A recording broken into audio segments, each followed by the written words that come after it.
Good morning, everybody. Thank you for coming. We'll be starting in just a moment.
I think we can begin right now.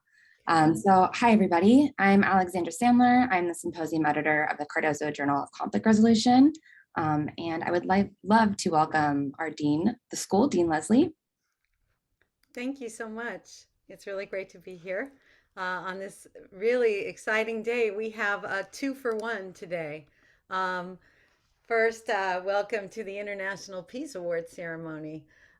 This is a really wonderful event sponsored by our students every year, and I'd like to extend a special welcome to our 2022 award recipient, Professor William Ury, the co-author of Getting to Yes, and as everybody here knows, one of the most influential experts in negotiation and international mediation.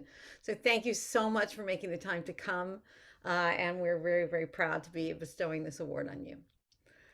We also have today the annual Melnick Symposium of the Cardozo Journal of Conflict Resolution, Death and the Resurrection of Dialogue. That is a timely topic, and it promises to be, looking over the panelists, it promises to be a really interesting and important discussion. As I looked over the program, I was really pleased also to see so many Cardozo alumni prominent in their fields, coming back as they always do to join us and to offer their insights, including some of my former students. So it's a really great day for Cardozo, and we're very, very proud every year to be hosting this important conference. And I want to extend a special thank you to Alexander Sandler and Samuel Ditchek. Alexander is the symposium editor who put this together along with Samuel, who's the editor in chief of the journal. So a special round of applause for them. Thank you so much for your hard work. Having been a journal editor many years ago, I know how hard it is to do this and what it takes to pull this off. So thank you very, very much. And because I'm the dean, I would like to say a few words about Cardozo's ADR program. We are extraordinarily proud of the work we do here and of the training that our students receive in the important areas of negotiation, mediation, and arbitration. Since 2000, Cardozo's dispute resolution program has been ranked #1 in New York City and New York State, and in the top 10 nationally in U.S. News and World Report. The Journal of Conflict Resolution was ranked #1 in the category of civil litigation and dispute resolution in the Washington and Lee Law Review rankings. We host 17 ADR classes each year, as well as 4 ADR clinics and externship programs. Leila Love, who you all know, is our program director. And she was recently recognized by Who's Who Legal as a global elite thought leader in the mediation category. So congratulations to you, Leela. And we have even more exciting news because we're going to be adding to our dispute resolution faculty. Professor Andrea Schneider, who is currently at Marquette and has built their dispute resolution program, will be coming to our faculty this summer. Will be moving to our faculty this summer, and she will teach and direct our conflict resolution program. So we're very excited to be expanding this critical program in that way. A few more points about our amazing students. Our students, Sean McLaughlin and Tay Chang, won the two preeminent ADR writing competitions last year, the Bosque ADR Law Student Essay Competition and the American College of Civil Trial Mediators and American Journal of Mediation National Dispute Resolution Writing Competition. That's a lot of words on that one. We are so proud of them and the work that they did to achieve that. Our Dispute Resolution Honor Society competition team has competed or will compete in 15 competitions this year and has already won first place in 3 of those competitions. And finally, we were pleased to receive a $20,000 grant this year from the James B. Bosque Memorial Foundation to support 4 summer stipends for the Bosque Restorative Justice Fellowships in partnership with the Cardozo Law Institute and Holocaust and Human Rights, the Red Hook Community Justice Center, and the Lenape Center. And finally, a special thank you to Jed Melnick for his support of Cardozo and this important program. So, with all of that done, I think we can get right into it. So I will now turn it over to whoever is next, and I'm not sure who that is. That would be me. Okay. Okay, well, thank you so much for that introduction. Very wonderful. I want to add to the acknowledgments a little bit and also talk about very briefly our theme. First, Jed Melnick. He unfortunately couldn't be here to welcome you, but he is a founding editor of our Journal of Conflict Resolution. I can remember the day he came into my office and said, we have to do this. We want to be the first online journal. And we did that thanks to his energy and pressure. And now the journal, thanks to other generations of students, is a top-ranked journal. Jed began as a mediator in our mediation clinic. He is now a prominent, renowned mediator for JAMS, one of their youngest mediators. And thank you, Dean Leslie, for those remarks. Seriously, Cardozo has been an incredible platform for building a dispute resolution program. We started in 1985 with a mediation clinic, and it just never stopped. Largely because of our students. The editor-in-chief, Sam Ditchek, who I believe you see pictured, and Alex Sandler are examples of the current generation of students, and behind them, people who have led the way in the dispute resolution field.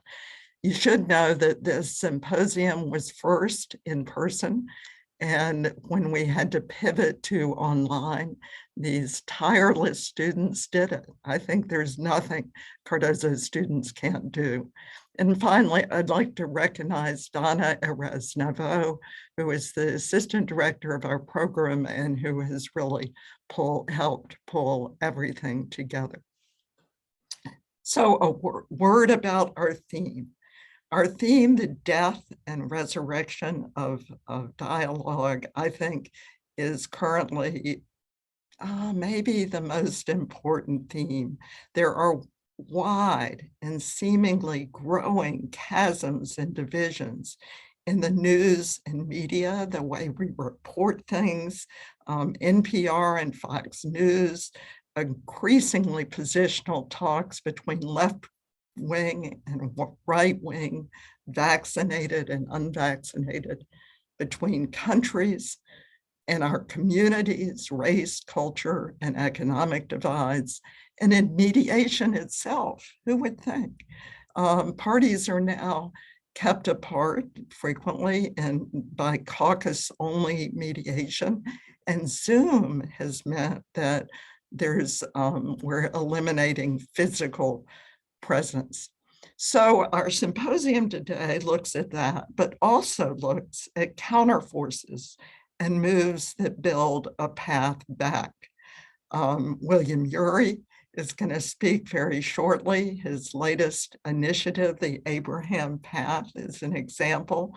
The Divided Community Project will be featured today. Search for Common Ground, the work of individual mediators. Towards the end of the day, you'll meet Jerry Weiss, Eric Galton, and of course, our own mediation clinic has done amazing work.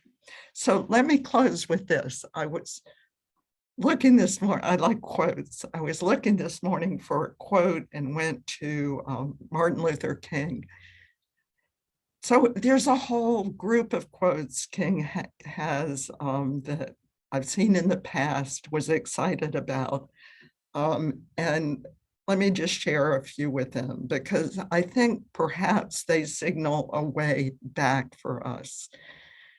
King said, and here's my own name coming in, I have decided to stick with love. Hate is too great a burden to bear. Love is the only force capable of transforming an enemy into a friend. He also said, darkness cannot drive out darkness, only light can do that. He said, man must evolve for all human conflict a method which rejects revenge, aggression, and retaliation. The foundation of such a method is love. And finally, final quote, I believe that unarmed truth and unconditional love will have the final word in reality. This is why right, temporarily defeated, is stronger than evil triumphant. So, just speaking for myself now, I have long thought, and of course I'm not alone, that human survival and evolution may depend on our ability as a species to collaborate and to resurrect dialogue and build bridges between us. We begin today with one of the leaders who might take us toward, has already taken us and might take us further towards dialogue and collaboration, William Ury. But first, I hand this over to the wonderful Sam Ditchek, who has, with Alex Sandler, pulled this program together. Sam, good morning. Thank you, Dean Leslie, and thank you, Professor Love. Hello, everyone. My name is Sam Ditchek, and I am the editor-in-chief of the Cardozo Journal of Conflict Resolution. We appreciate your presence and you taking the time out of your morning to join us today. Before we begin, I would like to thank Jed Melnick, a founding member of our journal, whose generosity made this event possible. I would also like to thank our symposium editor, Alexandra Sandler, and Professors Layla Love and Donna Erez-Navot, whose hard work, dedication, and thoughtful advice were instrumental in planning our events today. And of course, thank you to all the incredible panelists and moderators who will be speaking today. It is truly an amazing group of people. We feel very lucky to have you, though we are sad that we cannot celebrate together in person at Cardozo this year. The Cardozo Journal of Conflict Resolution is working on publishing its 23rd volume this year, and we are very honored to present William Ury with the 21st Annual International Advocate for Peace Award. Before hearing from our incredible speaker, I'd like to share some of the history and meaning of the award. Each year, our journal awards an individual or an organization with the International Advocate for Peace Award for their remarkable work in the field of peace building and conflict resolution. Since it is such an impressive list, I'll go through some of the past recipients of the award.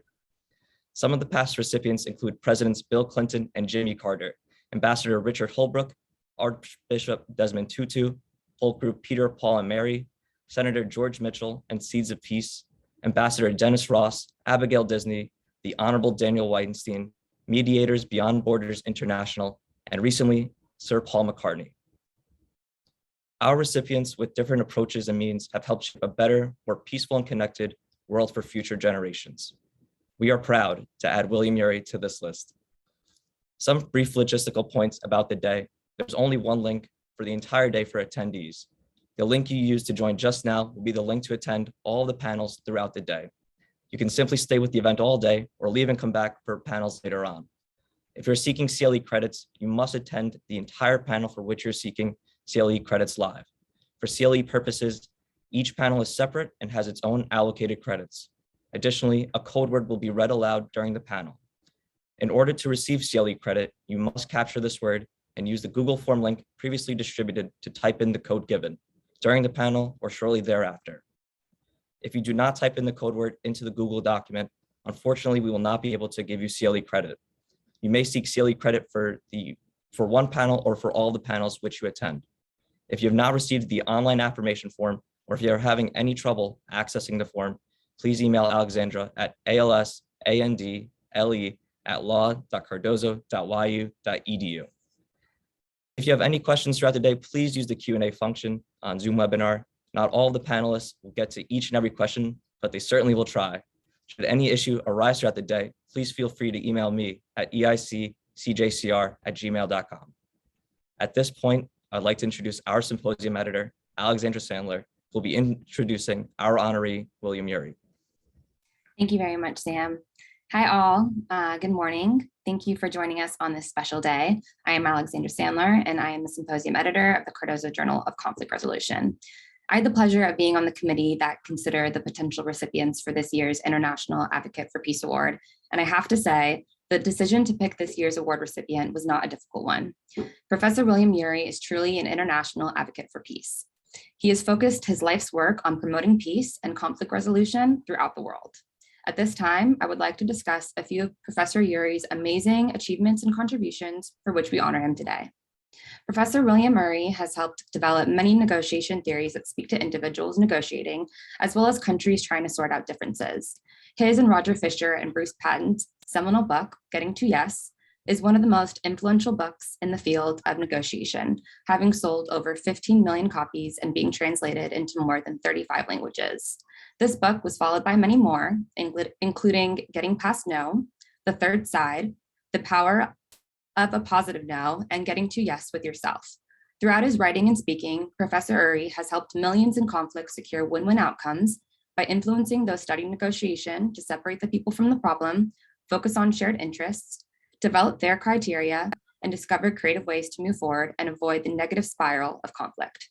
In The Third Side, he taught negotiators about the third side, us, the community, our family, peers, and strangers who are not necessarily involved in the conflict, but who can help transform it by viewing the conflict from the larger perspective, stepping into both sides' shoes, reminding the parties what's at stake, and supporting a process of dialogue and nonviolence.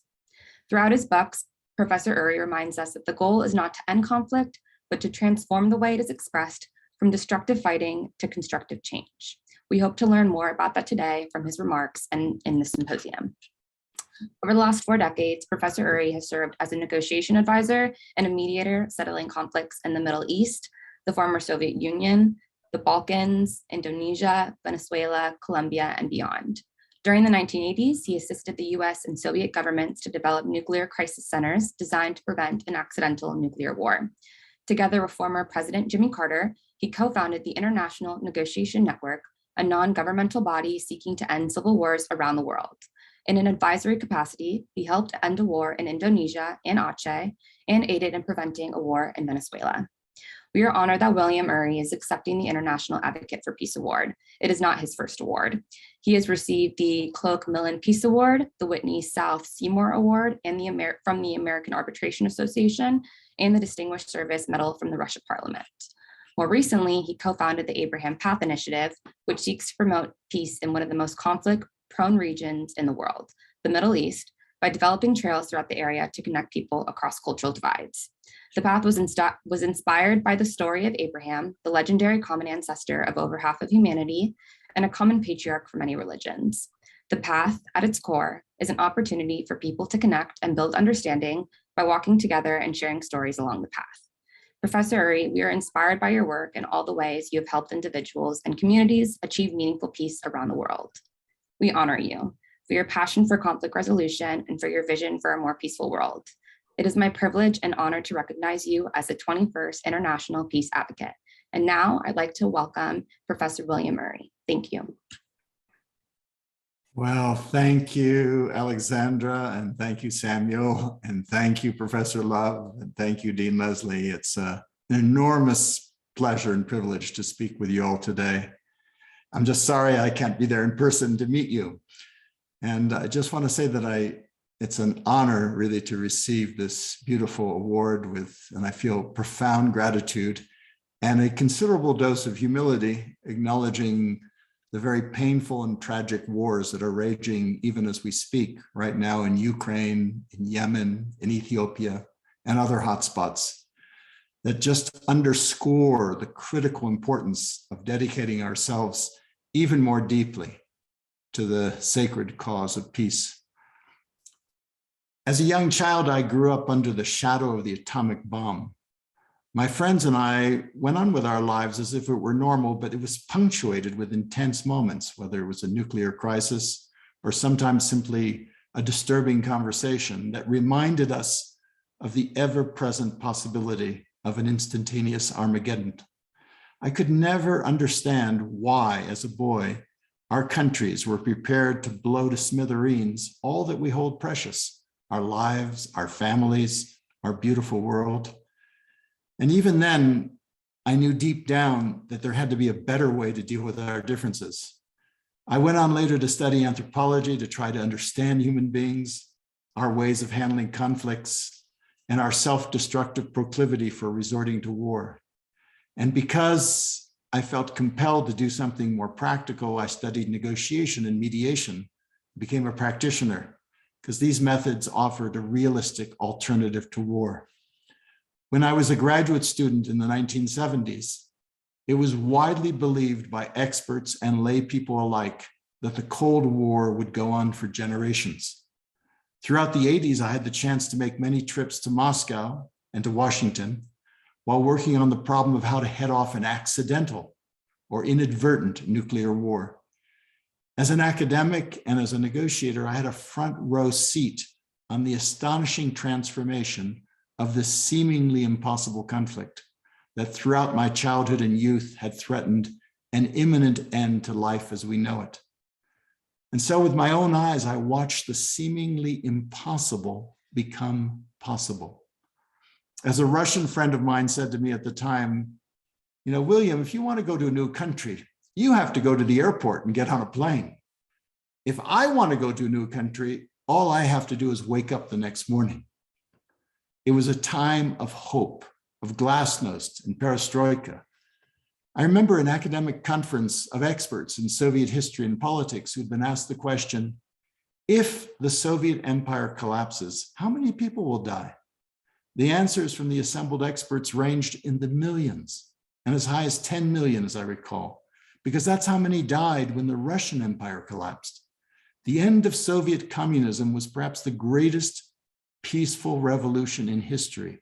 And with it, the greatest threat to all of us on earth had radically diminished. Yet today, I'm sad to say, at this very moment, the world finds itself in a new crisis between Russia and the West. In good part because we, all of us, failed in the last 30 years to realize and act on the full opportunity of peace. Tanks are rolling across Europe in a way that hasn't been seen since 1945. Nuclear threats are being made, and some analysts are even talking about the beginning of World War III. So where is the diplomatic off-ramp? Where is a peaceful way out for our world? I've spent 45 years now wandering around this planet as an anthropologist and a negotiator, an observer and a participant in some 24 deadly conflict zones around the world, seeking answers to this question.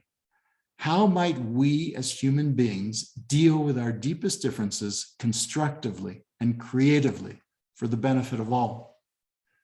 People often ask me if after working on all these seemingly impossible conflicts, are you an optimist or are you a pessimist?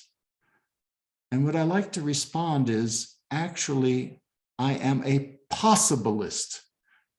I believe in our human potential, our potential to transform conflicts from destructive fighting into creative negotiation and constructive coexistence. After all these years of wandering around the world's war zones, I believe I've found the secret to peace. It's very simple, even if it's not at all easy. The secret to peace is us. The secret to peace is the latent power of us all working together to contain and transform deep-seated conflicts.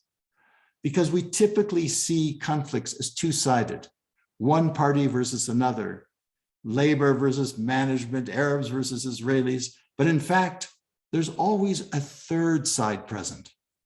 The third side is the larger community surrounding the conflict, the family and friends, the neighbors and allies, near and distant. Even the parties themselves are part of the community.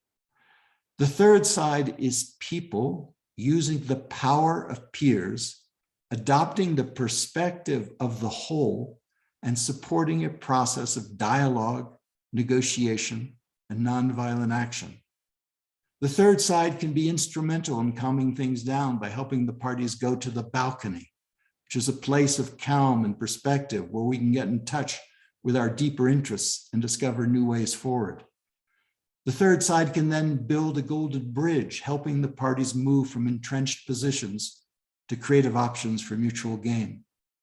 The third side is people power, because no matter how powerful an individual party might be, they are not more powerful than the surrounding community if that community is mobilized. And if negotiations prove difficult or break down, the third side offers a robust alternative, what we call in negotiation lingo, a strong BATNA.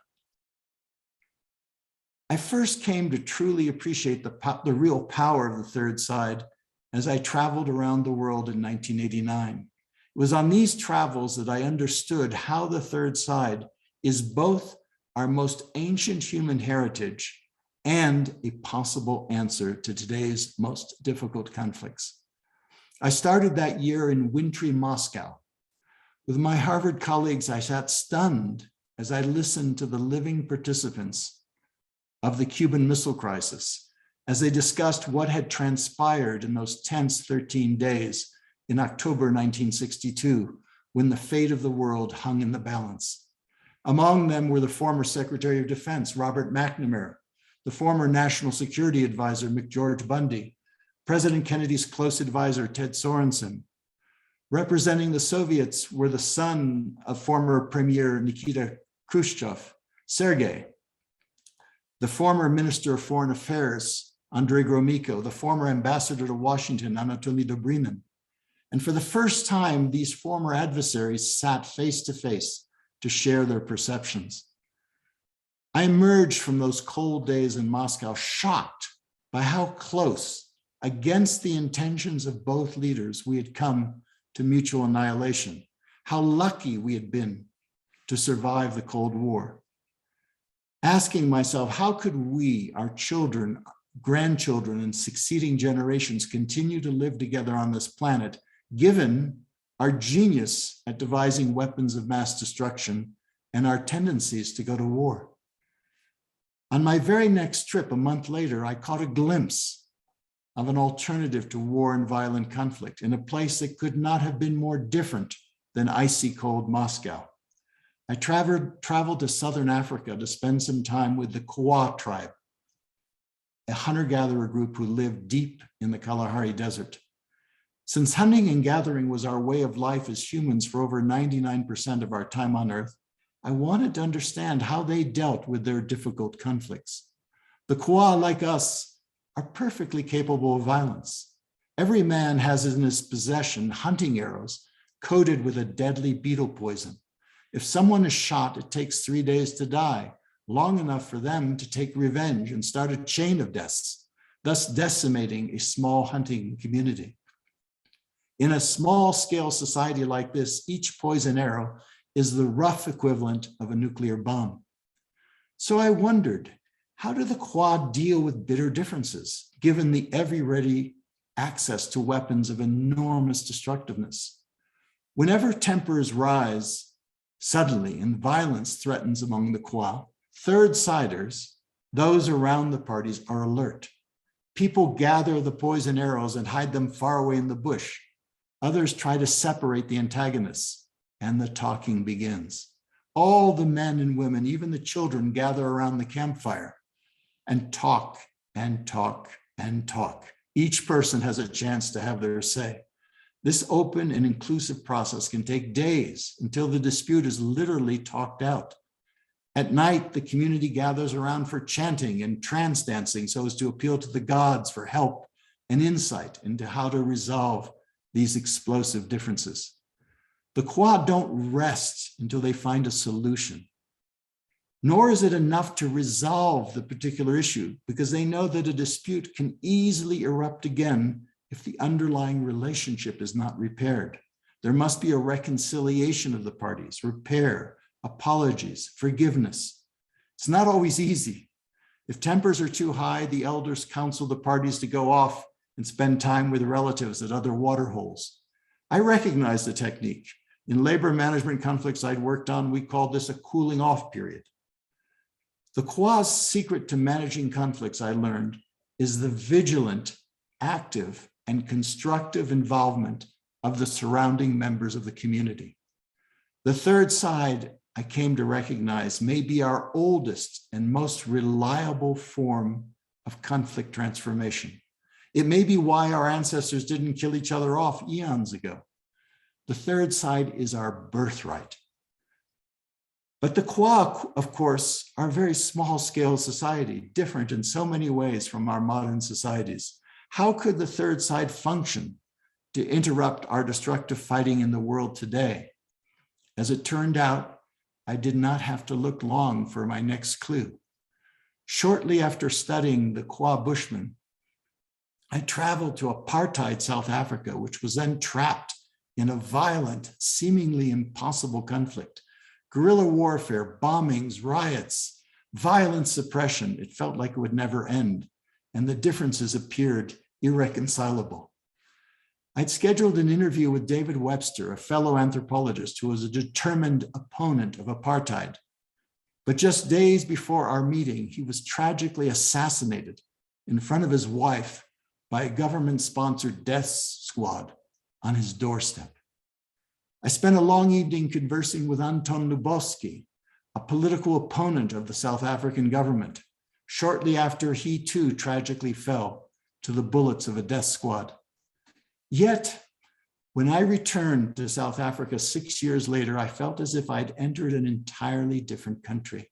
I had to pinch myself to believe this was real. Nelson Mandela, who'd been in decades-long imprisonment on my first visit, was now president of the country. His deputy president was the former president de Klerk. Bullets had given way to bridges. And behind all this was the work of the third side. As Desmond Tutu, another fellow winner of this distinguished award, once declared, "You must believe this spectacular victory over apartheid would have been totally impossible had it not been that we were supported so remarkably by the international community. Governments imposed economic sanctions. Sports federations ostracized South African teams. The United Nations provided financial and political support to Mandela's African National Congress, and respected statesmen offered to mediate the situation. Churches mobilized the public conscience. University students carried out protests, and under intense pressure, businesses and corporations made decisions to stop investing in South Africa. Sound familiar? Just as essential as the work of third-siders outside South Africa was the work of third-siders inside the country. Youth, women, and other civic movements mobilized to reach across ethnic lines. Faith, business, and union leaders came together to work with political leaders to create the National Peace Accord.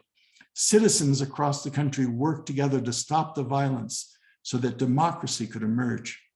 Remarkably, Desmond Tutu and Nelson Mandela themselves were third side leaders while fighting staunchly for their cause. To heal the wounds left by apartheid, they appealed to this African spirit of Ubuntu, which means I am because you are because we are. Ubuntu is the essence of the third side. It's the recognition that we all belong to a wider community within which even the most destructive conflicts can be contained and slowly transformed. Ubuntu was the very same inclusive spirit I'd encountered among the Kwa. Here in Africa was the answer I'd been seeking in Moscow. Here was a possible way we might choose to interrupt the destructive fighting in our lives. Here was a way we might instead choose creative negotiation to transform our relationships and societies. As I reflected on what I'd learned from the Kwa and the ending of apartheid, I recognized three fundamental third side practices. The first practice is to include. At the core of almost every deep-seated conflict I've ever worked on is the wound of exclusion. When the Kwa circle up around the campfire, they begin to heal this wound by including the disputants as well as all community members. No one is left outside the circle. In South Africa, the very essence of apartheid was exclusion. Not only did Black people feel excluded, but so curiously did the white Afrikaner people who carried the traumas of war and domination by the British. Nelson Mandela's leadership genius was to reach out to include the Afrikaners so that in turn, a South Africa could emerge in which all were included. Through inclusion, the keen sense of rejection felt by the different groups is turned into a sense of belonging. Inclusion creates the right psychological conditions for what comes next.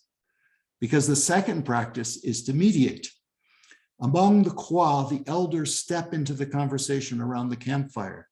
They do so to listen carefully to each party and the perspectives of the community. In South Africa, eminent politicians from abroad showed up to help mediate, as did leaders of faith and business within the society. Yet to interrupt destructive fighting, the third side needs to go further. The third, and perhaps most important practice, is to swarm the conflict, a bit like a flock of birds swarms an intruder attacking a nest. A critical mass of persuasive peer influence is brought to bear on the parties to get them to stop the fight and start the talk. Among the Kwa, the party's relatives, friends, and neighbors intercede to bring them to the campfire to help them see sense. In South Africa, third-siders from the global community combined with third-siders in the society to create a power strong enough to end apartheid. Through the act of swarming, the latent power of the third side is activated. Whether among the Kwa or in South Africa, the third side community is the only thing I know that's able to contain and transform even the most profound and intractable conflicts. The third side makes the impossible possible. So today, how can we in the mediation community help to activate this third side? My more recent experience supporting a negotiated peace in Colombia suggests a way that we as mediators and citizens of a global community can help deliberately activate the third side. 10 years ago, Colombian President Juan Manuel Santos convened what he called a kitchen cabinet of international peace advisors. His purpose was to learn the lessons from other conflicts around the world and harness the best practices to help him and his negotiators figure out a way to end a civil war that had tormented his country for half a century with over 250,000 deaths and 9 million victims. I was honored to be part of this team and to work alongside extraordinary people such as the former Israeli foreign minister and lead negotiator during Camp David, Shlomo Berami, former Downing Street chief of staff and lead UK negotiator for the Good Friday Agreement, Jonathan Powell, US Special Envoy Bernie Aronson, and ex-guerrilla leader in El Salvador, Joaquin Villalobos.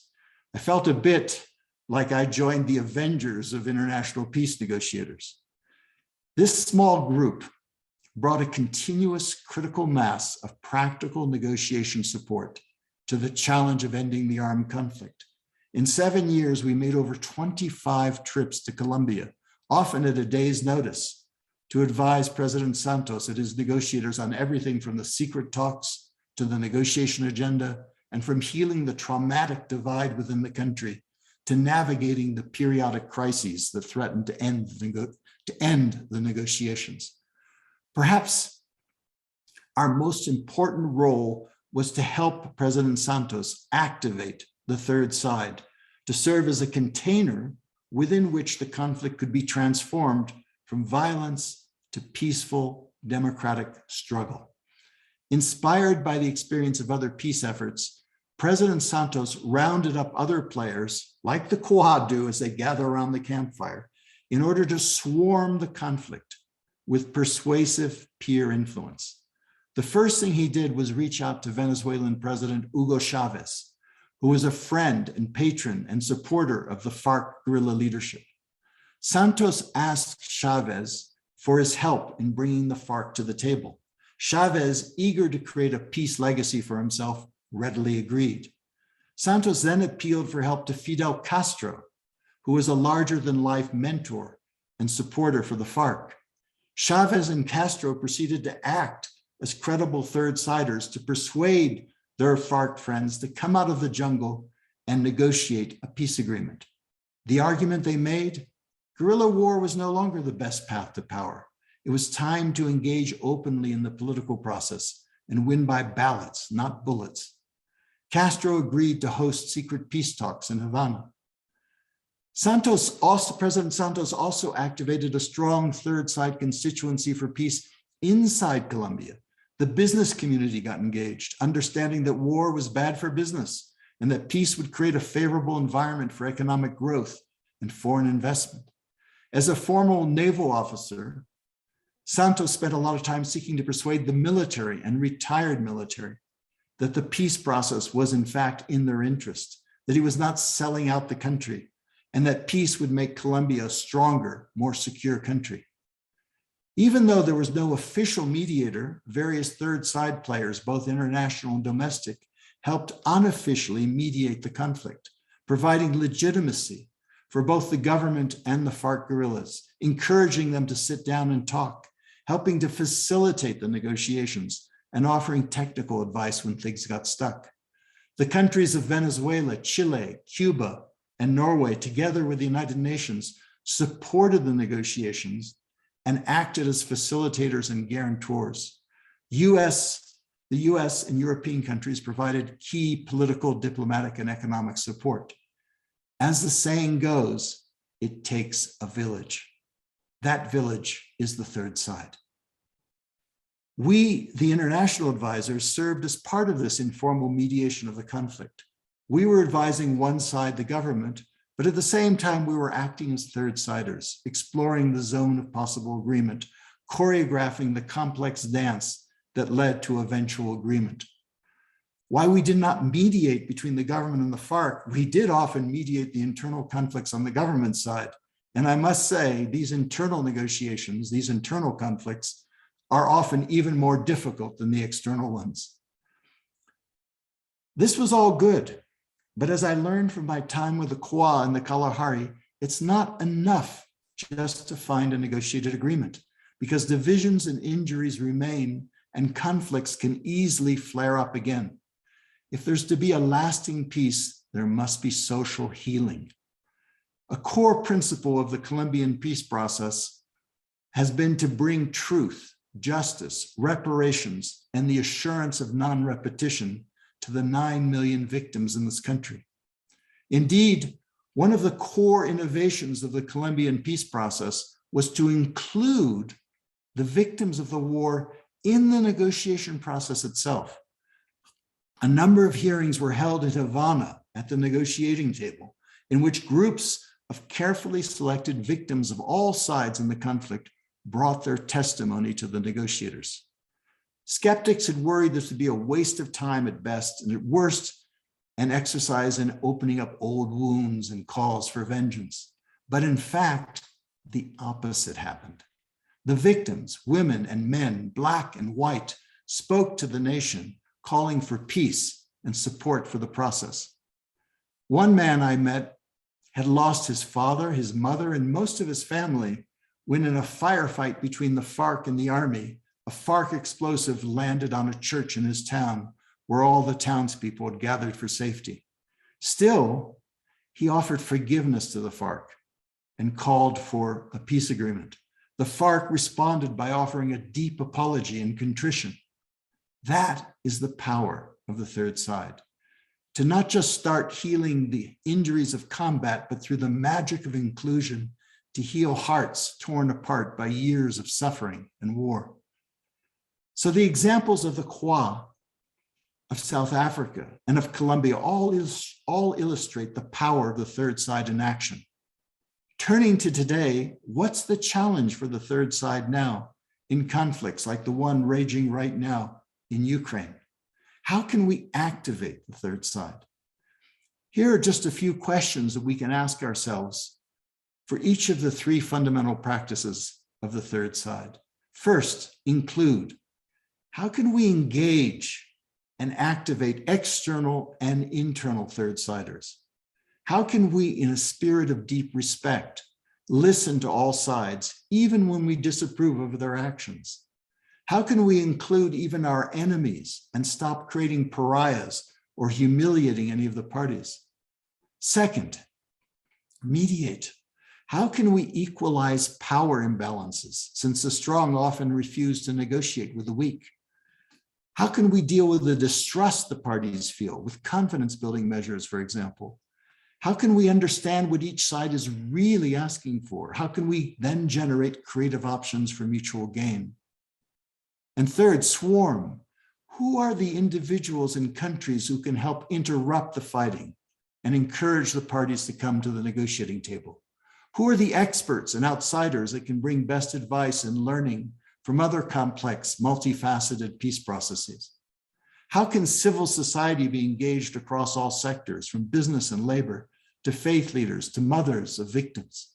These are the kinds of questions we must ask ourselves now. It's not easy. This may be the hardest work that we humans can do. So many of the conflicts we encounter today are deep-seated and intractable, rooted in painful traumas. We may not be able to resolve these conflicts, at least not now, but with the vigilant, active, and constructive engagement of the third side, we may be able to transform these conflicts. In other words, change their basic form from destructive to constructive, from combative to collaborative, and from reactive to creative, just as happened in South Africa and as is happening today in Colombia. That's my hope and my prayer for the conflict in Ukraine. Peace work takes extraordinary patience and persistence. It's marked by constant setbacks. I recall George Mitchell, a previous recipient of this award, musing that in the 700 days of negotiations over Northern Ireland, he experienced 699 days of failure and 1 day of success. And that 1 day is worth the 699. While the work is tough and often frustrating, I must confess in these 45 years, I've found it deeply rewarding and stimulating, never boring, always a chance to learn. The work requires, I find, cultivating a spirit of humble audacity. We must be audacious to imagine success in the face of constant failures, and we must be equally humble to face harsh reality, to learn from our mistakes, and to listen again and again with beginner's mind. A guiding motto I found useful is high aspirations, no expectations. So now you understand why I'm a possibilist. Let me just show you this for a moment here. I'm a possibilist right here. I believe in our human capacity to deal with our deepest differences constructively and creatively. I believe this not as an article of faith, but because I've witnessed firsthand the power of the third side. I know it's possible to transform even the most impossible seeming conflicts. It's not certain, far from it, but it is possible. It depends in the end only on us. In the immortal words of Rabbi Hillel, if not us, who? And if not now, when? So let me conclude this talk by inviting you to be possibilists too. I have a hunch you already are. You probably wouldn't be sitting here if you didn't believe in the power of us as humans working together to help create peace in this troubled world.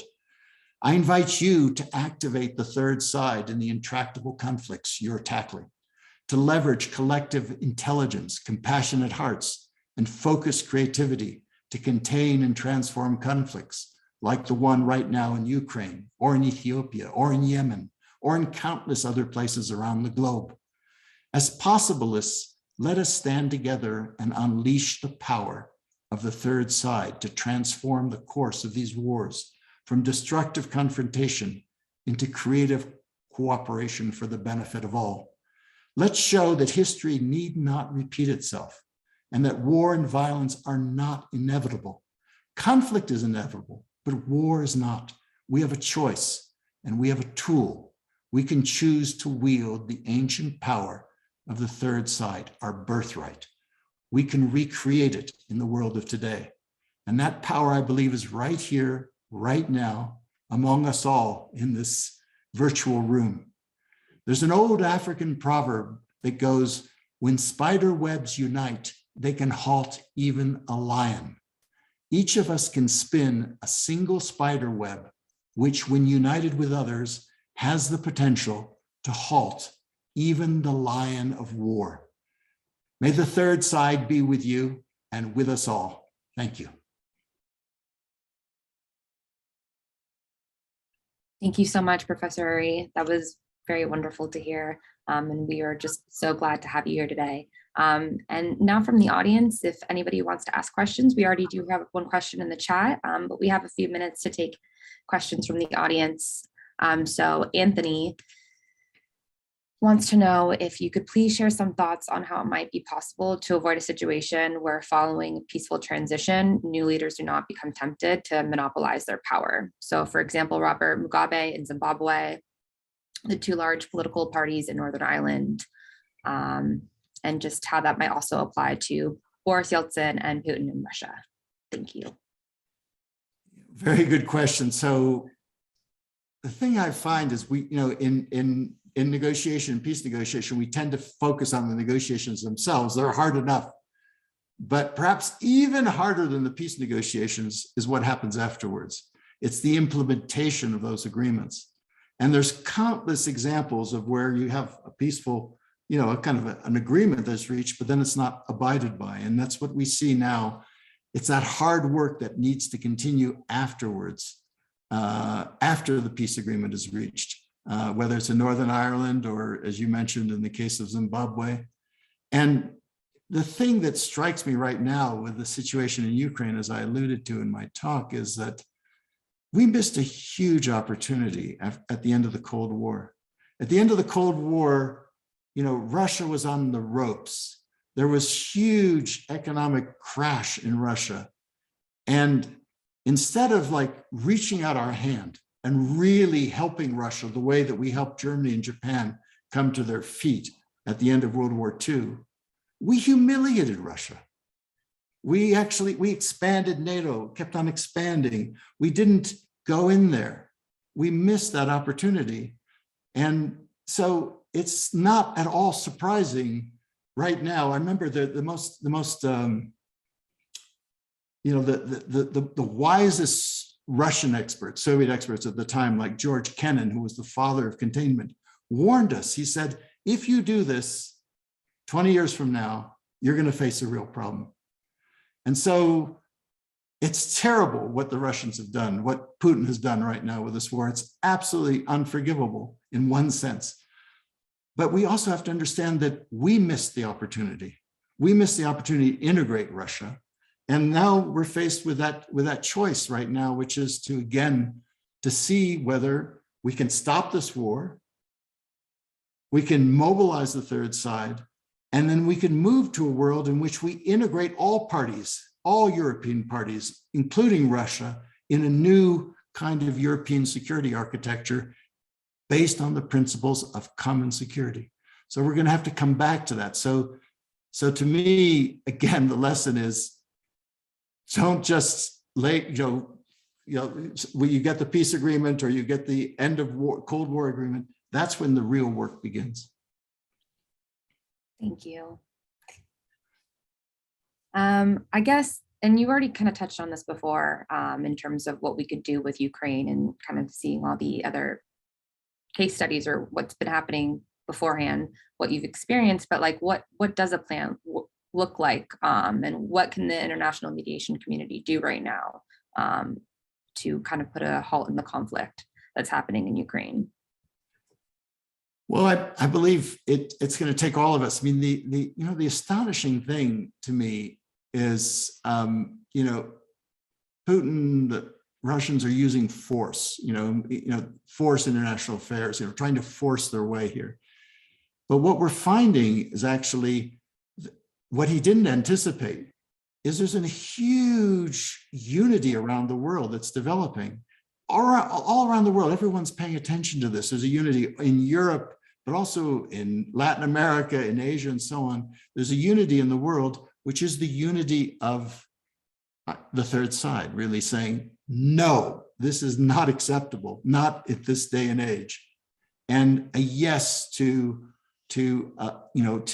another way out, a peaceful way out of here, a way to stop the war, and actually stop the war and save the world, because now the threat is that this war could escalate even further.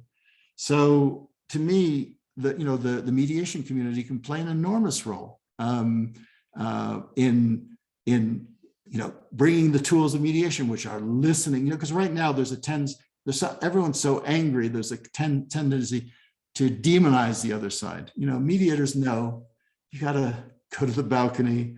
You got to listen. You got to listen to the Russians as well. You've got to put yourself in the shoes of people you don't want to put yourself in the shoes of. You've got to figure out where's the way out. If you humiliate the other side, you're going to block those ways out. So to me, the mediation community has a lot to offer, to look, what are the real interests here in security and sovereignty and stability, that there are creative ways out of this situation. I believe that there are. And how do we find them? How do we overcome the deep barriers of distrust right now? How do we bring in the right set of third parties? I mean, what if, for example, you had President Biden and President Xi of China together as co-mediators and co-guarantors, bringing President Putin and President Zelensky together. We need to think imaginatively of how we can stop this terrible tragedy and move in a better direction, to see if we can learn lessons that we haven't learned before. Absolutely. Well, thank you very much, Professor Ury. I think we are out of time right now, but I just want to extend we appreciate so much that you were able to honor this award today, and we are just very grateful to have this this experience with you. So thank you very much for coming today. And yeah, we're going to take a break right now. The symposium is going to start in about 15 minutes. Yeah. Thank you all very much, and may wishing you all much success in getting to yes. Thank you.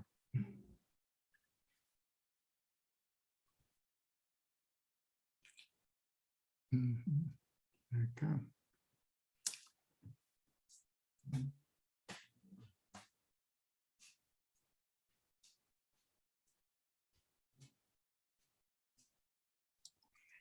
Hey, Sam, Alex, are you there? I'm here. So people are asking how they can see this. Yeah, so we have recorded it.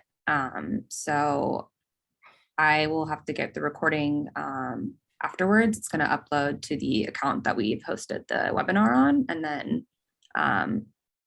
I can see where we can post it, maybe on YouTube or something.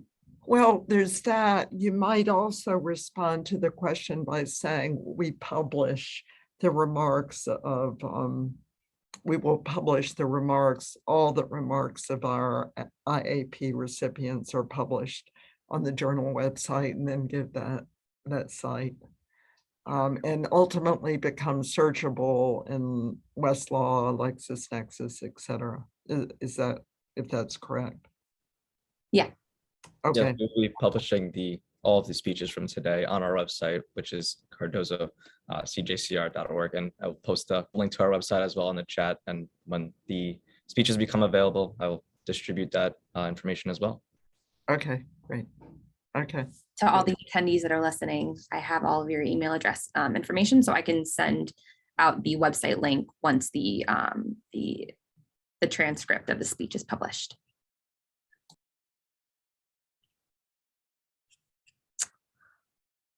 So there's no CLE credit for listening to Professor Ury today.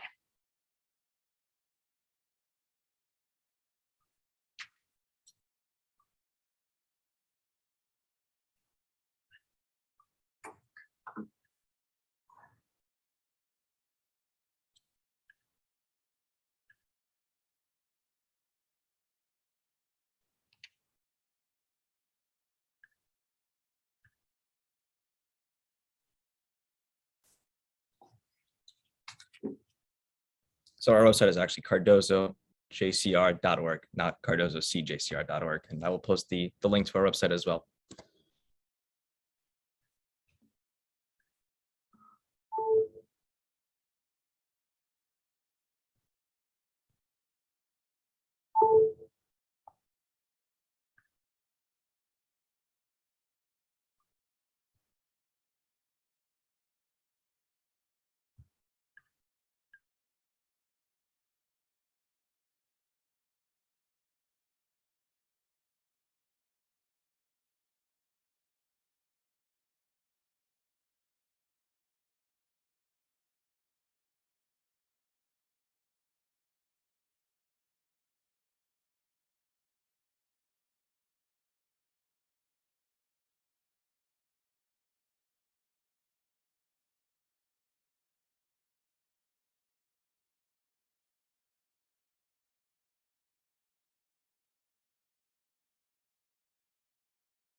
The session hasn't started yet, but we will be starting at 10:15.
Sorry, I'm having a little bit of technical difficulties.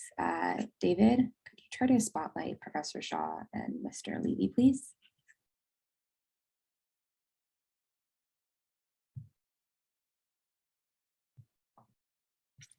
Oh, actually, I can't spotlight until you have your video on, please. Perfect. Thank you. Alrighty, I'm gonna unspotlight myself now. So this is the first panel on political discourse, developing political discourse through dialogue. And Mr. Noam Levy will be introducing all the panelists right now. Great, thanks. Thanks so much, Alexandra. Well, it's a pleasure to be here with all of you for our panel, Political Discourse, Journalism, Blogs, Radio, and Television, Their Effect on Developing Public Discourse. Now, it's no secret that we live in slightly polarized times where common ground about anything, whether it's masks or pronouns or school curricula, or even whether or not Ukraine is being pulverized by its neighbor, seem to be open for public debate. And I think it's common notion that the media in general has widened our divisions, feeding this extremism and amplifying it, making it harder for us to come together as a country. As a practicing journalist myself, I spent 17 years at the Los Angeles Times covering presidential campaigns and political debates, and including debate over healthcare, which was mildly divisive. I've certainly lived a lot of that division, but I think the question is, could it be different? Could the media play a more constructive role in conflict resolution and the advancement of healthier political discourse? Well, we have three very accomplished and interesting panelists who are going to reflect on this question, sharing their own perspectives as experts on mediation and conflict resolution, sharing their observations of how the media has influenced conflict and efforts at conflict resolution here in the US and, interestingly, all around the world. So let me introduce them first. Joining us is Claudia Maffetone. She is the mediation program manager at Search for Common Ground, a Washington, D.C. based group that works on conflict resolution internationally. She's led over 35 dialogue initiatives in support of US-Iranian and US-Russian relations, the Syrian peace process, and demining in Libya. She also leads an international consortium to support mediators in Africa and is trained at the US Institute of Peace, Harvard Law School, and the New York City Bar. We also have Professor Carol Pauley, who's a professor at Texas A&M University School of Law, where her research focuses on the connections between journalism and conflict resolution. Carol is a former journalist, having spent years as a staff writer, editor, and producer at CBS News and the Associated Press. She's a graduate of the University of Evansville, Columbia School of Journalism, and Cardozo School of Law. And finally, last but not least, is Kate Shaw. She's a professor of law and the co-director of the Floresheim Center for Constitutional Democracy. She is a contributor to ABC News and co-hosts the Supreme Court podcast, Strict Scrutiny. Kate previously worked in the White House counsel's office. She clerked for Justice John Paul Stevens of the U.S. Supreme Court. She is a graduate of Brown University and Northwestern University School of Law. I'm going to kick things off by asking each of our panelists to talk a little bit about their own experiences and their perspectives working with, around, or even against the media on conflict and conflict resolution. And then hopefully we'll have a lively discussion. I invite you to, and the audience, to submit your questions. I think, Alexandra, if I have this right, people can put those questions in the chat or the Q&A, and I'll try to work them into our conversation. Is that right, Alexandra? Yep, that's perfect. Great. Well, let's start with Claudia. Why don't you get things started and talk a little bit about your experiences and perspective. Thank you very much, Noam, and thank you very much, Cardozo, for offering me this opportunity to be on this panel. I've been very much an eager participant for years in New York to this event, and I'm absolutely thrilled to be able to be here now as a speaker and share a little bit of our experience, my experience, but mostly Search's experience, really working with media in the context of conflict resolution. So first of all, generally speaking, media, broadly conceived, is not per se bad or good. It's an instrument, right? It's an instrument for communication. Internationally, we have seen that media has been often used to trigger wars. For example, in Rwanda, where genocide took place in 1994, fueled in part by the use of radio to pervasively spread messages of hate, prejudice, and incitement to violence.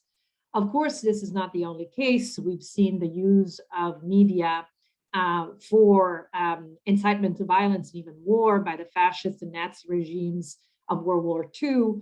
And also we are seeing very much right now the role that media is playing in the conflict happening in Ukraine, particularly with the sort of crackdown on media happening in Russia, where any type of non-state actor in the media space is being shut down. At Search, we have used media as a force for good, literally to bring peace in a number of different ways in a number of different countries. We've used TV and TV shows and reality, even reality shows in 18 countries, radio programs in 21 countries, and have reached around 51 million people each year throughout the world. We have used, as I said, TV, radio, blogs, print, music, video games, a whole array of different mediums to really provoke discussions within communities in conflict and also model new ways to overcome differences. And I'm going to share some specific examples. So as for radio, in Burundi, Search and Studio Ijambo, funded in 1995, served a crucial role essentially in reconciling the country after the peace accords, but also during the peace accords by essentially broadcasting news from that brought together both Tutsi and Hutus, I'm sorry, essentially aiming at creating an open space for dialogue and demobilizing also combatants. Since then, the studio has helped ease the tension during some of Burundi's most trying moments, and its role has been really recognized even by people very high up in the leadership of the country for the studio's ability to care about the citizen priorities instead of running only behind the politics, essentially. So its ability to really reconcile and bring the two sides of the conflict together, to see each other as brothers and to counteract the negative propaganda-driven media that has led to the actual genocide. As for TV, we have produced a number of TV shows, like, for example, Madam Prime Minister or Madam President, in which we have portrayed the lives and experiences of fictional women leaders in Nepal, but also in some fictional countries in the Middle East, essentially to break stereotypes and introduce the possibility of a different type of leadership that people are not necessarily used to or don't think about by default. Similarly, we have had reality shows in which the public could vote for a new president of other countries, also in the Middle East, a new young president, and the candidates would prepare actual political agendas that would then be presented at these shows. So these shows have been viewed by almost 4 million people, and 88% of viewers that were polled said that they believe young people could really make a difference. And this is really in line also with the general priority at Search to really encourage youth as at the forefront of peace building, even in the context of peace processes, since obviously the younger generations are the ones that also carry the burden and the privilege of any type of solution to a conflict that happens during their lifetimes. So going back to our shows, 6 of the show's contestants in this one particular reality show eventually even ran for real position in local politics, and one of them even was hired by the office of an actual president of an actual country. So we see that essentially it's not just sort of counteracting stereotypes through media, but these some of these initiatives really have considerable and real repercussions and consequences in some of the lives of the participants and in the countries in which we broadcast. And in terms of social media in Kyrgyzstan, in Central Asia, we address the issue of radicalization and online recruitment of youth as extremists by leveraging the power of positive influencers and strengthening other media outlets that could reach the at-risk youth and increasing also their different perspectives, essentially, on the possibility or not of joining an extremist group. We have used everything from social media to Zoom sessions to WhatsApp, also recognizing that not everybody has the same access to the internet. And so we've been trying to reach at-risk youth in remote areas in all sorts of ways, and overall have engaged 14,000 youth in the campaigns directly and have reached 500,000 through the campaigns themselves. So a very broad reach of pretty much all these different programs. In terms of how am I doing with time, Noam? Should I? I'm good? Okay, just quickly. This is so interesting. Keep going. Thank you. So in terms of our general, I guess, from a peace building perspective, what the general advice that we would like to share with those working in media specifically are along three very broad lines. First of all, reporting on what's happening. We see this over and over again. There's a lot of coloring of news on all sides of the aisle. And it would be so great if media could essentially report the story. But not just report the story. Point two is really to enrich the narratives with positive stories that challenge those stereotypes. There are literally heroes in every single context, in every single conflict. There are people that, despite the violence, despite the discrimination, despite the radicalization, are really trying to swim against a very strong tide and do something different. And so we should report on those stories too, and try to stay away a little bit from the sensationalization of news. And third, connected to the second point, of course, is that when we hear news reporting, oftentimes one instance of, for example, violence in a certain context is elevated to mean that violence is spread and is happening everywhere in the context of that particular protest, or even in the context of elections. Specific events are portrayed as happening, as being the sort of the overarching theme spread out everywhere. Actually, many times these are isolated incidents. And of course, the impact that portraying them as the norm or as the prevailing status of things has an impact on the audience and on what the public is then going to support in one sense or the other. So without having to turn necessarily media into peace builders, there are some, these, I think, three fundamental points that, as from the perspective of peace builders, we would love to see more of. And with that, I'll pass it over to the next panelist. Thank you. Great. Thank you so much for that. Well, Carol, I'll turn it over to you next.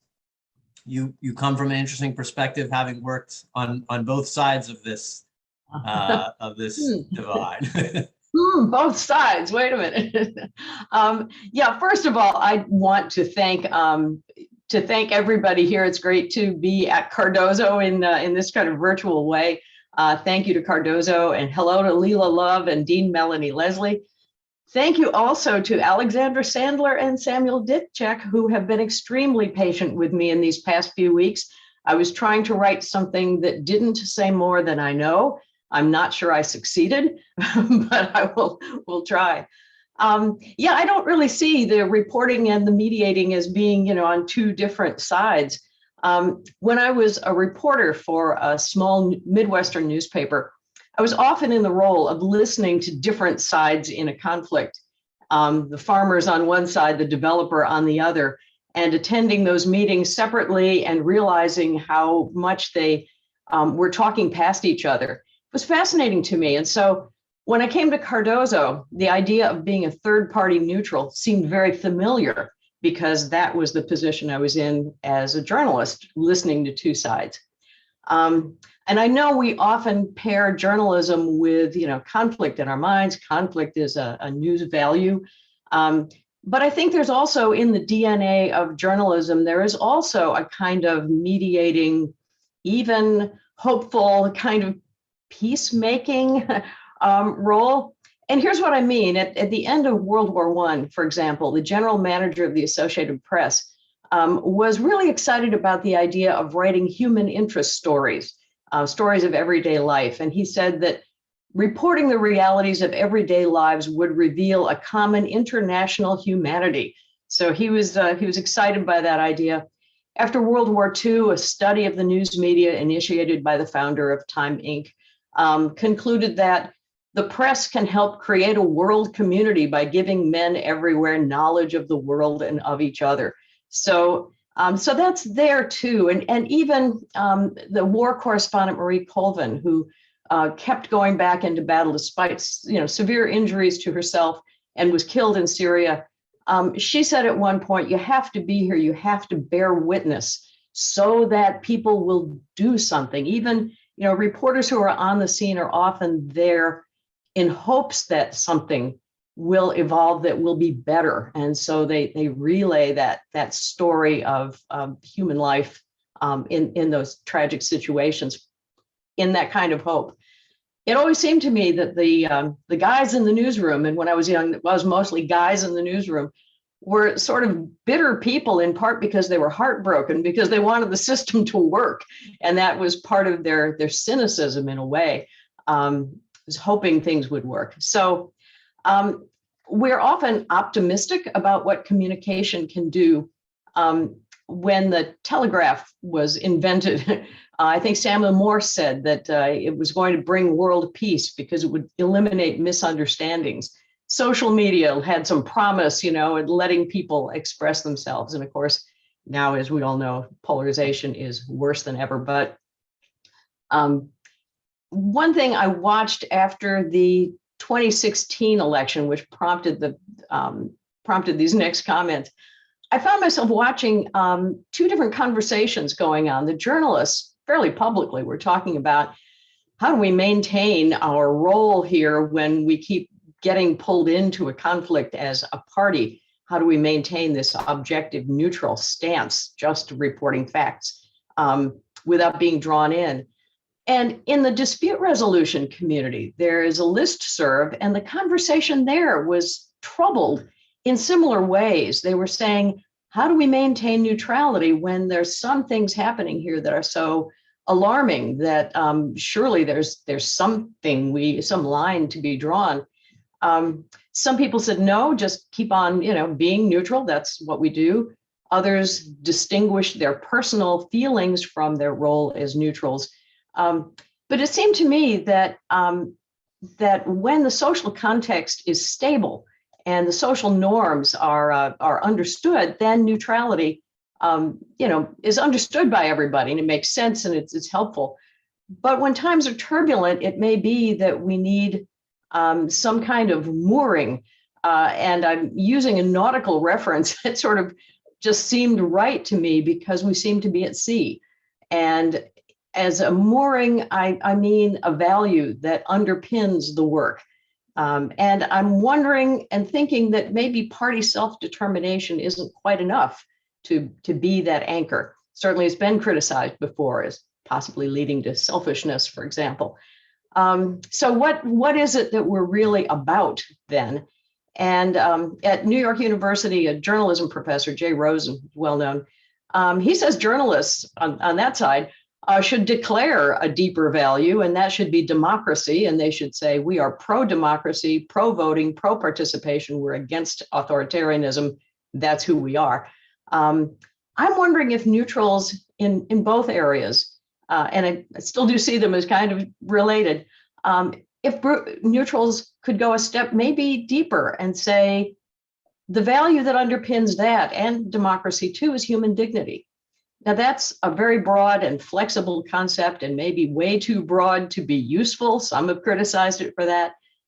But I think using that word at least evokes some important things beyond party autonomy, also equality, an inherent value in each person, and picking up from William Ury, inclusion as well.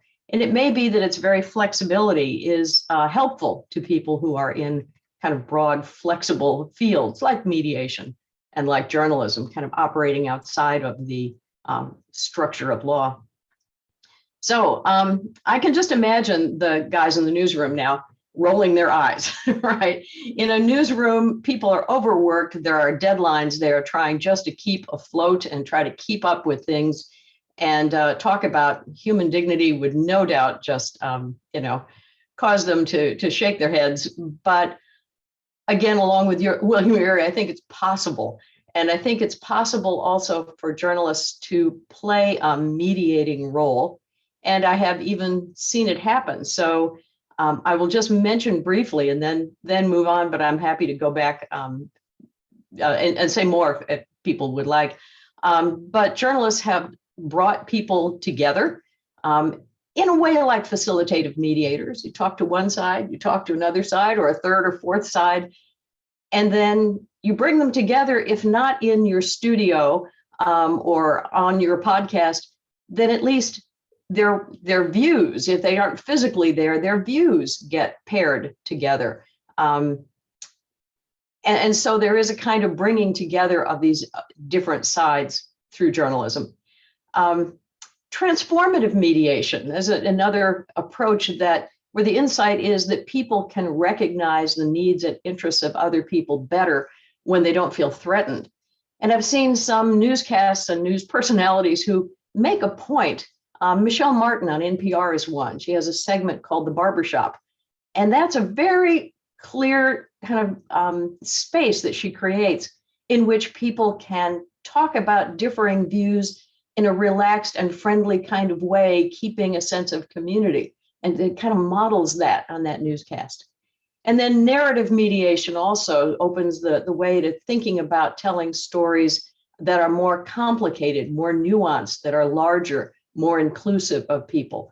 And I've seen that used as well. So I will stop there, but happy to continue this conversation. Thank you so much, Carol, for those thoughts. That's really interesting and provocative. Kate, let me turn it over to you now as well. You also are someone who participates in media and who watches the media from the perspective of your work. Tell us a little about your experiences and perspective. Sure. So thanks so much, Noam. And I should say I am a law professor, but I'm not a scholar of media law. And I'm not immersed in the world of conflict resolution or mediation like many of the participants today. So I view myself actually as largely in a learning posture here. But as Noam says, I study American constitutional law and institutions. And I think that both Carol and Noam referenced the moment of political polarization we are in. We are, I think, also in a profoundly precarious moment for American democracy. And I think that's, of course, related to the polarization that we've already identified. So there's my scholarly work, and I do also spend a lot of time in the world of media. So I'm a contributor with ABC, and I host a weekly podcast about the Supreme Court. And I do think, like Carol's remarks alluded to, there are ways in which the values of conflict resolution might inform a changing media landscape, including for those who participate in media in a range of ways. So Noam said, you participate in media, and I participate in it, and more of us participate in some ways in a changing media landscape, as we have seen, fundamental transformations in the sort of face of the media in recent decades. Now, the pandemic accelerated crisis in local journalism that had been underway for decades.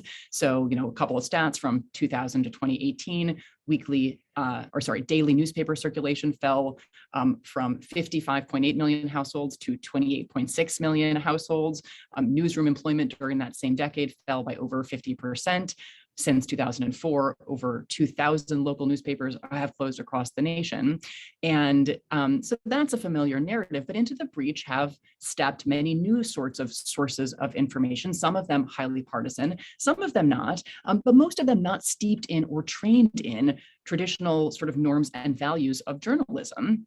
And there has been an increasing reliance on the production of content and expert commentary from non-journalists. And I've sort of been part of that trend, right? I'm a contributor with ABC. I'm not a full-time journalist, but I'm on the radio and on television and on the web providing legal commentary and analysis. And I say commentary and analysis, and I think there is an underspecified sort of distinction between those roles and nature of the roles that a lot of the sort of voices from whom we hear in, again, the continually proliferating media sort of landscape, the kind of roles and positionality of those players, again, are somewhat underspecified. And that I think is problematic in many ways, right? If you turn on the news expecting some traditional notions of objectivity to be on display and encounter something different, I think that is a part of, not in any way the sole cause of, but a part of some of the kind of crisis in confidence in media, which is part of a larger kind of crisis of confidence in institutions that we are seeing play out. So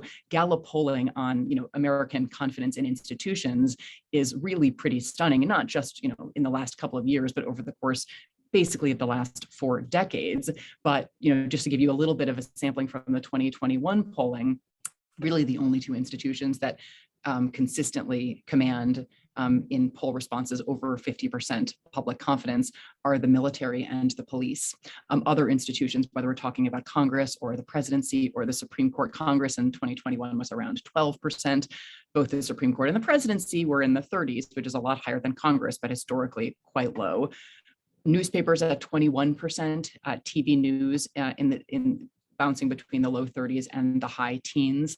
And so I do think it is possible that, again, the sort of the new and the lack of familiarity with some of the kind of norms and tropes of the production of information that we encounter may have some role in the sort of declining faith in institutions. But so that is a problem. But I also think that this, again, the lack of acculturation into kind of traditional journalistic norms and values may have a cost and also may present certain opportunities, right? So insofar as there is, and Rosen is quite critical of this, as Carol alluded to, and so are many other scholars of media and journalism, to the extent that there is an undue attachment to sort of presenting both sides of all questions or problems, democracy and autocracy as 2 sort of equally valid approaches to governance. And obviously that's a fairly extreme example, but you can see it replicated.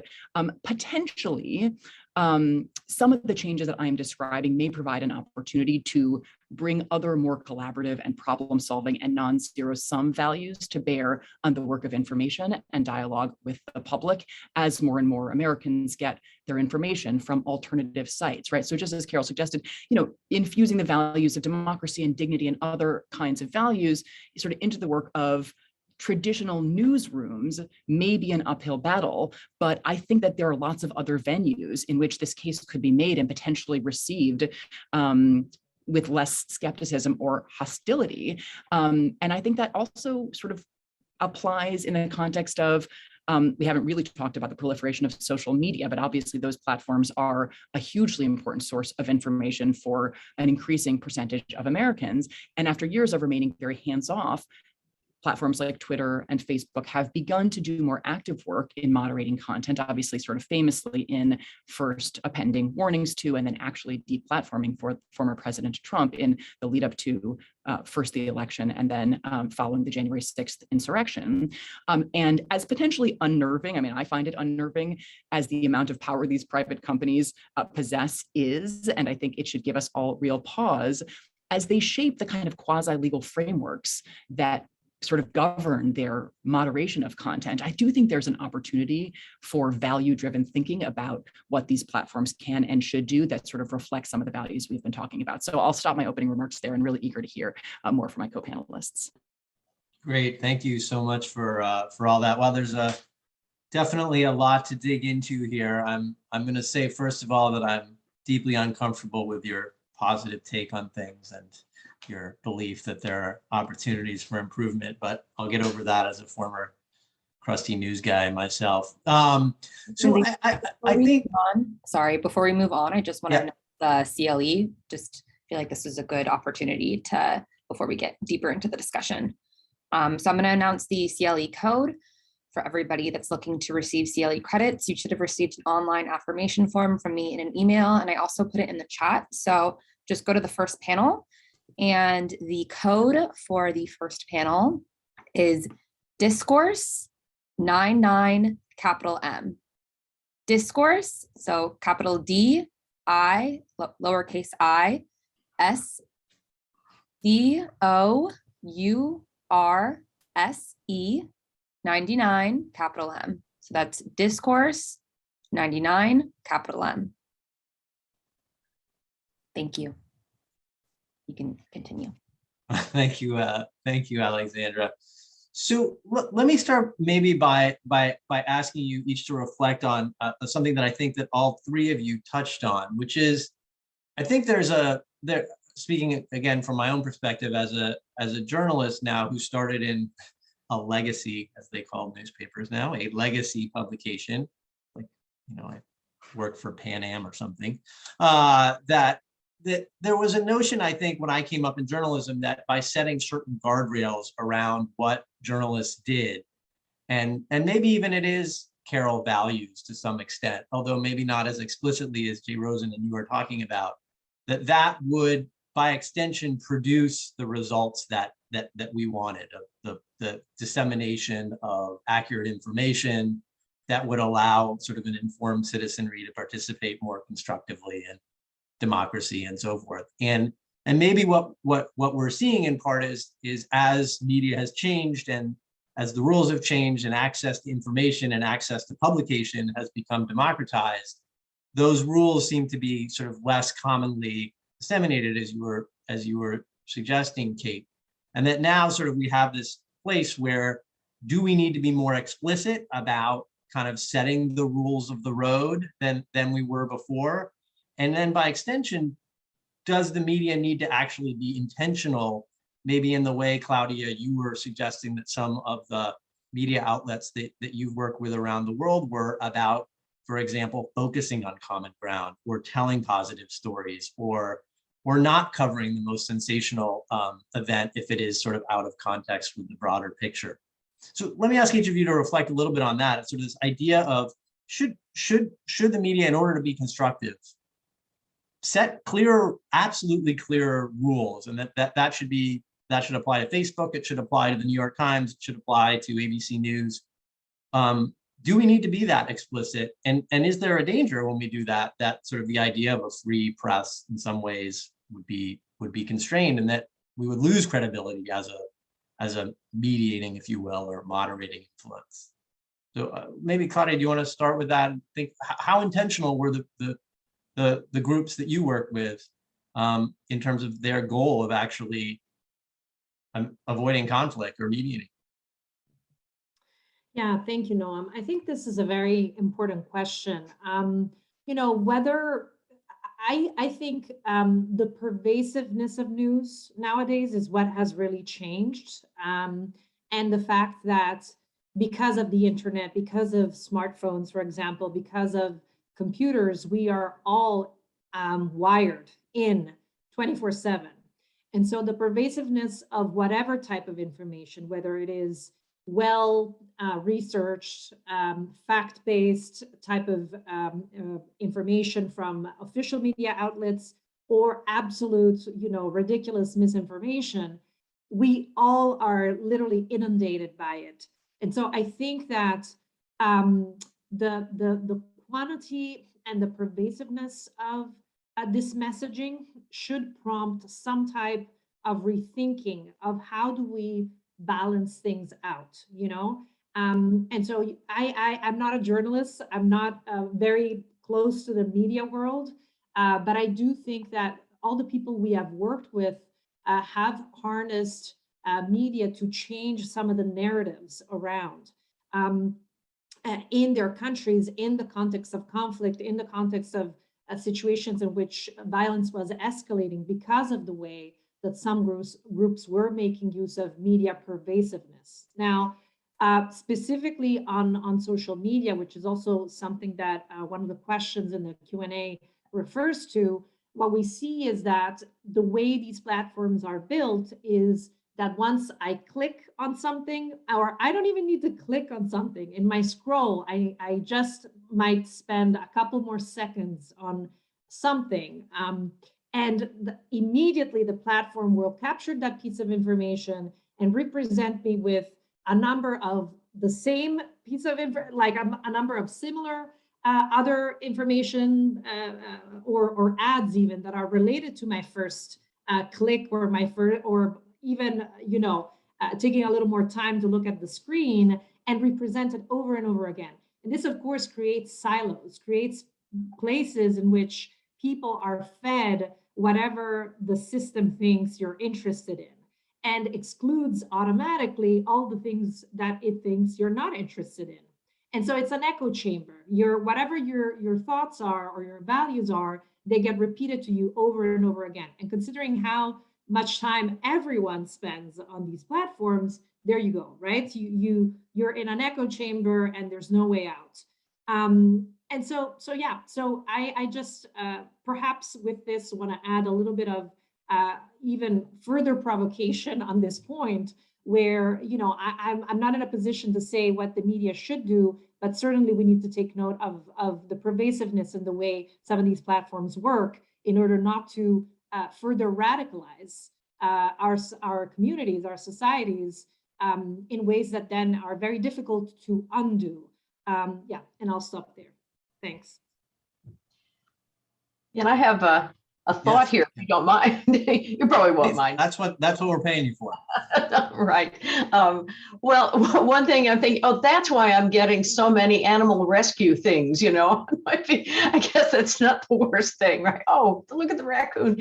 Anyway, but I wonder what would happen if these platforms were required to periodically give you an option rather than a default, you know, rather you had to opt into a certain kind of filtering system, right? Do you want a broad array of things? Do you want a narrow, do you know what I mean? Some kind of choice. So people had to at least be conscious of the fact that what they were getting was being tailored to what they had seen or had spent more time on.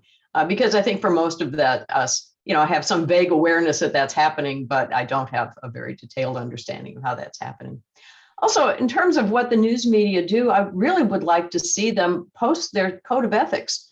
Most of the legacy news media, at least, have a code of ethics, and it's there, it's available. Many of them have it on the website, but I think not all. And to have that more clearly available to readers so they could look at it, you know, how they use unnamed sources, for example, you know, what their conflict of interest policy is, it's there. And I think that might be one step. And I guess I would also like to see anybody who calls themselves news unable then to use as a defense in a libel suit, oh, nobody believes me anyway, right? that would be out. So those are some thoughts anyway. Kate, you want to jump in? Sure, and I don't want us to take us too far into platform governance, but I will say in response to what Claudia said about, you know, algorithms and Facebook, and the book, the Facebook sort of expose, An Ugly Truth by Shira Frankel and Cecilia King, has like a pretty amazing couple of chapters about some of the sort of inside the sausage making of Facebook, and it is not just serving you up sort of animal rescue, you know, content, if that's what you have lingered over when scrolling through your feed. Really, it is about increasing engagement, and it is the case that just it is documented beyond dispute that divisive and incendiary posts increase engagement pretty dramatically. And Facebook has known that and has considered and rejected tweaking the algorithm in ways that dial down the kind of increase in conflict. And it has occasionally, right before the election and between the election and the inauguration in the United States, at least, they did play with the algorithm some, but they have made the considered choice not to do it, even in the face of evidence that it is increasing the potential for, and at times actual violence, to sort of allow the algorithm to operate in the way that it does. So it's a really terrific book, and makes concrete some of the dynamics that we are talking about, if folks haven't read it. But I mean, I don't know, to the original question that you raised, I mean, I think it's sort of this, you know, there's a profound question about, I think, our settled notions of the First Amendment, or the values of the First Amendment, that that good speech will overtake bad speech, right? That the corrective to dangerous speech is more and better speech. Like all of that is predicated on a functioning marketplace of ideas that I think we just may need to accept is not a realistic description of the kind of media environment in which we operate. And if that is the case, I think that some of the concerns that you sort of alluded to, Noam, about it being sort of, that there being something inconsistent with the role of journalists in a democracy or with the First Amendment about doing, sort of putting a thumb on the scale or actually, implementing values or principles in ways that I think it's right, like traditional legacy media outlets would sort of recoil at. I think all of that may require revisiting in light. I mean, it is not just that the best ideas are not prevailing, right? Because it is sort of the loudest, it is the ones that grab the most attention. There is tons of evidence that it's not a functioning marketplace of ideas, and sort of the quality of the idea is not in fact the most important thing. And so I think that once some of the predicates are no longer actually applicable, all the rules I think very much warrant revisiting. Yeah, no, it's obviously a major tension, particularly with social media. And I can certainly attest that, as somebody who started in local newspapers a million years ago, where we were the main source of news in Duluth, Minnesota, we got to set the agenda, but there was a certain sense of responsibility that we had, that while we were chasing readers in the same way that online platforms are chasing clicks, that didn't mean that we were going to put, puppies and gruesome pictures of murders and what have you on the front page, that we had to curate, if you will, what people were seeing and reading.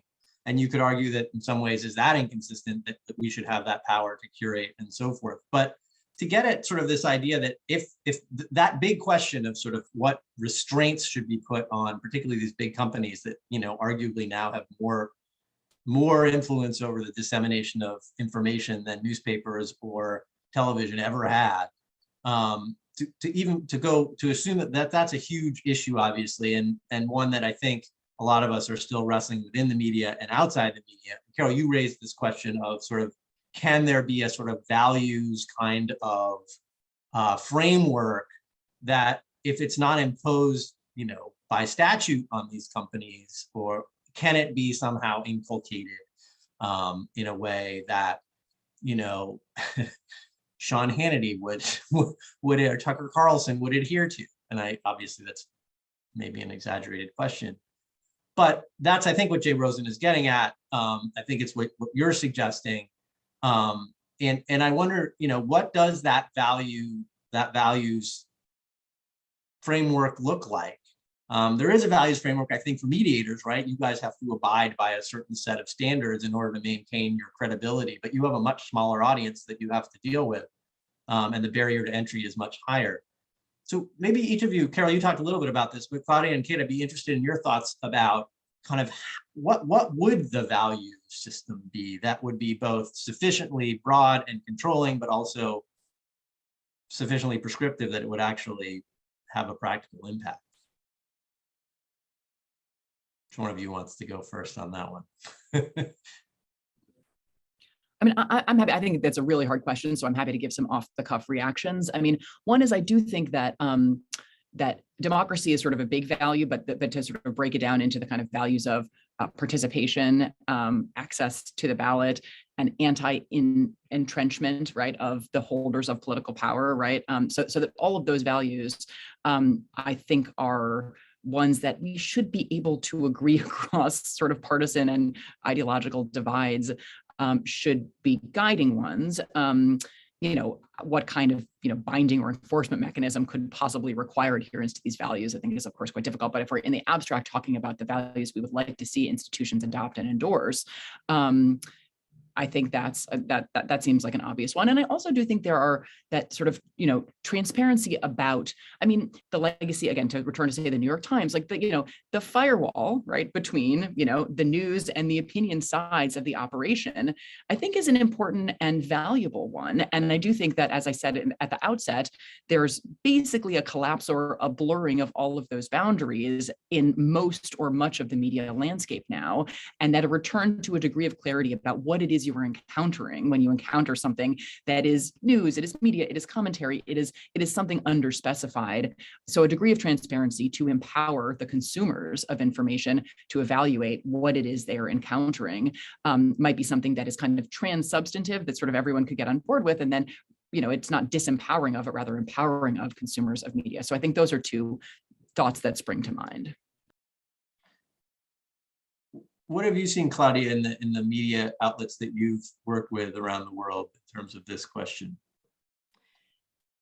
Look, I do think that the possibility of greater inclusion of voices from different sides of a conflict to share their views in a respectful manner and also in a responsible manner, right? So in a sense, maybe this has more to do with trying to coach, in a sense, whoever we put on air of the consequences of their words, especially if we're talking about leadership or people that are influential or people that have a following.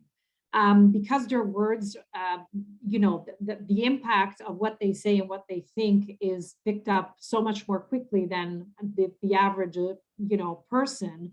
I think that in a sense, trying to raise the level of responsibility in that regard is something that we try to do as an NGO, but also leveraging a little bit more the third side that William Ury was talking about in his speech, right? How do we make it so that there's also a more community-based request for a different type of information being made available?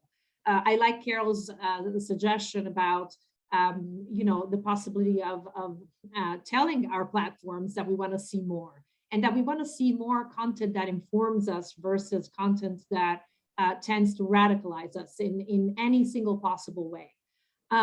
So I think that in the experience of Search, we have tried to support outlets that had that more inclusive type of attitude towards a number of diverse voices. We have put diverse reporters themselves, right, on air to express their opinions about, in collaboration with the other side, about any given conflict ongoing, so that whoever was listening was actually, even in the middle of a genocide, was actually listening to two people from both sides talking to each other respectfully about their differences. And again, like that we and on this, I think I want to tie it up with the role of a mediator in a room. Just as the mediator, in a sense, offers a certain type of composure and behavior that the parties could pick up if they wanted to, of listening and respect for each other, I think that media can do the same by portraying different voices, by portraying healthy, respectful debate and dialogue on air, that we can all engage in that type of thinking about people that we disagree with, right? And in that sense, there's the setting the example aspect of this that is really what I'm trying to emphasize.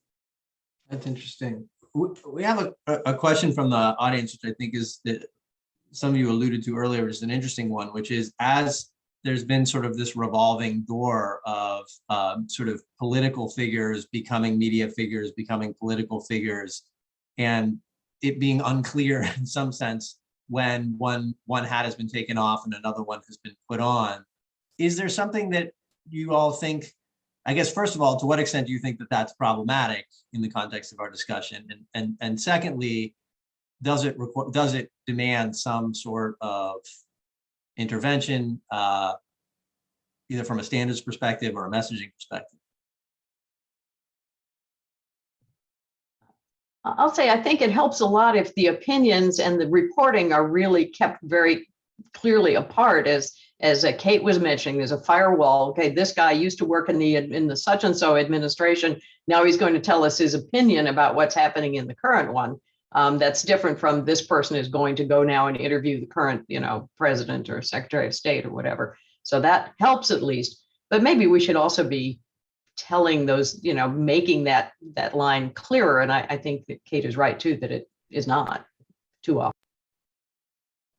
I'm sort of of two minds about this. I mean, I think it's true. There are many former, elected officials who have TV contracts, and typically the networks will, when they declare they're going to run for something else, then they're off air. But there's it's not always such a binary. They're thinking about running for something else. They're actively involved with strategy and advising of the members of their party, and still taking to the airwaves to provide. And I think it's true they are, for the most part, cast in an opinion role, but it's not as though their every soundbite bears that caption, and nor maybe could it, consistent with the need for flow, if we're talking about television, at least. So I do think there's something interesting with the proposal that, there are prohibitions on lobbying the federal government once you leave government service that are law, right? Those aren't norms or institutional practices, that's law.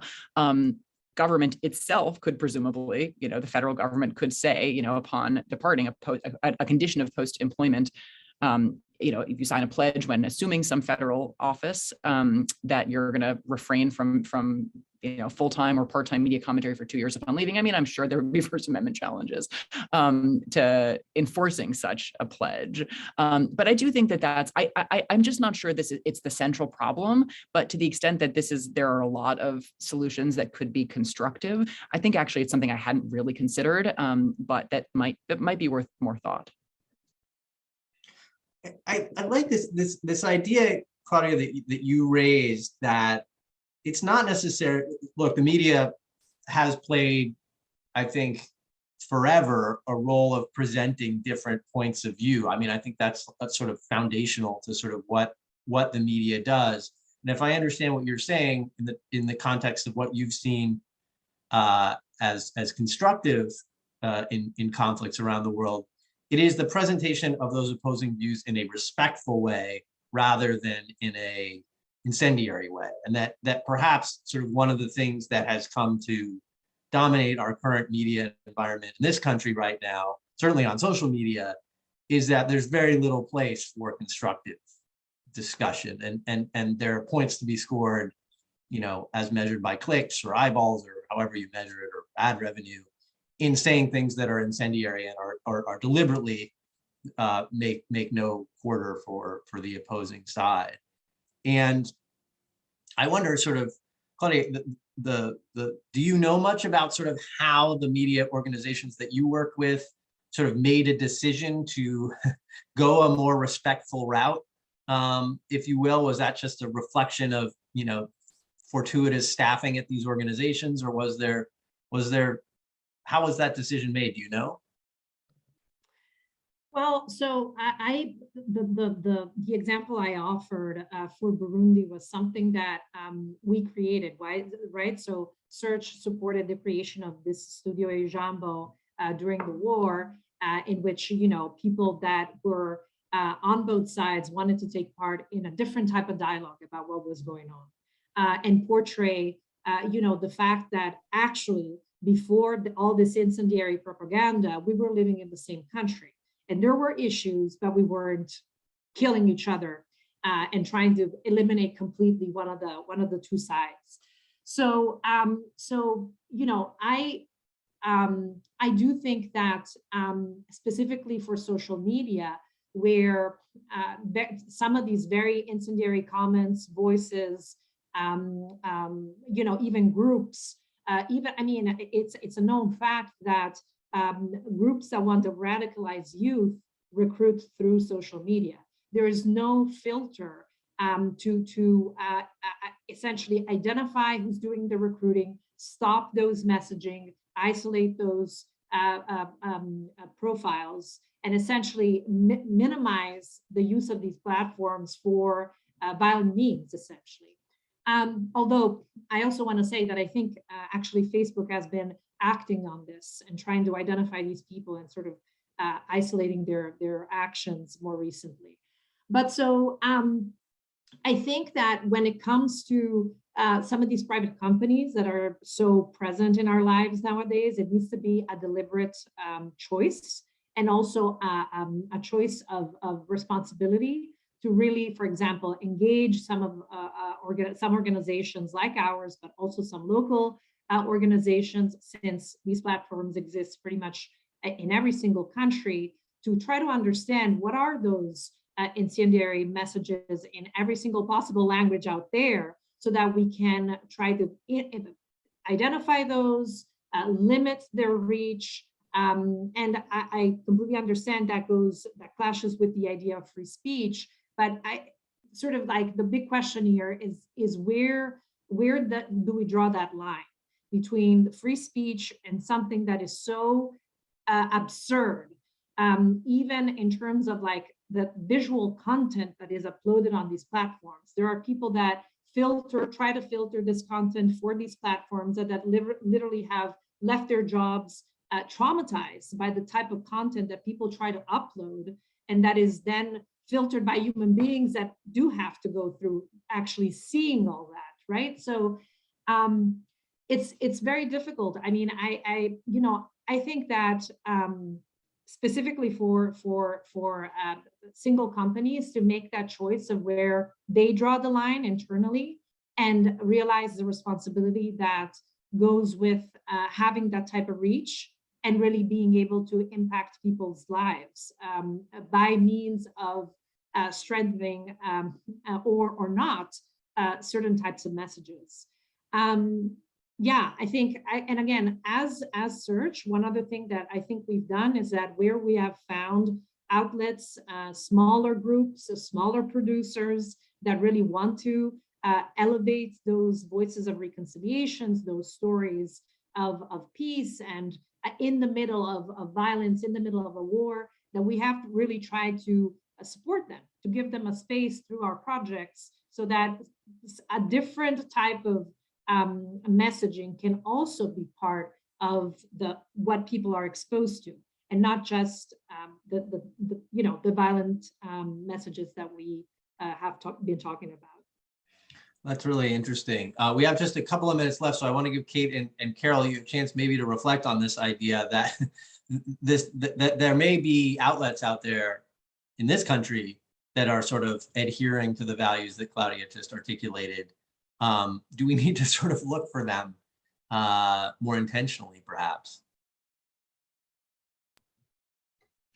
Sure. Let's see. I'll mention at least one other. I mentioned Michelle Martin, who does her barbershop segment in New York. Brian Lehrer's call-in show. I've heard him ask people to tell something they changed their minds about in the past year. And that really just invites people to be more flexible, more receptive. It kind of models, and then you hear for an hour or more, other thoughtful comments about people who have been able to listen to stuff and not be rigid and not be, hostile. So there's some, at least. So I think one thing that we also need to factor into this question of, truth and falsehood, grappling in the marketplace of ideas and things, is also, I think, with all these voices in the marketplace, we're kind of seeing the extent to which people will kind of perform censorship themselves, like latch on to those things that are affirming to them personally. So that even if, so that I think it's not always just who's sending things, but also the way we listen. People will kind of narrow in on the stuff that makes them feel justified in their lives or affirmed. And I'm not sure what to do about that, but just an observation. Maybe we need to think about the way we're telling those stories, but I'll be quiet so Kate can talk. Last thoughts, Kate? I don't know if I have any profound last thoughts. I mean, I guess I would just say the First Amendment, which has come up now a handful of times, and principles of free speech are designed to facilitate democracy. If really absolutist conceptions of the First Amendment turn out to be an obstacle to meaningful democracy and self-governance, then we need to reconceive some of what we have long thought about what the First Amendment permits and maybe requires. And so to the extent that these conversations are a useful starting point for sort of reconsidering, for a long time we thought, well, could you regulate media? Well, no, the First Amendment is an absolute bar to doing that. And I'm just not sure that is in a categorical sense true or right. And it's not anti-democratic or anti-constitutional or anti-American to suggest, the First Amendment is not a principle that is inviolate if in fact it is a maximalist vision of it is inconsistent with real democracy and democratic values. So I guess I'll stop with that thought. Well, that's it seems appropriate for a law school event to end with some big constitutional question. So thank you, Kate. Thank you, Carol. Thank you, Claudia. All three of you, just really, really interesting observations and reflections. Thank you, and wish you all well. Thanks for the panel. I guess I turn it back to you now, Alexander, right? Thank you. Perfect. Thank you all very much for joining us for this discussion. It was very interesting. So thank you, and you're welcome to stay or leave, whatever you prefer. But I will, because I know we had a few concerns with the last CLE code, so I do apologize. I'm gonna announce this one more time. Yeah, you're all good. So it's discourse 99M with a capital D. I know it's backwards, but this is the best we can do. Discourse with a capital D, 99, capital M. Perfect. And we will be taking a 15-minute break. And then we are going to hear virtual remarks from the Divided Communities Project at 11:30, and that will kick off our second panel on community discourse, building community with dialogue.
We're going to be starting in 1 minute. So David, at 11:30, can you please start playing the video? Thank you.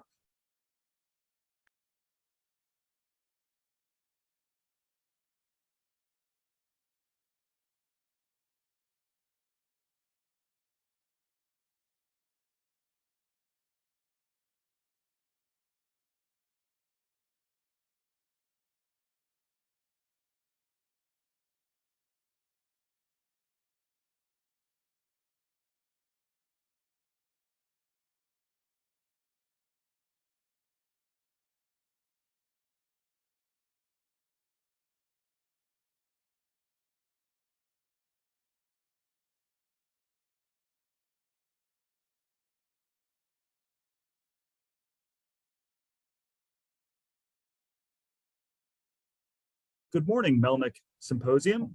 My name is Bill Froelich. I'm from the Ohio State University's Moritz College of Law, where I'm the Deputy Director of the Divided Community Project.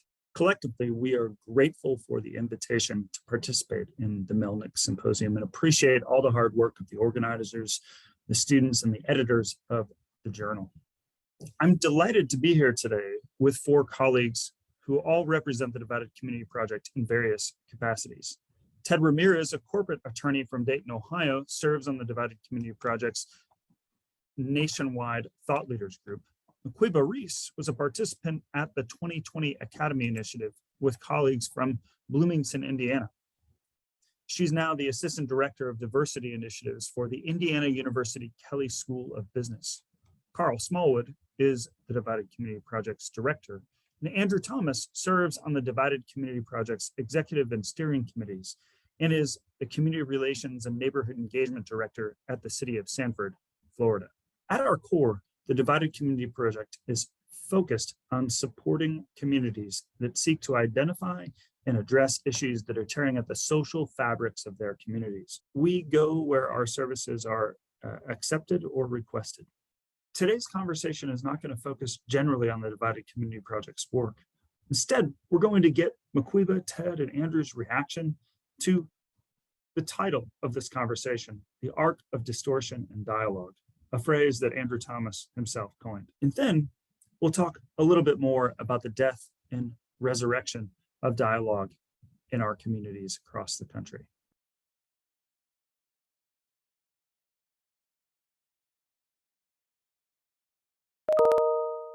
In terms of working through the challenges and difficulties within a community, I think the anchor in all of that is getting people to the table, having people talk. And the liability of not doing that is getting out, not just mixed messages, but wrong messages. So we can have the greatest intentions in the world for the community, but if you're not in touch with that community, then chances are you're going to miss your mark. Yeah, if you're creating something, or even if you're inviting someone to the table, it's really important for us to know our history. So many people want to reconcile before we know our history, and that's backwards. And so part of our issues, or the way that we can actually reconnect, is if we understand our history. And so I think that in order for us to heal, in order for us to really engage in community, we have to conceptualize and put history in its forefront, and not look at things like Black History Month only for Black people, and understanding that it's American history. You know, much of the things that create error and problem are well-intended actions and statements. And part of the arc of distortion is the fragility of discussing items just one-on-one. I can think what I'm going to say to you, and I can compose the words to say that to you. You then receive what you heard from me, and you process within your own framework what you think I said. And what I thought and meant to say may be entirely askew from what you hear. And the importance of getting that straight, I guess, moves into the area of relational activity and transactional activity. If we're on the transactional side of things, we want to get things done. We have a timeline, a budget, pressure, people watching. But the most important element of dialogue is relational. Finally, I would say that We err often in the way we try to communicate with excessively large numbers of people. There's a kind of a soft rule in corporate governance. You don't go to a board with a proposition unless you know it'll pass. And in order to prepare something that is likely to pass, you have to talk to people in advance. And you have to talk to people one-on-one and one-on-two. So often we try to do the good things we intend to do by having a speech to several thousand people. And you can immediately see the mathematics of that. There are 1,000 people who are going to hear what you say and come up with at least 500 different interpretations of what you said. So perhaps the more constructive way to move about is to have a one-on-one, a two-on-two, a three-on-three, and then form a small group of people that have developed their relationship with one another to really be able to communicate and dialogue effectively with one another before enlarging it to a more significant community and turning to the transactional side of what we're trying to do. Ted is spot on in terms of what people walk away with. As he talked about the transactional, the relational aspect of communicating with individuals, also think about how people are receiving it. Is it on a thinking level or a feeling level? And if you're not in touch with that, and if you don't do that, a lot of times the one-on-one, is it time consuming? Absolutely. But very often, I mean, you build it kind of block by block. So it would be great if you can go out and hit the masses. That would be great. Very often that don't work. So putting the time in to work on building relationship, that is key.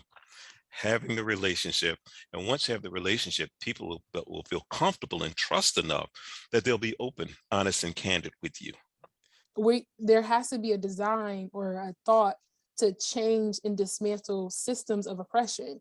And so I think that if we understand, if we can break down the history and how close it is to us today, then we can fully recognize what community building looks like. Because once we connect that history and knowing that it's like very much present today, like, and so that's something to really be cognizant of. If you want to build community, I think that we have to understand, like I said before, is understand the history.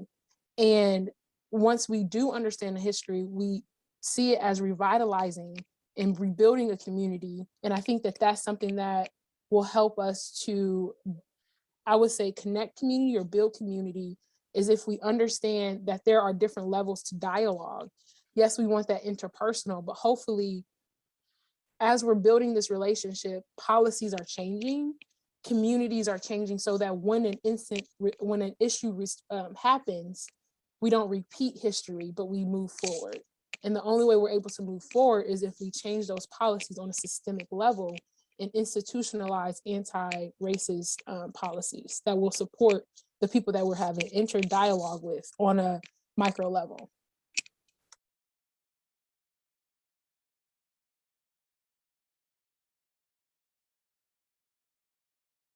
I just wanted to make sure that, like, it's supposed to be messy. I don't think that dialoguing in this type of conversation is supposed to be perfect. There are supposed to be disruptors. Some people want to eliminate these young folks and not join them and hear them and let them know, like, if they are out there protesting, or if they're letting you know you're not listening, or if they want to be known as non-binary, or, you know, if you're not engaging with this generation or evolving with them, then they can feel as if they're being attacked. And so I think that for the people on this call, and for the purpose of building dialogue, that means that we're fluid in what the community is asking for, not what we're wanting to get from this dialogue.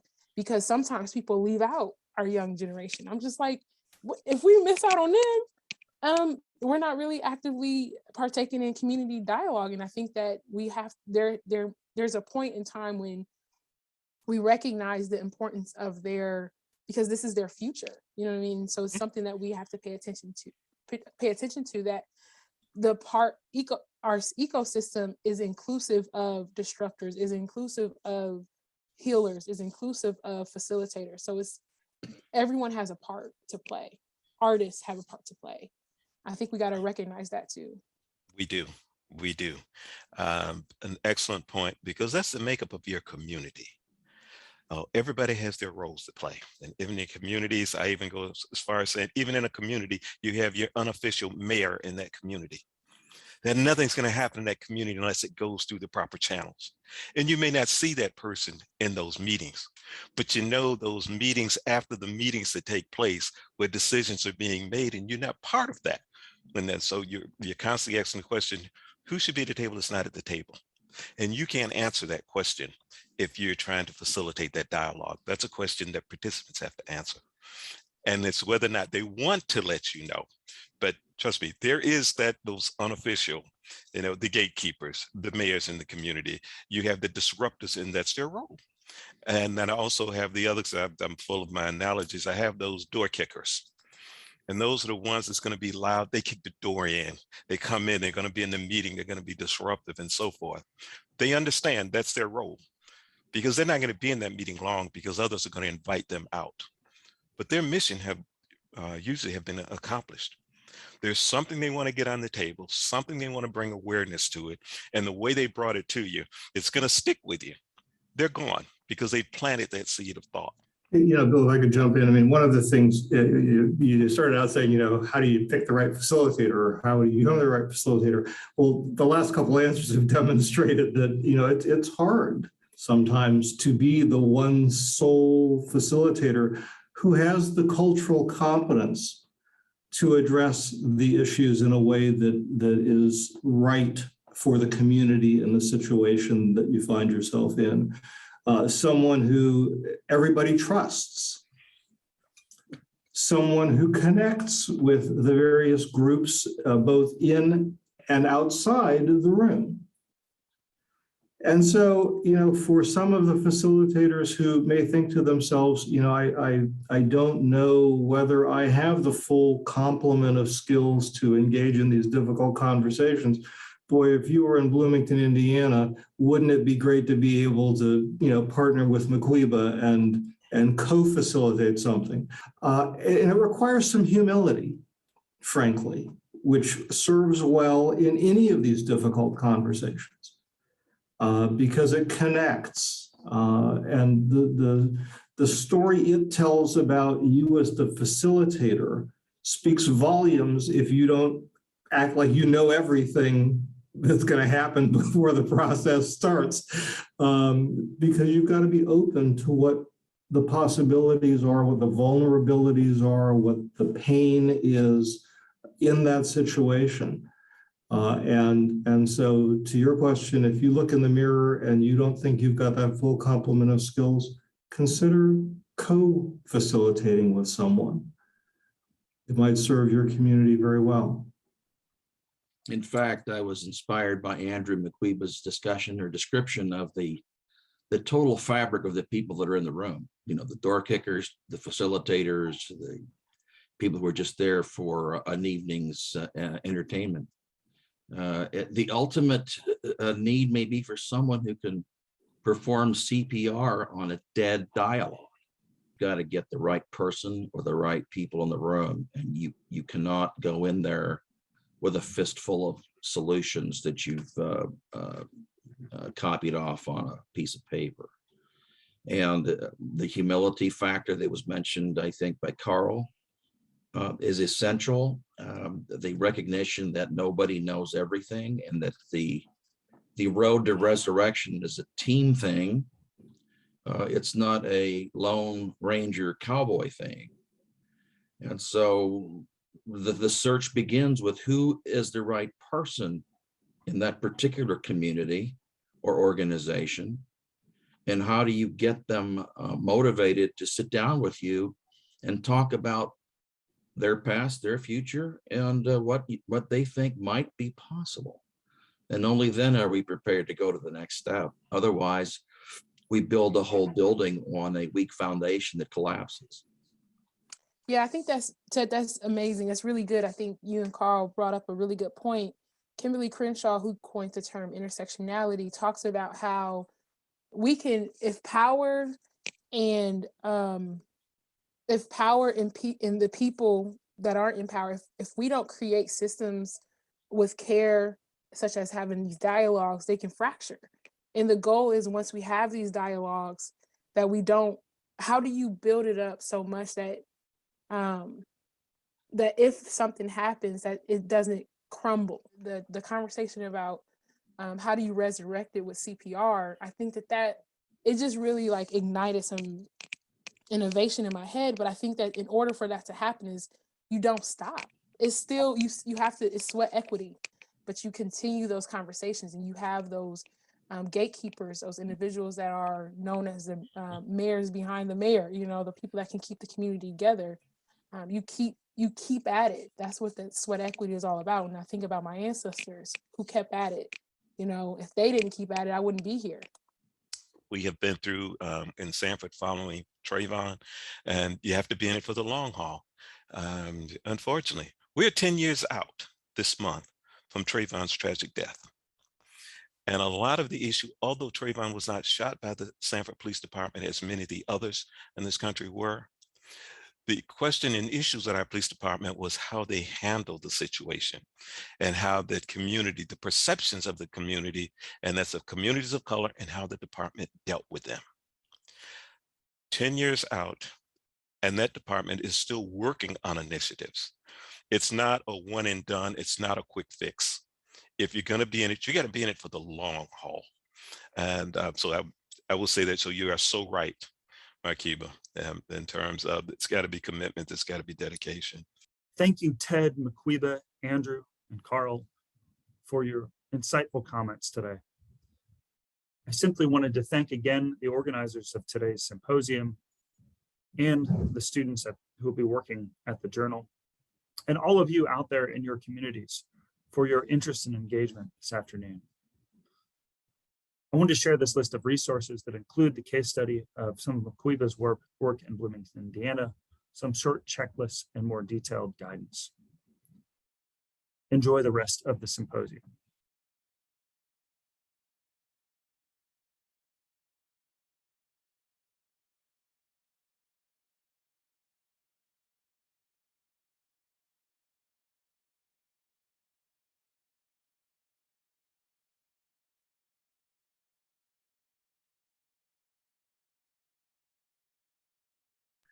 Sorry, all.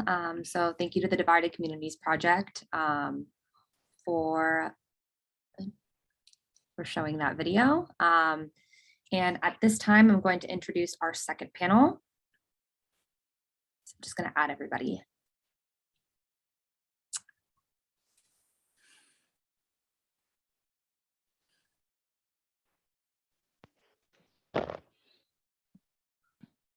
Hey, gang.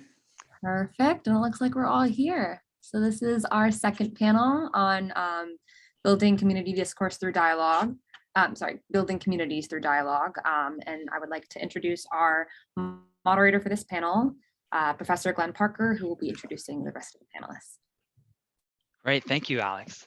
Good morning. Welcome to today's second session on community discourse. I'd like to get us started with a poem today.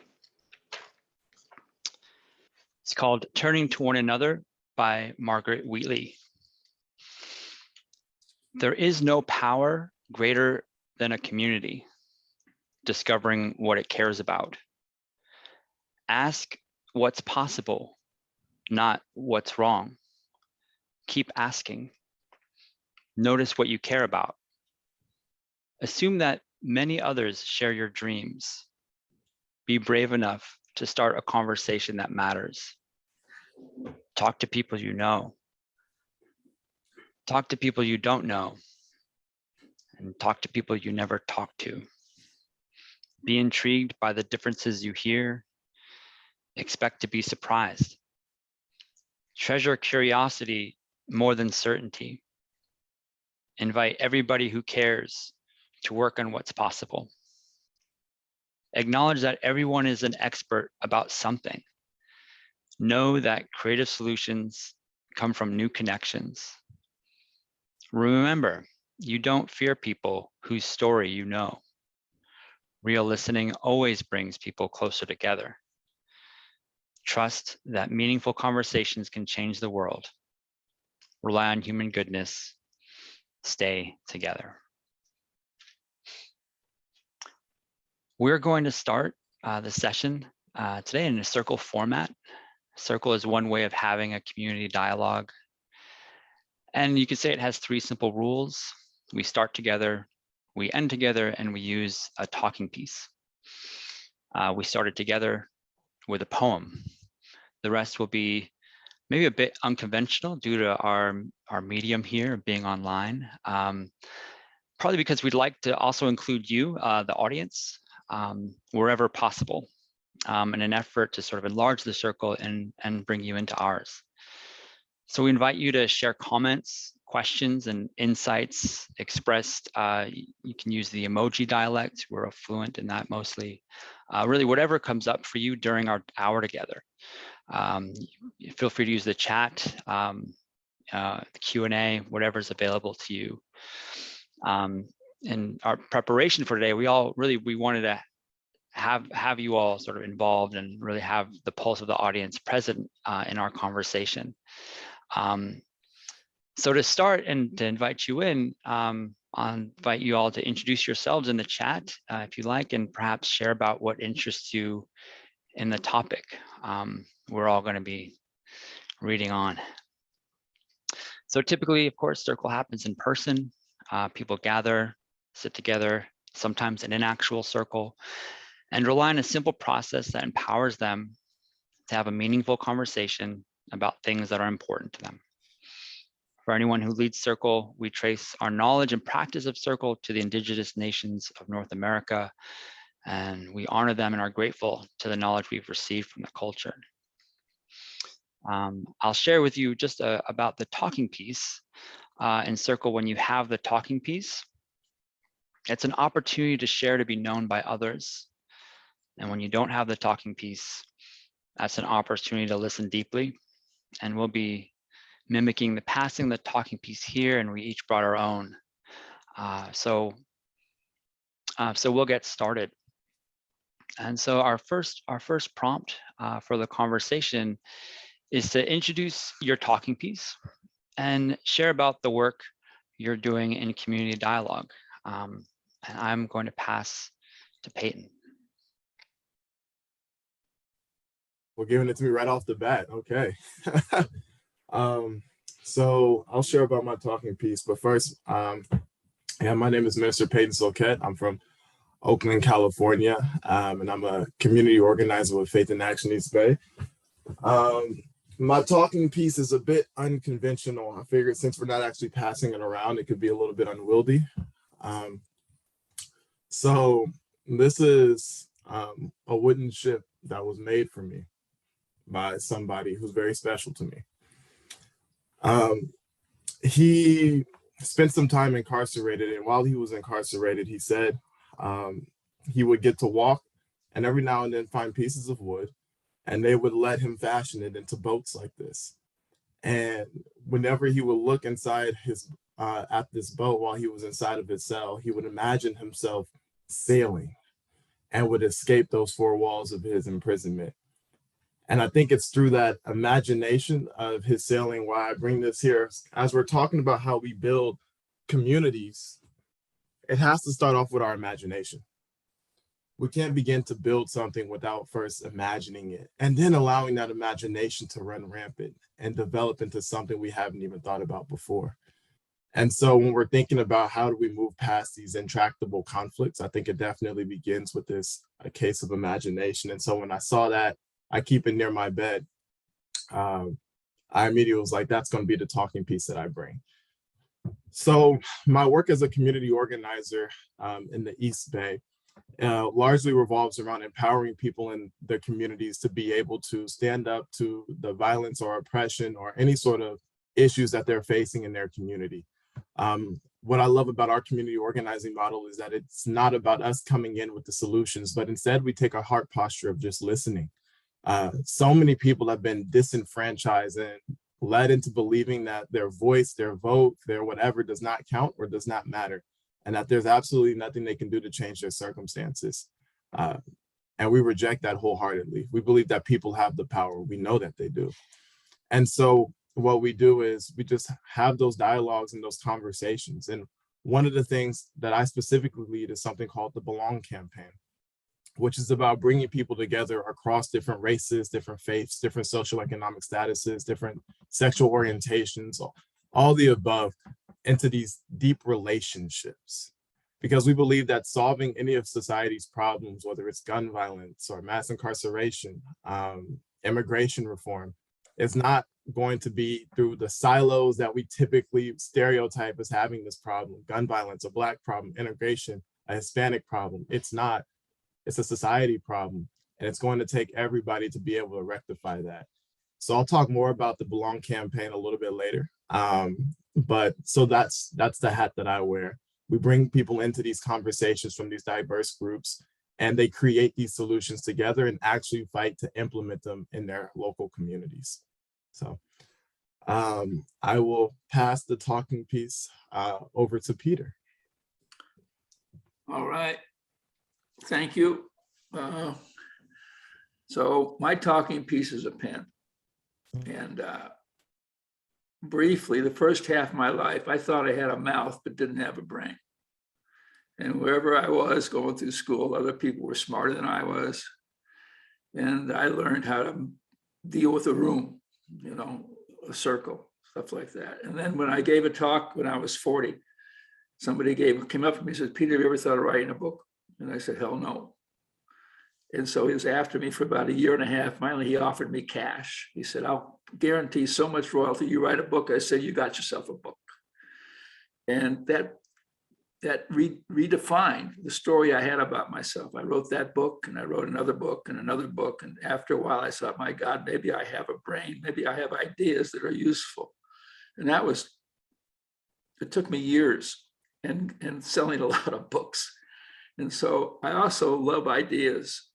And I think behind each one of us, there's a belief system and a context and a set of ideas that drives methodology. And if you just pick it, and so the pen kind of captures, and it's nice because now that I'm old, I don't have to go anywhere to write. And the older you get, the more reckless you can be in your writing. So you all have that to look forward to. And so that's my work is along the lines of Meg's poem. You know, there's a path of conflict resolution. There's a path of bringing opposites together, bringing the police and urban youth together and try to find some peace. My work is a parallel path, which is to say, how do we get people into conversations they haven't had before with people they haven't talked to? And dialogue, it gets really specific. I'm looking for dialogue that creates agency. Just like Patton said, we bring people together to find out what they can do to create a world they want to inhabit. It's not dialogue to figure out what somebody else can do. There's enough people trying and waiting for the transformation of leaders and people who the newspapers report on. And underneath that is the belief that we've kind of sacrificed our citizenship in our love of consuming. And so we've outsourced to the police my safety. We've outsourced to the healthcare my health. I've outsourced to the school my raising a child. And so the work we're doing is bringing people together and say, what do you really care about? And what can you do without institutional support, without leadership? Other people are telling truth to power. We want to tell truth to each other. And so we have a process. And it goes in strange places. The Democratic caucus in Michigan, rural caucus in Michigan, is a society that their political process has divided their communities, their rural communities. And so they are beginning to say, how do we come together about things we have in common? How do we come together about what we agree on and stop, the previous people were talking about divided community project. And I think our work is to create a connected community project. And I think that's what we're all doing in our own way. And so we just, we work with neighborhoods, we work with citizen groups, we work with faith community, and leaders becomes a convener. And we talk about what facilitation. My dream is to have every leader know how to facilitate the way you do. That restorative practices are amazing. And let that be the leadership training we give people. Forget about vision, forget about management, forget about giving order. Better forget about how to develop your people. We have all this kind of empire language. These are my people. I'm going to develop my, no, you didn't own them. And so this becomes a leadership. Anyway, when we come back, I'll talk specifically about what an hour would look like. And my own feeling is it takes about, how long does it take strangers to fall in love with each other? If you get the question right, about 15 minutes, and which is longer than each of us has right now, but otherwise, anyway, I'm thrilled to be a participant here. And I pass, as they say in my groups. Thank you. Oh, I'm going to pass it to Seiwan, because I know she's eager to talk. Thank you, Peter, and thank you to CJCR for inviting me and letting me be a part of this very exciting and important conversation today. So the talking piece that I brought with me is this little black rock. Doesn't really look quite special to people, but it has a very special meaning to me. This is a rock that I brought back with me to New York after a family trip that I took a few years ago with my family. I think this was in the beginning of the pandemic, where we went quite a long time without seeing each other. And we made this very intentional choice to come together and take this trip to this little island in Korea called Jeju Island. And we made this very intentional choice to really spend that time communicating and connecting with each other, especially after being away from each other for such a long time. And every time I look at this rock, it really reminds me of the importance of just connection with people, especially your family members, and the importance of coming together. And that's why I brought this rock with me as my talking piece today. Just a way of introduction, I'm a second-year law school student at Cardozo Law, and last summer I had a very special opportunity to work at the Red Hook Community Justice Center and the Center for Court Innovations as the inaugural Bosky Restorative Justice Fellow. One thing that I think I contribute to here is thinking about this from a law school student perspective and thinking about the ways in which we can engage with the law without having such an adversarial approach to it. And just to give a little bit of a background and context to the Red Hook Community Justice Center, we had Amanda Berman, who is a project manager there, come into one of her classes, and she put up this diagram that is quite intuitive, but I think it made sense in my head that I hope to replicate here. But the Justice Center is a community court, and how this works is that in one circle, a separate circle, you have a community center, and in a separate, another circle, you have a court. And when you marry these two courts together, the highlighted oval that is a product of these two coming together is what's a community court. And some features of what is considered a community court is that, of course, one, there's a court, and how this court is, and what makes this court so special at Red Hook specifically is that it's multi-jurisdictional. So under a single judge, the presiding judge there is Judge Calabrese. He hears matters of family, civil, and criminal matters all under one court. And of course, there's a community center element, and some of the services and resources that are offered under the community center is the Housing Resource Center, which of course offers housing resources. And something that I was able to be a part of was the youth program there. And that's essentially inviting high school students in that community to come and learn about the criminal justice system and the work that Red Hook does. I think this is really important because it offers a way for the community to be involved in the justice system without being direct parties. So instead of using the justice system as someone who is a plaintiff or a defendant, it really allows justice to be accessible to all members of the community. And I hope to elaborate this more later in the section, in the panel. And I pass it on to Jeff. Thank you very much. Received.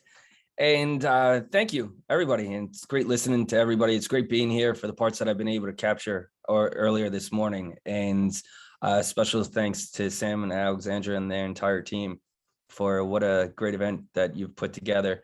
And look, we're only halfway through, so people don't go anywhere. Yeah, I guess first what I've got here, if you can see it, let me just tell you, when Glenn told us about this and having these things that we had to pick, I thought it was weird. And I never heard of anything like that before, but it's also weird in a good way, because everything that I'll be sharing about in our bit of time here too is maybe pushing yourself ever so slightly outside your comfort zone and having the opportunity where it's more than just these, catchphrases and words, but literally having a time to pause. And pause allowed me to reflect on an ordinary object to me that's pretty extraordinary. And it's my little journal. And realizing with the work and research that I do, trying to practice what I preach, journaling's pretty damn important, to stop and reflect without judging your thoughts. And I'm not going to open the pages because there's only 2 pages written on, because I'm a work in progress. There's more stickers than ink on the pages, but the stickers even themselves, like, it's that idea of also having that child mind in a good way, because if there's any, I like keywords, and one that I was thinking of with this is, it just reminds me of curiosity and how important it is to have that childlike mind of curiosity. And I don't like to speak for anybody, but now I'm going to speak for everybody. Isn't that critical to everything we all do? And I'm not just speaking for us panelists, the people that organize this, every single attendee as well. No matter what we do in conflict, we've got to be curious. And these stickers just in this journal reminds me of go out, venture, expose myself to new things constantly. But then also for the pages, the only way ink gets put on there is if I write it. And that's where the journey isn't just external, it's an internal, self-reflective one as well. As ways for my introduction and who I am and some of the stuff that I do. I'm an NYPD detective, just over 20 years. I'm the department's first ever mental health and wellness coordinator. I'm a research scientist at Columbia Medical Center in the Department of Psychiatry, and I work with great, brilliant people at both of those places and other places as well. And what I like to try and say is, sometimes I try and say in the very beginning, first and foremost, I'm a human being. I'm a human being that happens to work in law enforcement, but also happens to try and be a research scientist as well. And I've had a fortunate life. I've come across god-awful things. I've also come across some of the beauty that this world and human beings have to share with each other. And that's part of the human experience. And having the opportunity here to share with each of you, I'm going to try and frame it as we go further into it. It's just resilience and mental health and well-being. And when we talk about community, I talk about internal police community, because before we can go out there and protect the public and keep people safe, we've got to be a community to each other in-house and share that genuine respect and mutual respect in-house, because that's something everybody deserves, including the police. And this is where I'd say it's that cliche win-win, but it's real. The reality is the better cops of anywhere across this country and the world, the more better. That was awful English. I hope none of my teachers are on here. The better we're at, Glenn, can we edit that out in the recording? The better we're at our own mental health. Don't tell me no, Peter. I know we can't, but he said yes, so I can keep talking and end. The better cops are at taking care of their own mental health. Yet again, every human deserves that, but if our job is protecting people, that's the win-win. And I look forward to sharing more. I also look forward to hearing and learning more. And Glenn invited all of you. I saw some did it, but we've got over 80 people here. Just write your name. Let us know who you are and where you're from, please, because this is intended to also be interactive in many ways. And please utilize that chat. So I believe I'm going to hand it back over to you, Glenn. Received.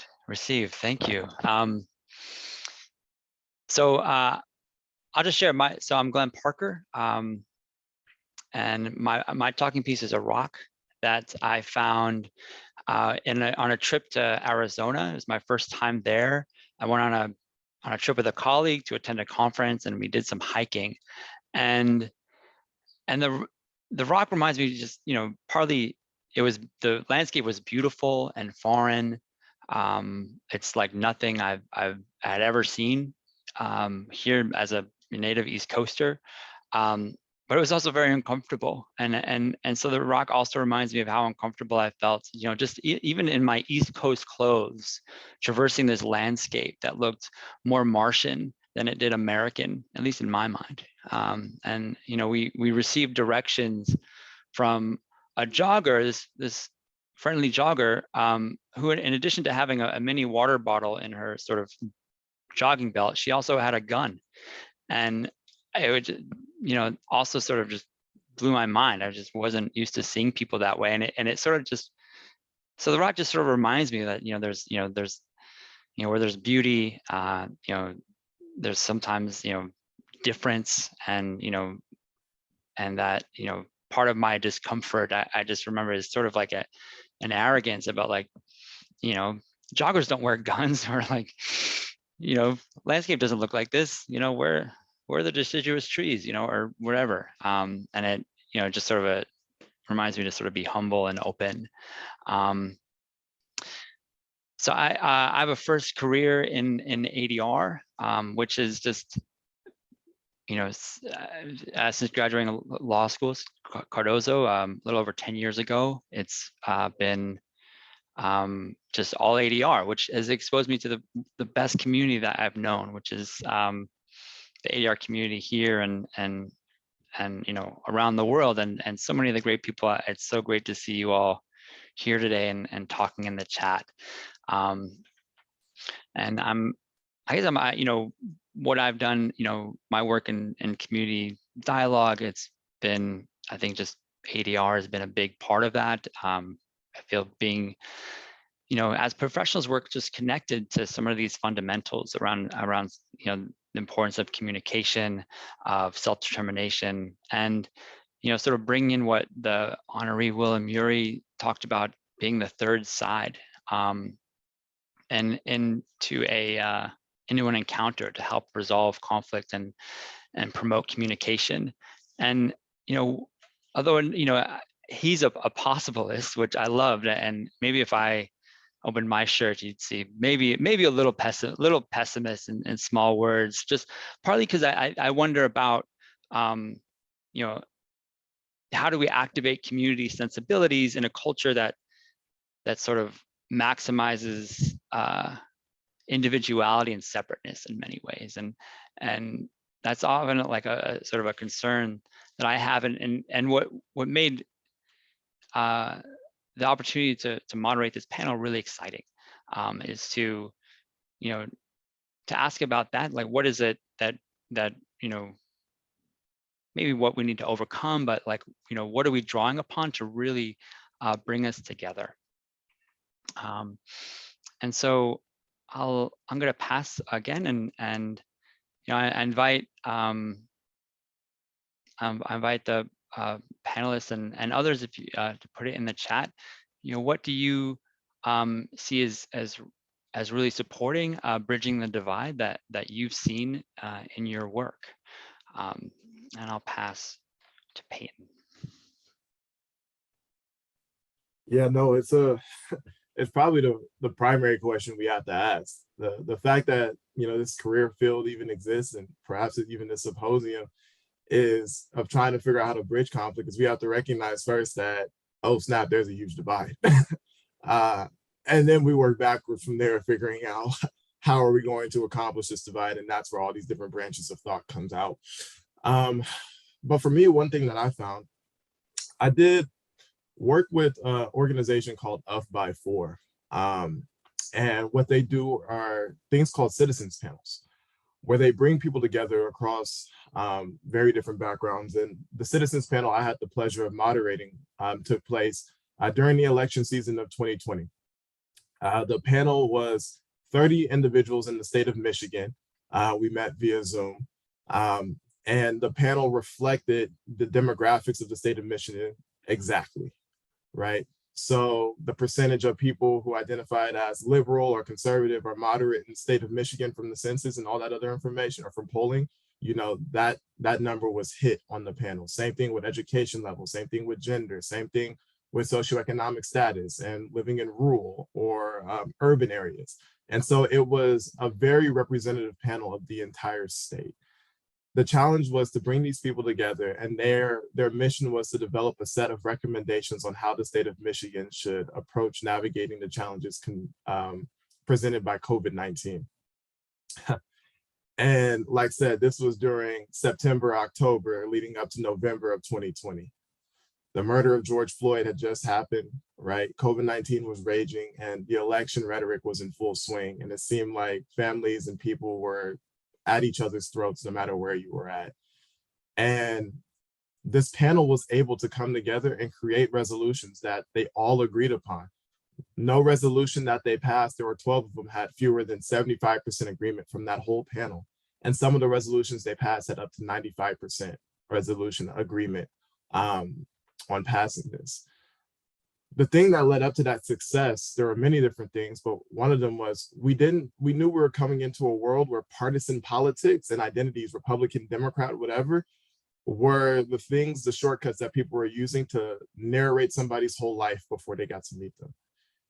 And we were challenged with how do we pull people out of that toxicity and invite them into this new space? And what we did was we started off with story. We asked a simple question: COVID-19 has affected everybody. How has it affected you? It's an open-ended question.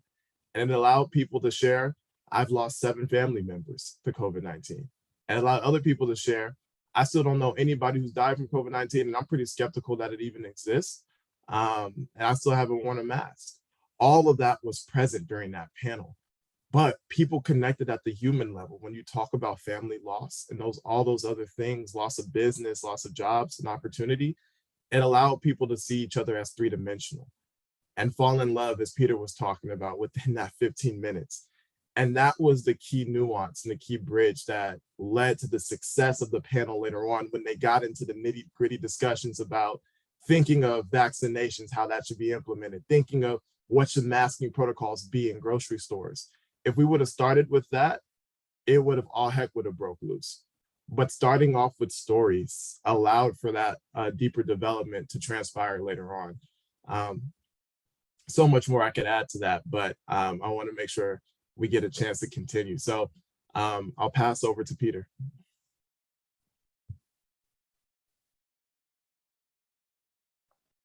Thank you, Peyton. What you just said is so powerful. We should just say that and then be quiet for 30 minutes, because what you're saying is, until people get connected, their discussion of policy process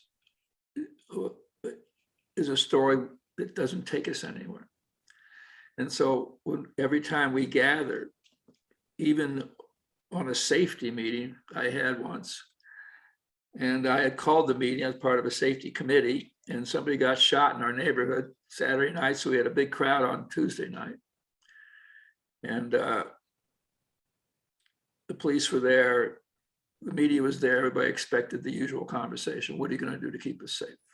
And I was running the meeting, so I just said, thank you for all coming. I'd like to break into small groups, okay? And I'd like you to answer the question, when did you start caring about this neighborhood? And what you're doing is helping them realize that we have more in common in terms of what our concerns are. Another great opening question is, why was it important for you to be here? What is it you care about? Most of my story is about my history, and I explain as if it caused who I am. And what we're really doing is saying, oh, in this moment, what are you choosing? And so the connection questions are very, very powerful. And connection before content is a quick way of saying it. Some other questions that are powerful is to ask people, what's the crossroads you're at in terms of whatever we're here about? And when I learned that your crossroads in your life or this moment or your role in the community, and I tell you mine, we get connected in a way that is very unusual. And after 8 minutes or 10 minutes of that conversation in groups of 3, I ask people, what struck you? I never ask for small groups to report. I say, what struck you? And they always say, I'm not as alone as I thought I was. And so what we're all doing is first overcoming people's sense of isolation. And I thought, Peyton, what you said about if you just leave people with the usual divided, parties and all that stuff, it's not who we are. And some other questions are, what's the crossroads? Another great question is, for the things you're complaining about, what's your contribution in having created them? And that to me is an amazing question because it turns me into an agent instead of an audience. It turns me into a citizen instead of a consumer. And in all of our discussions, we don't ask what the mayor can do differently. Then I'm waiting for the mayor's transformation. And that could be a really long wait. We don't ask what the police can do differently. We say, what can we do to keep our neighborhood safe? And so that's a beautiful question. What's your contribution to the very thing you came to complain about? The person says, I have no contribution. All right, I'm innocent, Mr. Judge. And then you respond by saying, well, if you did have a contribution, what would it be? And if they still say nothing, it's all them, then I say, well, that's your contribution. You think you're a witness.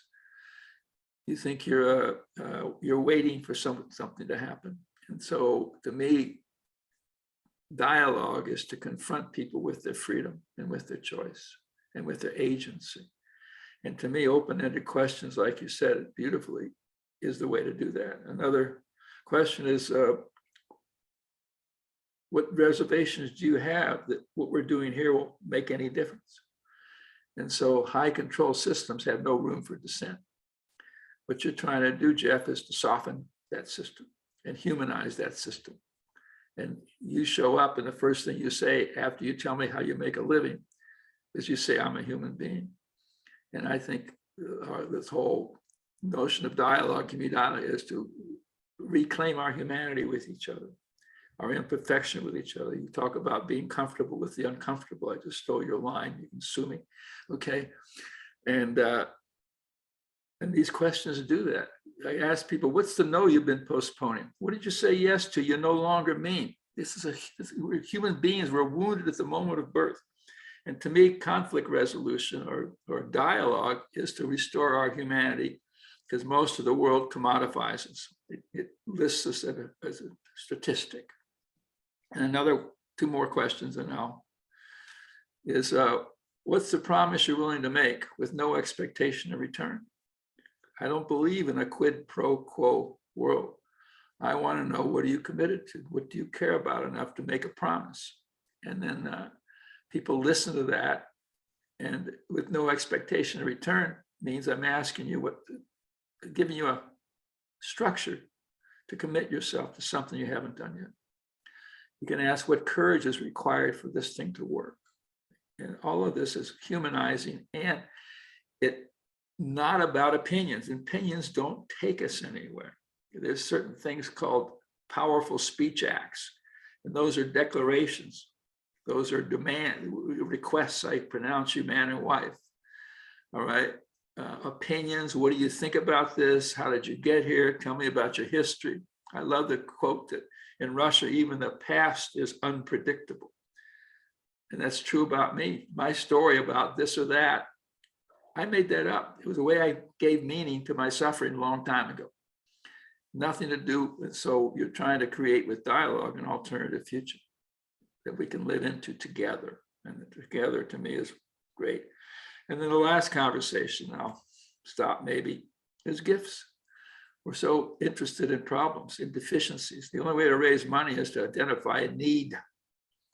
We treat people, there's no such thing as a poor person. That's not who they are. All right, and as soon as you call somebody poor, you call them broken. And so we're talking about getting rid of the narrative about poverty and being poor, and say, what are the gifts people in this neighborhood have to bring? And I'm sure Siwan in Red Hook, the community center, brings young people in and confronts them with what they're good at. And so every dialogue ends with, what gifts did you receive from each other? Because if we don't say it now, we'll never know. And part of what you're all doing is confronting people with their gifts, because most of the time we want to talk about needs. As soon as I can call myself a need, I've surrendered my agency. I've said somebody needs to fix me in some way. And the social service industrial complex is organized around fixing people. I don't need to be fixed. were enough. Do I need support? I need capital. I need investment. I need to find out I'm not alone and I'm not crazy. And that's what we all do. And so those are kind of the questions we always use, not all the time, not all of them.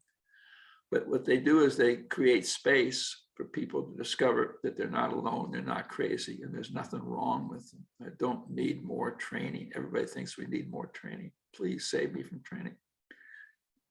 Help me get connected, and I'll do all the things that you guys do. So if I overuse my time, I'm guilty.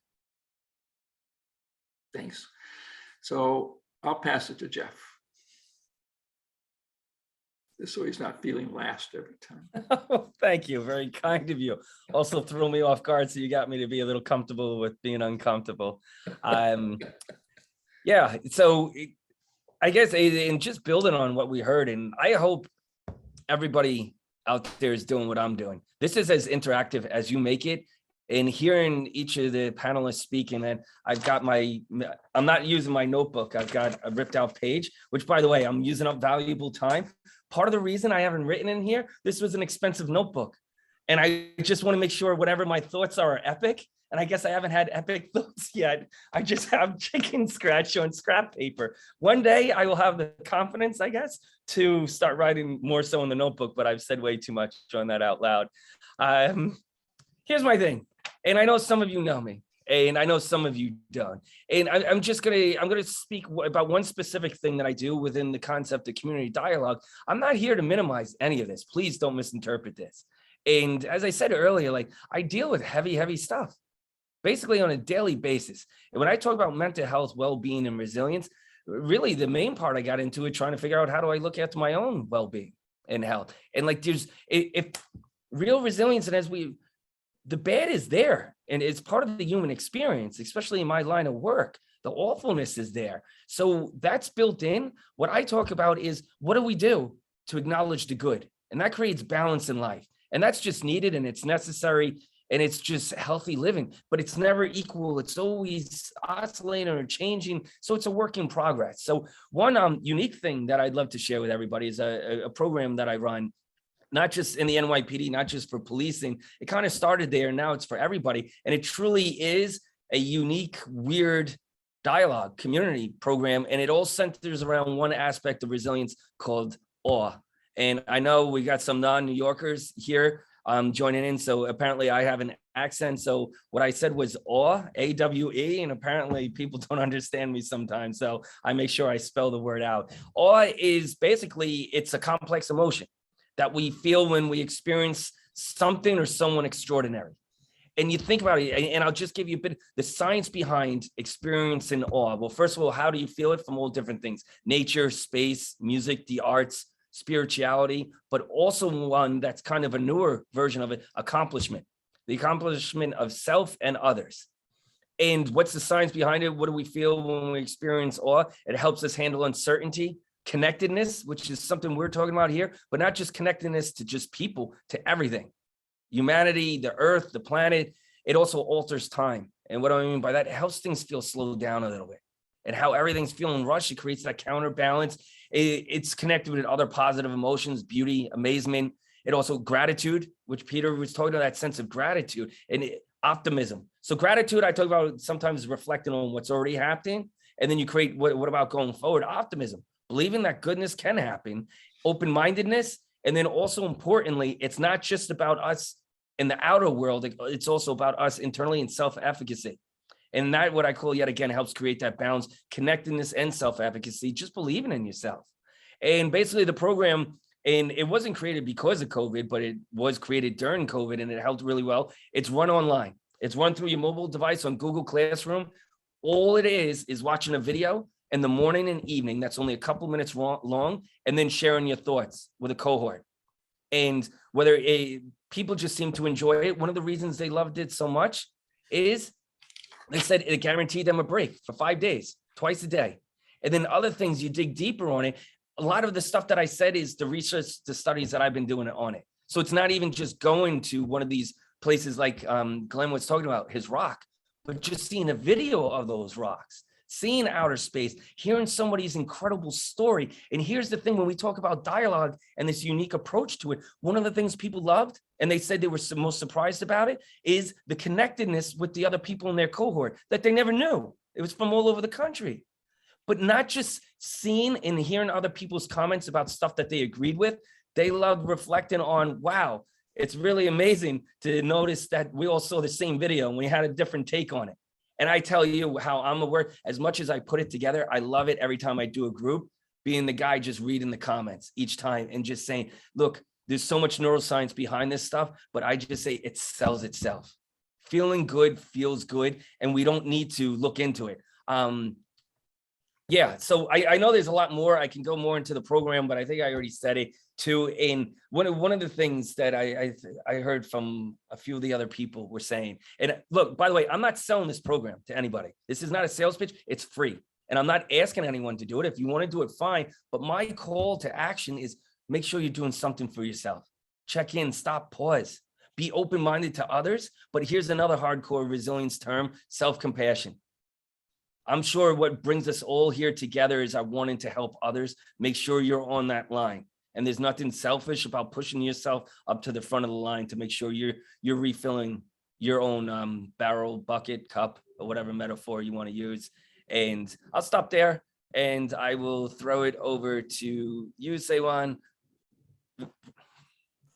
Well, first of all, Jeff, I think everything you said is worthy of being in your journal. So I think you should definitely reconsider using those pages. I think everything you said was just wonderful.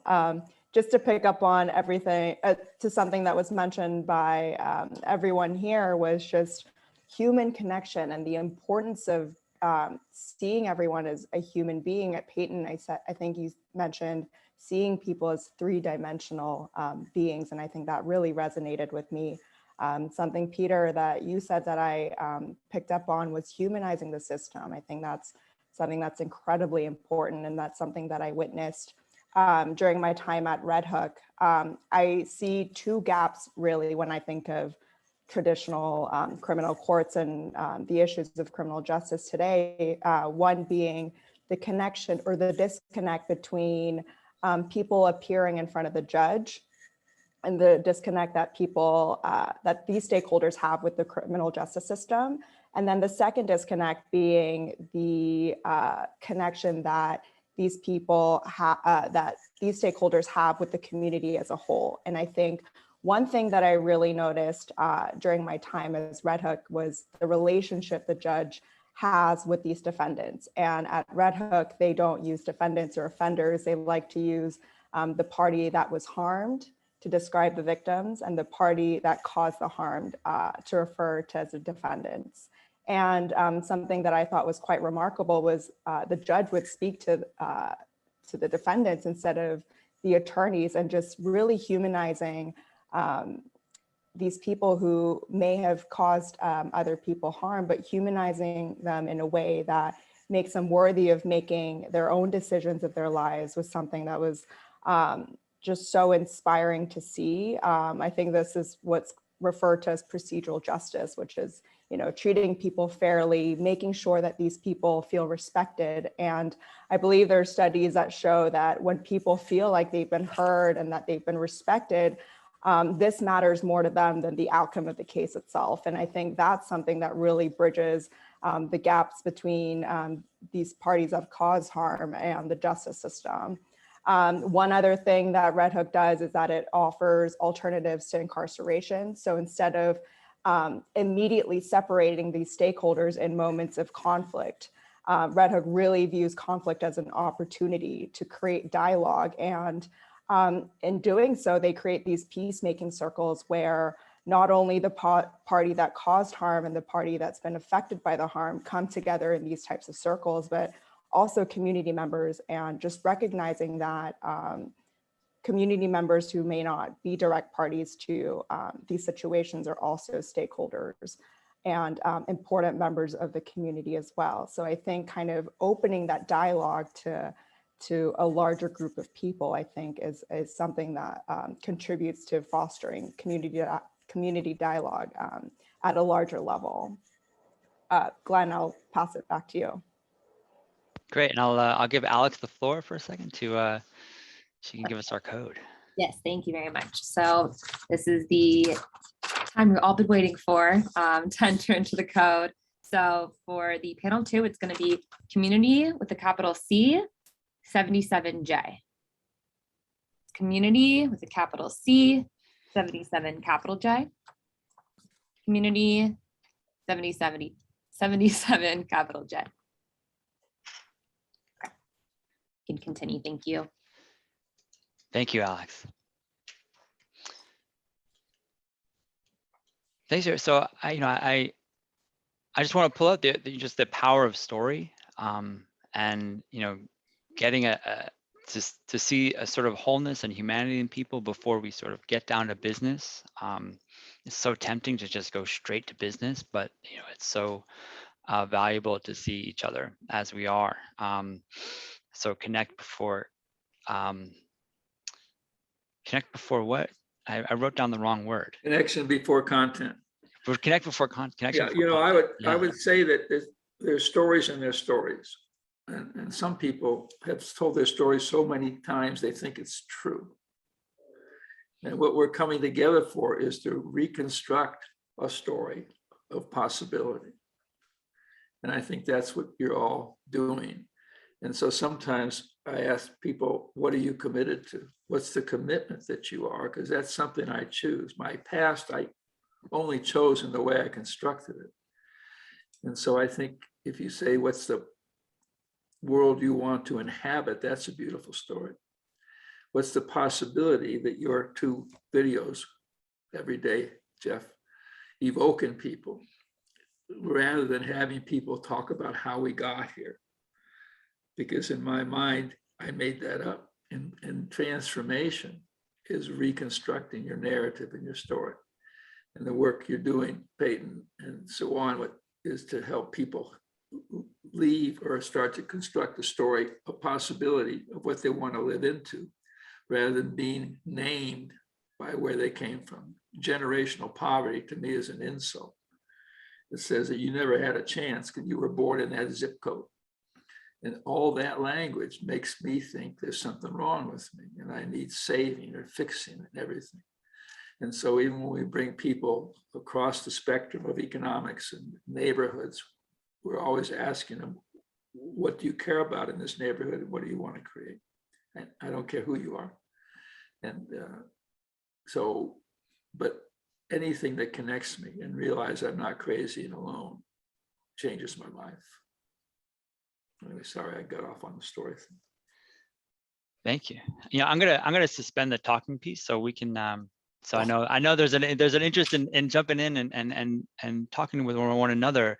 One thing that came to mind with this program was this movie from about 15 years ago called Super Size Me, where this man Morgan Spurlock decided to go on this diet of all he would eat was fast food and see what that was like. Like, is this really the diet we want for our country? And by the end of the month, he had a doctor monitoring him, and by the end of the month, and his doctor's like, you got to stop, you got to eat some vegetables or whatever, get on the new diet. And it makes me think, I wonder if there could be another documentary, but maybe about if we what would happen if our diet of connecting to others was only that which was mediated through attorneys, or our connection to ourselves is only that which was mediated through doctors, or our connection to our communities was only that mediated through the news. And what would our doctors say, or what would that look like? And just as sort of a curiosity, I think to me the thought just holds in relief like what our goal might be. And I see my own challenges of how to really initiate and be a leader in sort of community dialogue and connection. I aspire to it, and sometimes it's challenging. And I invite thoughts about that, and from our audience as well. And what moves and goals do you have around community connection and dialogue? Jeff. Yeah, I'll just say one thing, just kind of with what the comments you said there too. And a line I remind myself is how you said it's not easy. There's no easy memos being passed out with our line of work. And I think that's what motivates us collectively to the work we do. And the metaphor I use, and it's one of my stickers, but there's mountains. And I'd say, like, I chose the mountain. And there's multiple mountains, because when I get to the top of one, I take a breath, I look around, I soak it in how good it feels, and I say, now bring me another one. And I think that's kind of like our work in conflict, no matter what we do, dialogue, communications. If there was an easy, flat route, we'd say, no, not for me. Give me the tougher route. I think because we can handle it and we kind of find the joy in it, but not minimizing it. And just the other thing, and I'll throw it back to the others, kind of building on what people said, what I try and practice and share with others, perspective shapes reality. And even in my line of law enforcement and other lines of work that I do, yeah, there's plenty of time for right and wrong and whatever. Let's push that aside now. How about just perspective shapes reality? And I want to understand other people's perspectives. And I'd hope they'd understand, maybe if we don't see it the same way, that's okay too. And it's okay not to always agree. It's okay though, or it's what's better is just to understand and listen. And that's what the power of that narrative truly is. In this, it goes back to, I'm stealing my line back, Peter, being comfortable with the uncomfortable. And this requires a degree of vulnerability, and not just vulnerability with yourself and others, but for yourself as well. And I've learned over the time, the more you push yourself ever so slightly out of that comfort zone, it's a little bit scary, but it sure is hell a bit of fun as well. And it's enjoying the process. And yeah, I'll stop, but just wanted to share that. I want to build on top of that, because the theme today is talking about what does this look like on the ground. And so, Peter, when you mentioned just like generational poverty, it made me think about too, the elephant in the room is the fact that our society is stratified and segregated intentionally. That without people intentionally coming together, these conversations and dialogues don't happen. The reality is some people shop at Whole Foods and other people can get their groceries perhaps from the corner store, and never the two shall meet. And so this nostalgia, this idea of people coming together and sharing stories and stuff, it's intentional that this just does not happen organically, right? Some people live in certain neighborhoods and certain zip codes where they never have to see or encounter somebody of a lower socioeconomic status than them, right? And so if we're talking about radical societal change, we have to figure out, how do we shatter these structures that keep people divided in their daily lives and allow us to think that that's okay, right? People don't feel guilty for shopping at Whole Foods, and you shouldn't. I'm not trying to make guilt trip for you, but you got to also think while you're there, who's not in this building? Who am I not doing everyday life with, and why? And does that matter to me? Now, if that doesn't matter to me, again, that question that Peter raises for everybody is, what are you doing to contribute to the problem? I'm paraphrasing, of course, but I think that's a question we all have to ask, because that's the work that I'm doing in these belong circles, that they're small groups of about 10 people. We start off with relationship building. We ask questions that get out, who am I, right? We talk about our ancestry, familiar foods, familiar sights, sounds, all these things to build a sense of collectivity. And that stuff expands past all of our other categories. When we talk about favorite foods, sweet potato pies or collard greens for me, right? It doesn't matter. Many people can relate to that. But then we also further that conversation into, well, who are we as a group? What has divided us in the past? And then lastly, what will it take for us to break down those divides? And this is when we get into this idea of, to throw out a term, collective ideation, right? Which means when we think about these problems together as a group of diverse people, the more people you bring in, the better the solution is going to be, or the less likely it is to exclude somebody. Because people can sit around in think tanks all they want and try to solve problems for people who aren't even in that room. How does that work? How are you trying to solve problems for me, right? Let me tell you what I really need, right? And how we can really solve this together.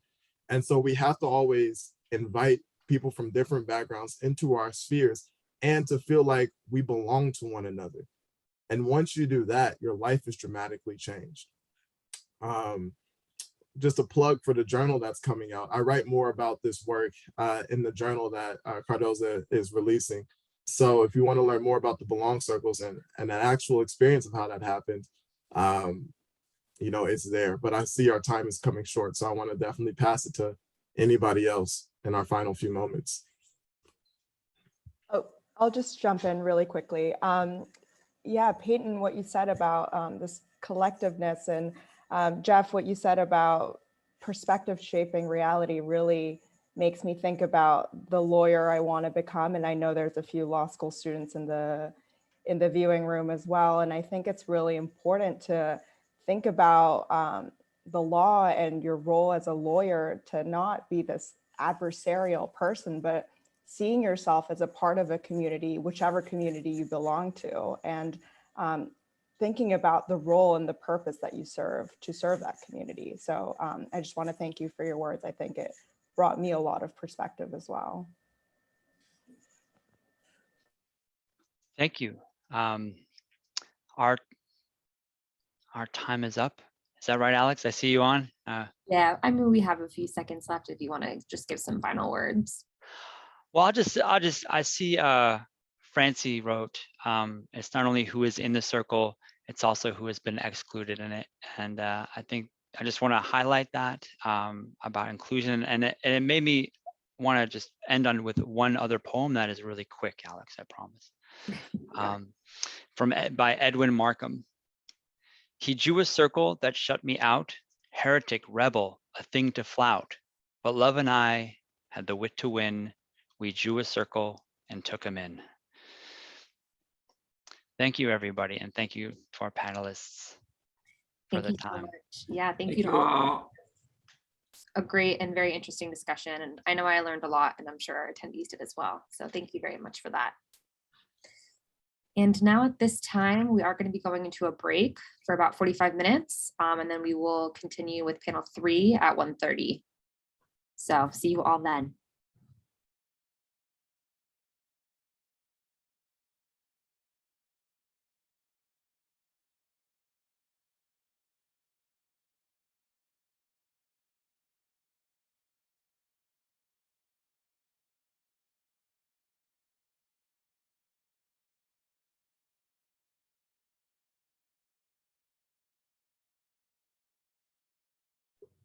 Okay, we're going to get going in about 30 seconds. I just asked that all the panelists turn their videos on right now, and I'm going to spotlight you so that way you're focused. The audience can see you.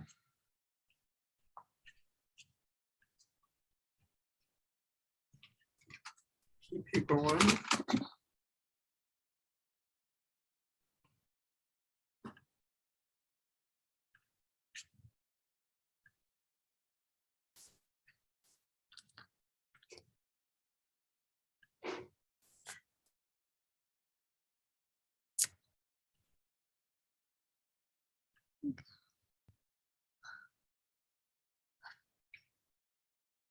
Okay, perfect. So we should all be here now. So thank you all for coming today. We are starting on our panel 3 right now, which is approaches to dialogue to address issues relating to racial inequalities, implicit bias, and discrimination. I'm going to introduce our moderator, Professor Maurice Robinson, and then he can introduce the panelists. Thank you. Just letting you know also, I will be announcing the CLE code sometime throughout, so I'll just try to find a break in the discussion. Well, thanks everybody for joining us for this panel. Again, I'm Maurice Robinson, and I'm going to moderate what I hope to be a very lively discussion here today. We know that events have shown that race and racial justice is a topic that has been long overdue, and communities around the world have taken to social media, to the streets, to protest the unlawful, unjust treatment that occurs to individuals based upon their race. And it appears that the time is right to engage in a fruitful dialogue about race and racial justice in a productive and active way. We know that in the US especially, there's a deep history of racism and oppression. And while progress has been made, explicit and implicit racism still exists. Angela Davis said it best when she said, in a racist society, it is not enough to be non-racist, we must be anti-racist. And deconstructing implicit biases, preconceived notions about race, and really working to educate ourselves on relevant matters are steps that we can take towards being an active advocate against racial injustice. However, that work often requires us being able to adaptly and appropriately engage in really crucial and critical and sometimes uncomfortable and polarizing conversations about race and racial justice. We think that looking at dialogue, individuals around the world are really ready to engage in this conversation. We know they're ready to engage in protest, in advocacy, and some type of resolution. But do they have the tools and can they do it effectively? And so we want to look at how mediation can play a role in that. This panel is spurred by an article written by two of our panelists, who I'll introduce later, called Mediation: Embedded Assumptions of Whiteness. Unfortunately, because of time, we'll only be able to scratch the surface of the issues involved with diversity, equity, and inclusion in mediation. But we do want to talk about how mediation and how the neutral or impartial mediator can play a role in really birthing this form of dialogue in a productive yet process-specific way. Recognizing that there are no one-size-fits-all terms when we talk about race, I do want to take a little bit of time now to level set a little bit and use a shared language. Understanding that that's the common core of having these types of conversations, making sure you are approaching the conversation with shared language and shared understanding of what words may mean. During this panel, you may hear the word BIPOC used, BIPOC, which stands for Black, Indigenous, and People of Color. This term is very specific to the United States, and it's intended to center the unique experiences of slavery and genocide on Black and Indigenous people, while simultaneously still exploring and demonstrating solidarity between communities of color. I'm going to ask the indulgence of my panelists as well to really take the time to explain and more deeply explore some of the phrases that they may be using that may not be common to everyone in the audience, so that we do have that shared language with each other. So let's get started and introduce the panel. First, we have Professor Sharon Press from the Mitchell-Hamlin School of Law. We have Professor Ellen Deason from Ohio State University Moritz College of Law, and Professor Isabel Gunning from the Southwestern Law School. But we'll start with our first panelist, Bobby Kojo, who is the Director of Diversity and Inclusion for Cardozo School of Law. And Bobby, just tell us what the law school is doing at this point to kind of engage in this conversation about race and racial justice. Thank you so much, Professor Robinson. Thank you so much to our panelists. Thank you so much to the Cardozo Journal of Conflict Resolution for having me. I know it's a really exciting topic, and I'm excited to hear our panelists delve into it. But to Professor Robinson's point, I do want to just take a couple minutes to talk about what we're doing here at Cardozo to speak to this national movement and the self-reflection that we all had as a nation in 2020. So I'm going to quickly share a brief PowerPoint, just a handful of slides that we'll go over. So always like to start with our mission here at Cardozo, and that's to ensure all graduates have the cultural competency to be effective attorneys once they graduate. The legal profession is growing more and more global and more flat every day, and we understand that it's incumbent on us to provide the skills and the training necessary for our graduates to work with and work for clients of all different backgrounds. Second, we want to make sure we cultivate an inclusive environment. So no matter your background, you feel comfortable, safe in your own skin, and you know you have something to contribute to Cardozo. So we build on our trainings and we build on real community activities by way of our affinity groups and our cultural events to highlight our inclusive community. Lastly, we want to provide the resources and the support for students from underrepresented backgrounds. We understand not everybody comes to law school with the robust legal network necessary to be successful. We understand as an institution, it's incumbent on us to make sure our students are prepared to navigate a challenging legal environment. So that last topic is really what spurred the start of the Gates Scholars Program, a program we started, we launched it in December 2020, and we have our inaugural class of amazing 38 scholars here. What we wanted to do was build a community within Cardozo where underrepresented students could feel like they had a support system and a support network to help navigate their legal journey. We provided a pre-orientation program complete with academic support, mentoring and networking events, and also opportunities to demystify the law school environment. And we understand students are the lifeblood of this program. So we have Cardozo students serving as ambassadors that welcomed our 1L students, and now our Gates scholars are actually, some of them are 1L reps themselves. So in real time, they're shaping the vision and the direction of this program. And then the second initiative that I want to touch on real quickly are our curricular changes. They came about based on our EPC, which is the Educational Policy Committee. Last year, Dean Leslie had a specific charge, and that was to better integrate issues of race in the law to our students. And I was fortunate enough to sit on that committee, and we provided a set of proposals for the larger faculty to vote on, and ultimately those resolutions were approved. And now, starting with the class of 2024, that is our 1L class, there is a new graduation requirement. In order to graduate from Cardozo School of Law, you must take a course, a race in the law course. And we're offering additional courses that meet that requirement. But additionally, we have a new requirement that race must be integrated to any course that you do take at Cardozo, because we know that's part of a complete legal education.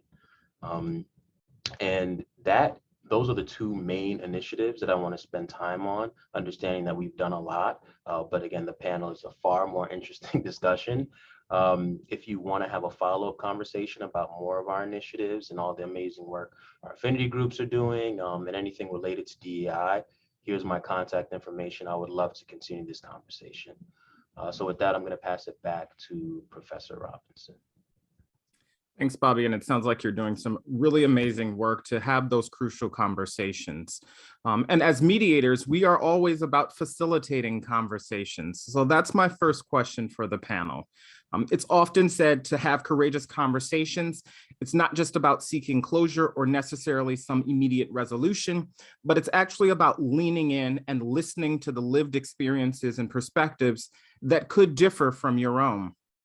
There are a lot of theorists and scholars that note that having these courageous conversations, it is not enough for you to be a non-racist, but if you truly want to move that needle and see some progress, everyone must engage in being an anti-racist when talking about race and racial justice.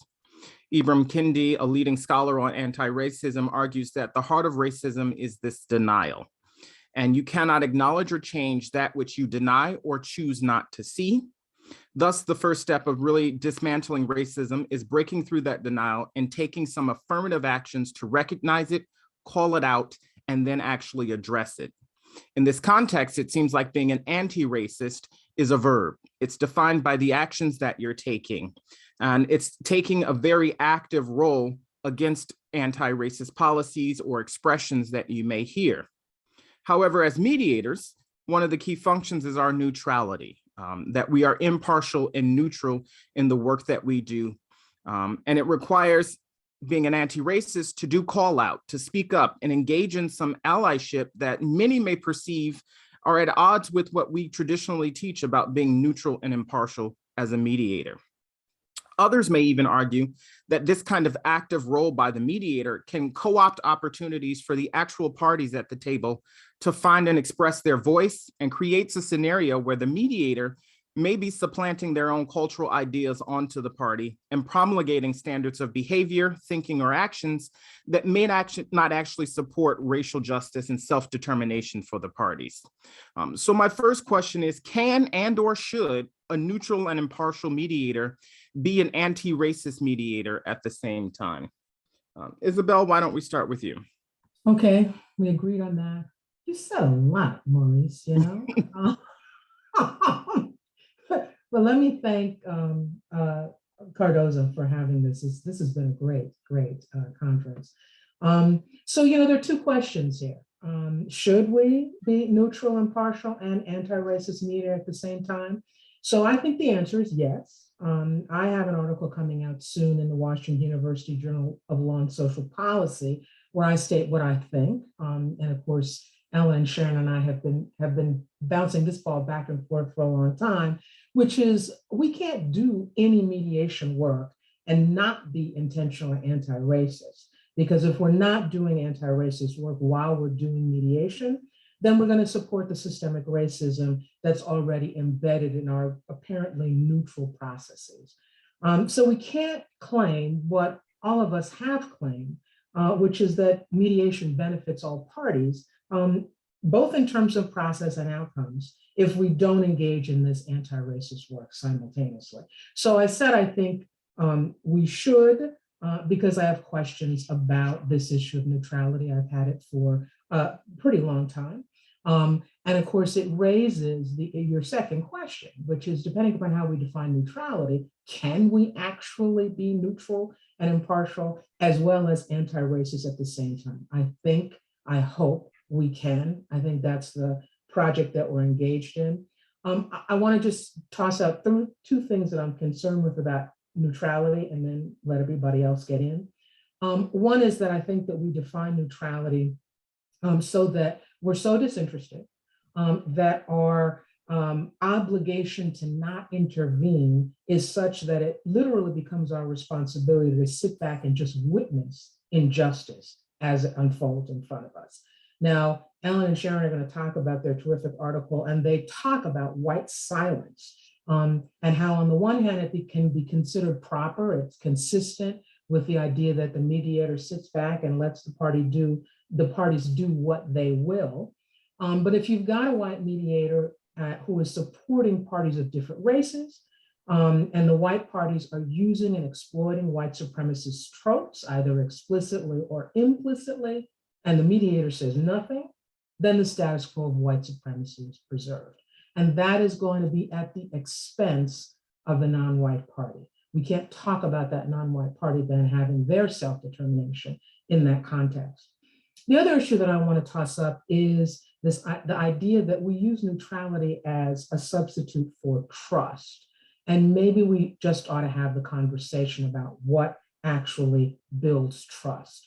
I'm working on a chapter on a book, in a book called Crime, Criminal Justice, and Religion. It's in the religious lawyering area.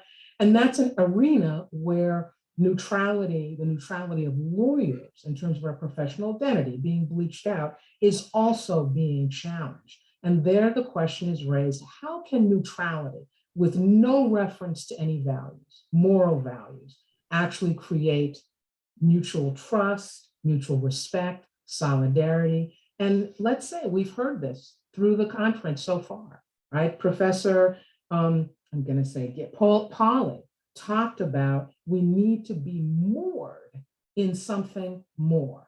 We've got to talk about values. And if we look back at Professor Ury's terrific speech, right? When he talks about his 3 steps to the third way, or really Ubuntu, right?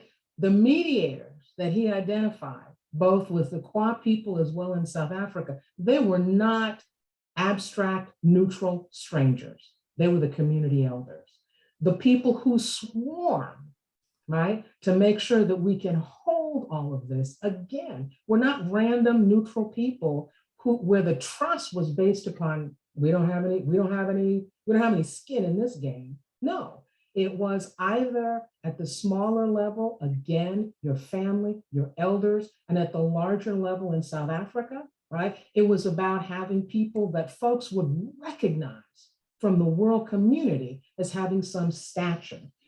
So I think we have to talk about that. We have to talk about what are our values. If we talk about how, and we do, what's so great about mediation, right? People get in it, they can get self-empowered, that's a part of self-determination. They can empathize with other people.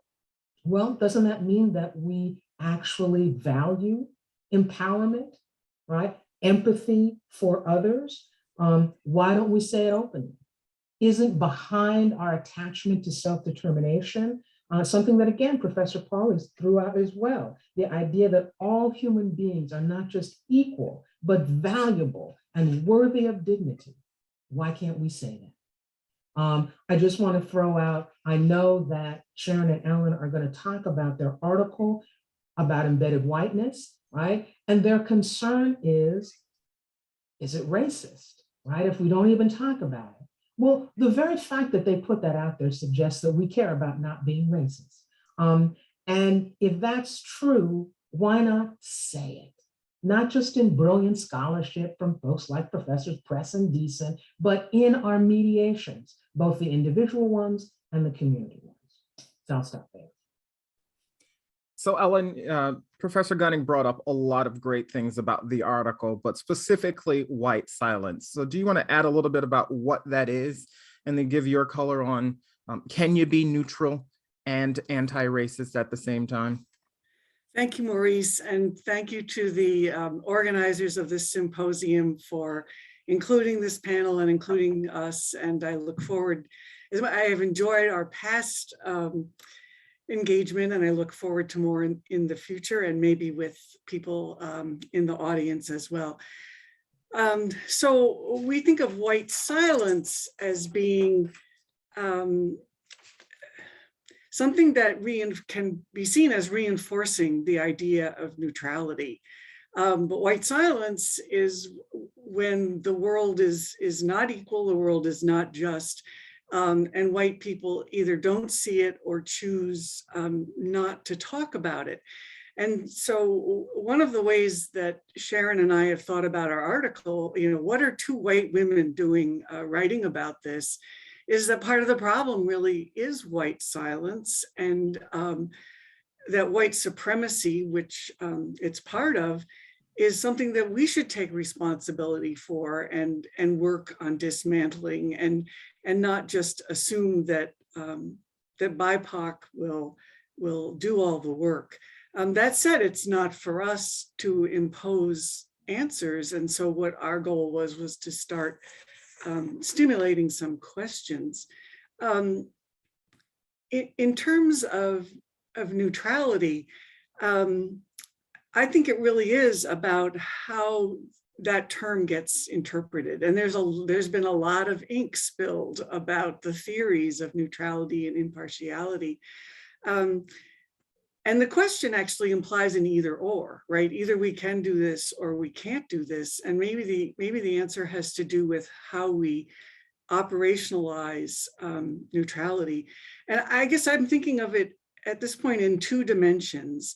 And one is about the blindness of a mediator toward racial stereotypes, and the attitudes of the mediator toward the parties, and what's the role of neutrality in that situation. And the other is the way that the mediator reacts to the dynamic between the parties, which I think is what we're mostly thinking about when we talk about impartiality and neutrality. And I guess I should also be specific about my context. When Sharon and I wrote our article, we were mostly thinking, without really articulating it, about a white mediator with either BIPOC parties or parties of white and BIPOC. But we see here that part of the problem is of colorblindness on the part of the mediator. And let me just define that a little bit. You can think of it as whites not recognizing the color of BIPOC, not recognizing, or let's say that they don't, and thus they're denying the reality of the differences here. You said in your introduction, Maurice, talking about the heart of racism being blindness, and I think that could be part of what color blindness is about. So we're also blind, I think, to our own color, right? We're the norm. We don't have color. We don't have race, but our color is called white. And we often think of ourselves as being the normal way, which Sharon and I identified as a big source of the problem here. So what's the role of neutrality here? I think that there's questions about how well mediators can be neutral. I love Isabel's optimism, and I share it, but I think that there's documentation showing things like selective facilitation. Never mind directive mediators, never mind mediators that are telling parties what to do. even those facilitating tend to elevate the stories of the participants that they connect to, that the mediator connects to. And what's going to resonate with the white mediator? Likely the white story, the white myth, the white narrative. So I see the goal of neutrality that mediators aspire to, that can be a check, at least a partial check on this, in terms of the mediator examining their own actions. And what's at the core of this function for neutrality? It's going to be self-reflection and allowing the mediator to see the perspectives from both sides, to foster the ability to have collaboration. And it's really important. I think neutrality can play an important role in setting that frame and that goal, even if mediators don't fully achieve it. Okay, so let me just briefly speak about the other side of neutrality, the speak up, speak out. Should mediators call out participants when they're engaging in questionable racist behavior, or even just microaggressions, a new word in our vocabulary in the last few years? You know, you could see this as a question of how do you deal with power? And I'm not saying balance power, because I'm not sure that's possible. How do you deal with power in a world where the status quo is an imbalance, where there are people, and it can be lots of reasons, but race is a big one. And so here I think the interpretation of neutrality or impartiality can be important. And certainly we have no solutions. There's definitely a tension, I think, between intervention in the face of racist behavior and the traditional emphasis in mediation, training, scholarship, theory, practice on the importance of neutrality.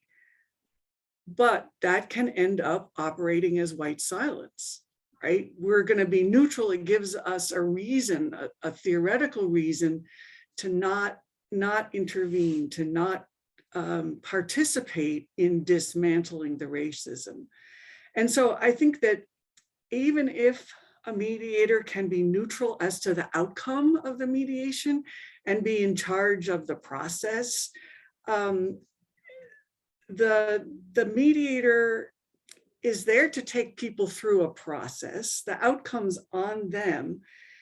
But what's the role of the mediator in that process in a way that can fight white superiority? I don't have an answer. I would like to think that mediation, and perhaps here we want to make a distinction from facilitation and convening on a broader level. I'd like to think that it can play a role in anti-racist work, but I'm not sure. And I see a question, and I think that will lead into what Sharon is going to talk about in terms of her doubts about not being sure of the role of mediators.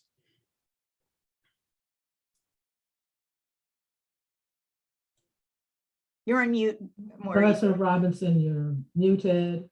The person says, no, we can't see you. Lost everything here. Although that's a cool script that you've got there, I love it. But still, I'd rather see that handsome face. Thank you. The question from the audience actually leads into my second question, and it talks about gatekeepers and systems and people not wanting to kind of share and creating academic scaffolding. And when we talk about racism, the first thing that we often jump to is interpersonal racism. That's when a person makes adjustment or statements based on those harmful presumptions about other people. But I posit that both implicit and explicit bias is most harmful and probably most powerful and far-reaching when you talk about racism and racial inequality in the institutional or structural racism that we experience. How do these institutions and systems promulgate those same behaviors, or probably even teach and embed those, white as normative, white silence as the way to be, defining neutrality? the policies and practices of these organizations and systems, how they work to systematically advantage or disadvantage one party over another, and how that's being reinforced in media and our national norms, and idealism such as bootstrapping ideology. Anyone can achieve whatever they want. We can all reach this goal if we just do it this way. Terms like white privilege get brought up a lot into this, and what that means as advantages because of process, because of structural racism. We see this a lot in the world going on right now with things even just as real estate and the value of a home and how that's valued is determined upon what you look like, what community you're in, what area or zip code you may have. So for a lot of people of color, disputants especially, when they're brought before a place like a court, that institution in and of itself already brings up ideas of, I am not going to be treated fairly. I am not going to be provided due process in the same way as another individual. But as we become a multicultural society, as we see that there is a greater percentage of minorities representing the makeup of the United States, one of the great challenges of these institutions is going to be, how do you accommodate and deal with these different cultures in a culturally responsive and culturally sensitive way? Historically, we know that minorities have felt that these institutions, and very current and blatantly in ways, have shown racism and inequality to them, and that there is a distrust of any process that's connected with the court system, believing that it's already biased against them, it's not culturally sensitive or competent in the way. And as long as this legal system kind of embodies and values expectations of an Anglo-European culture, equal treatment of litigants may not bring about the sense of equal justice or social justice that we're looking for. So can or should mediation be the bridge between those communities and the court? And if so, what must the mediation community do in order to gain that trust from the BIPOC community in our institutions and in our systematic processes and how we conduct and do mediation? We'll start with Ellen. Okay, and I think of a bridge as being something that's not on either side. And so I think that one of the big challenges here for mediation being a bridge is that at this point, it really is part of the legal system and the court apparatus. And so it's a little bit of hard of a bridge to be a bridge when you're firmly anchored to one side more than the other. And I think part of that consequence of that is that in many cases, the goal of mediation has become settlement. And so to some extent, the behaviors that drive some of the problems that we identified come from that connection to settlement and the limited amount of time and the strict focus on that. So there's a quote from Hassan Batts, and this is in the book, Recentering Culture and Knowledge in Conflict Resolution Practice. Just to put his quotes in context, he's an African-American male who's a conflict resolution practitioner, was on the staff of North Carolina Community Mediation Program and on the board of the National Association of Community Mediators. And he says that he ended up deciding that mediation is, quote, just another tool of oppression. And that sounds a little harsh, but once the court system is involved, you have a power imbalance. And I would add to his observation there that this links back to the practices being geared to the goal of settlement, not at resolving underlying problems or never mind thinking about relationships. And so what this means is that you don't allow people to truly put their concerns on the table. And he quotes from a professor saying that this vision of harmony is interfering. What we really need to do is, he says, cuss and discuss. So that leads me into, well, so what are some of the things that mediation needs to think about? Again, I don't have prescriptions here, but questions, and Sharon and I shared these in our paper. One is the idea of mediation ground rules. We say no interrupting, no anger. Well, this can function as tone policing, and the idea of tone policing is that you're preventing someone from speaking about a difficult subject by focusing on the way in which they're speaking. Another problem, we think, is our insistence in mediation on forward-looking focus. And that can be another aspect of colorblindness, right? We're erasing, we're devaluating people's lived experience by saying, you can't talk about that. You can only focus on how we're going to go forward here. And so both of those things, I think they're not enough in themselves, but they're things we need to think about. And I think by thinking about the goals of a particular mediation, listening to the parties and what they want, maybe we need to reconnect with our ideas of voice and equalizing or giving more equity in the balance of voice within the mediation, before we can even hope to generate the kind of trust that, Maurice, that you were talking about.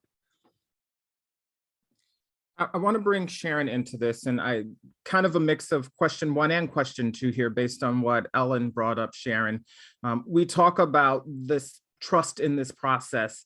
And again, that is really banking on the mediator maybe taking a little bit more active role in building that trust. And again, that raises the question about this idea of neutrality. So I'm interested in your thoughts on those two. Thanks, Maurice. And thanks also to Cardozo for organizing this and including me, and to my wonderful colleagues, Isabel and Ellen, who I've just been so enriched by our conversations and really has pushed my thinking on this.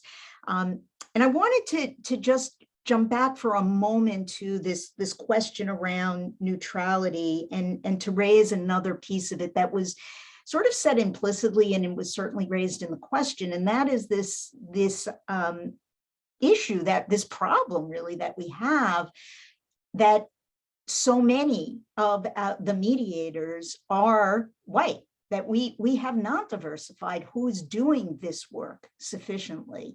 And so it is the reason why we are in this position of the mediator being sort of centered around trying to figure out how to address the issues that are coming forward. And the concern, while, every time I hear Isabel talk about, how she views the neutrality, and it sounds so incredibly reasonable. But the pullback for me and the concern that I have is, there's a whole lot of different kinds of mediators out there. And I worked for many years, many of you know, in the Florida court system. And again, it ties to this notion of, mediation being in the context of the courts and sort of having this settlement focus.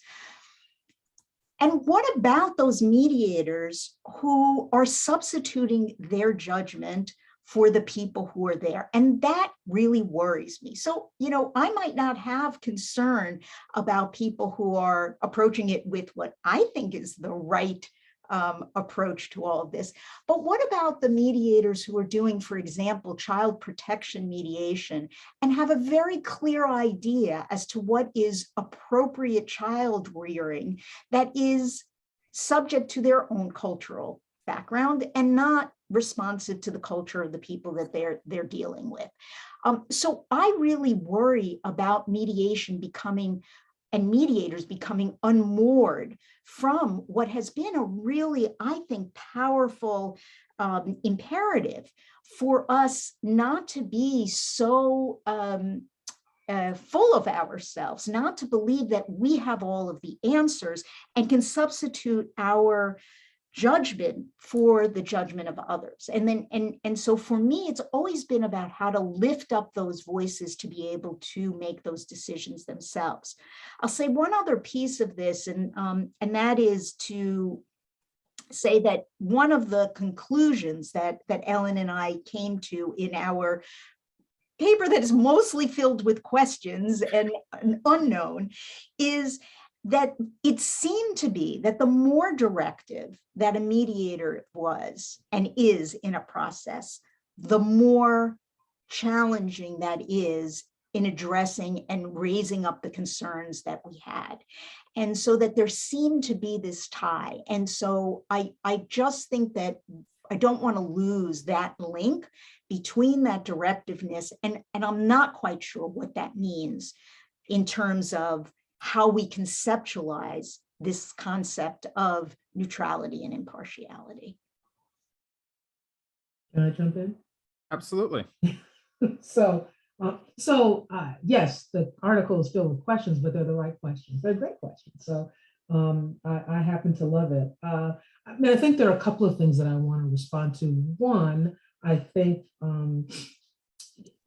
everything that I'm going to say is not a complete response. We know that this is a conversation we're going to be having for a long time. But Sharon, I do think that the way Ellen broke out sort of the piece of the work on ourselves as mediators from the piece of what we now do, if anything, in intervention, is an important one. So I do think that, in response to the folks in Florida, I mean, there's the piece that both you and Ellen have raised, which is the pressures that get put on them to settle. So, that doesn't give you a lot of space to rethink, reflect on yourself, on other ways of being. But it also is about training, right? On whether or not the training is really going to decenter the volunteers or the paid, whichever it is, mediators' own sense of their cultural self, right? And especially in terms of white mediators, to actually acknowledge that you white.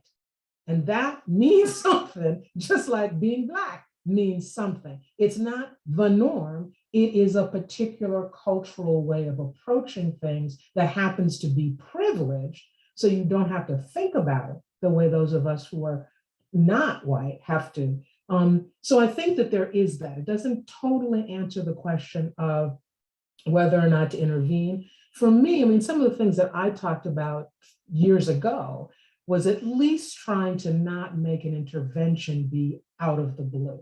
So I've talked in the past, and I continue to kind of anchor down with the idea that it's in your introduction that you say certain kinds of things, and that you engage with the parties in a conversation about what the values are that we're supporting here. So that if there is a quote unquote call out, Professor Robinson, down the road, it won't just be, well, she just said that because she's Black and now she's going to jump on me. I can reference back to, we had a conversation at the beginning about equality, about dignity. Can we all promise together, me included, right, that that's how we're going to treat everybody, that we'll look at everything, right? But one of our measures will be, is everybody's dignity going to be, supported? Is everybody going to be respected? I still think that there is something there to that. And I did use the idea of respect because that is one of the places where Sharon and Ellen and I have gone back and forth on their tone policing. I totally get it when they talk about anger, because Lord knows you can look at me and see my gray hair and know that I have been identified as an angry Black woman in my life and had to negotiate that. So I get that. On the other hand, I do think that respect is really important. And I think it does come from specifically the history of African Americans and Indigenous folks, where we have clearly been so disrespected that our bodies could be broken and killed. So I think that's valuable, and I wouldn't want to eject that as we interrogate, I think rightfully, what should be the kinds of things that are set up in terms of our rules, et cetera. So let me stop because I could keep going on and on, but we all got stuff to say here. I'm actually going to Oh, interrupt. Alexandra's in here. She's Sorry, gonna- just to announce the CLE code, so if everyone can open up their online affirmation form. The code for this panel is diversity with a capital D, 55Y. The Y is capital. So it's diversity, 55Y, diversity, 55Y, diversity, 55Y. All right, thank you. Thanks, Alex. I Are you think gonna one of change the, the question? Are you gonna change the question? Or I'm going push to us change on the question a little bit. Okay, all right, because I don't know if we answered your question. I think you did, but I Okay. think one of the things that's coming up a lot is process, this mediation process. And in thinking about this, mediation has been happening since the dawn of time. And it's not been this formalized kind of court annexed or court created process structured in this very specific way. We've had clergymen and wise women and men and family members and sisters and brothers and aunties and uncles and fish fries that have resolved problems throughout history, which has been this mediation. But I think the profession, and one, to prove itself a profession and an actual practice, to meet the rigors of court, to address certain geographical or functional variances that need to occur in different spaces, the process has become very legalized, and it's changed the way that mediation really started. You know, we started with mediation being this community-driven, in the community centers, working with communities. Professor Gunning, you talked about having those trusted partners within the community, those known people actually coming in there. So in looking at this racial justice, you know, and understanding that, has mediation lost its community roots? And will that impact its ability to really revive dialogue and address these current racial issues on the ground, specific to those areas where these racial injustices may be occurring? And I'll open that up to everyone, because that's a pretty big question about where mediation started, where do we see it going, and then how do we want to shape that so that people are using mediation more prevalently, but it is still able to have that community access that it's always kind of had. Who wants to start? Well, I'm happy to start. And as you said, I think we all have things that we want to say on this one. I also want to acknowledge in the chat that Arthur Lerman wrote in about co-mediation, and that is also one of the things that Ellen and I suggest as a way to sort of help bridge some of the concerns that we raise. But I absolutely agree, Maurice, that a big challenge has been that the co-option of mediation by the courts. And you know, Carrie Minkle Meadows speculated back in 1989 about when Florida embarked on the Great Experiment, as to who was going to change. Was mediation going to change, or were the courts going to change? And the great hope was that mediation would change the courts. And I think the reality is that the courts are the bigger fish, and have done quite a bit to modify and change from what you described as its roots in people coming together. And, you know, as Isabel described, you know, not necessarily with someone who was an impartial, but someone who was known, someone who was respected in the community to help them. And I do think that it's imperative for all of us to support the community mediation movement, which is still out there and does still exist. It's one of the things that I do in Minnesota, I work very closely with, and to make sure that space thrives, not just as an adjunct to the court, but as its own special place for people to show up in the way that they want to show up, and to bring the issues that they feel comfortable bringing and talk about them in the way that they want to talk about them. And hopefully that, because we are better and we are more diverse in our community centers, with a variety of different people who are mediators and can bring a variety of perspectives and to all of that. So to give Ellen and Isabel time, I will stop there. Ellen, are you wanting to jump in? Or? Go ahead, Isabel. Well, I certainly agree with a lot of what you're saying, Sharon. I do think, you know, that Carrie, of course, brilliant, was right when she said, who's going to change whom? But I do think that our work, I mean, maybe that's, maybe we're in our Sankofa moment.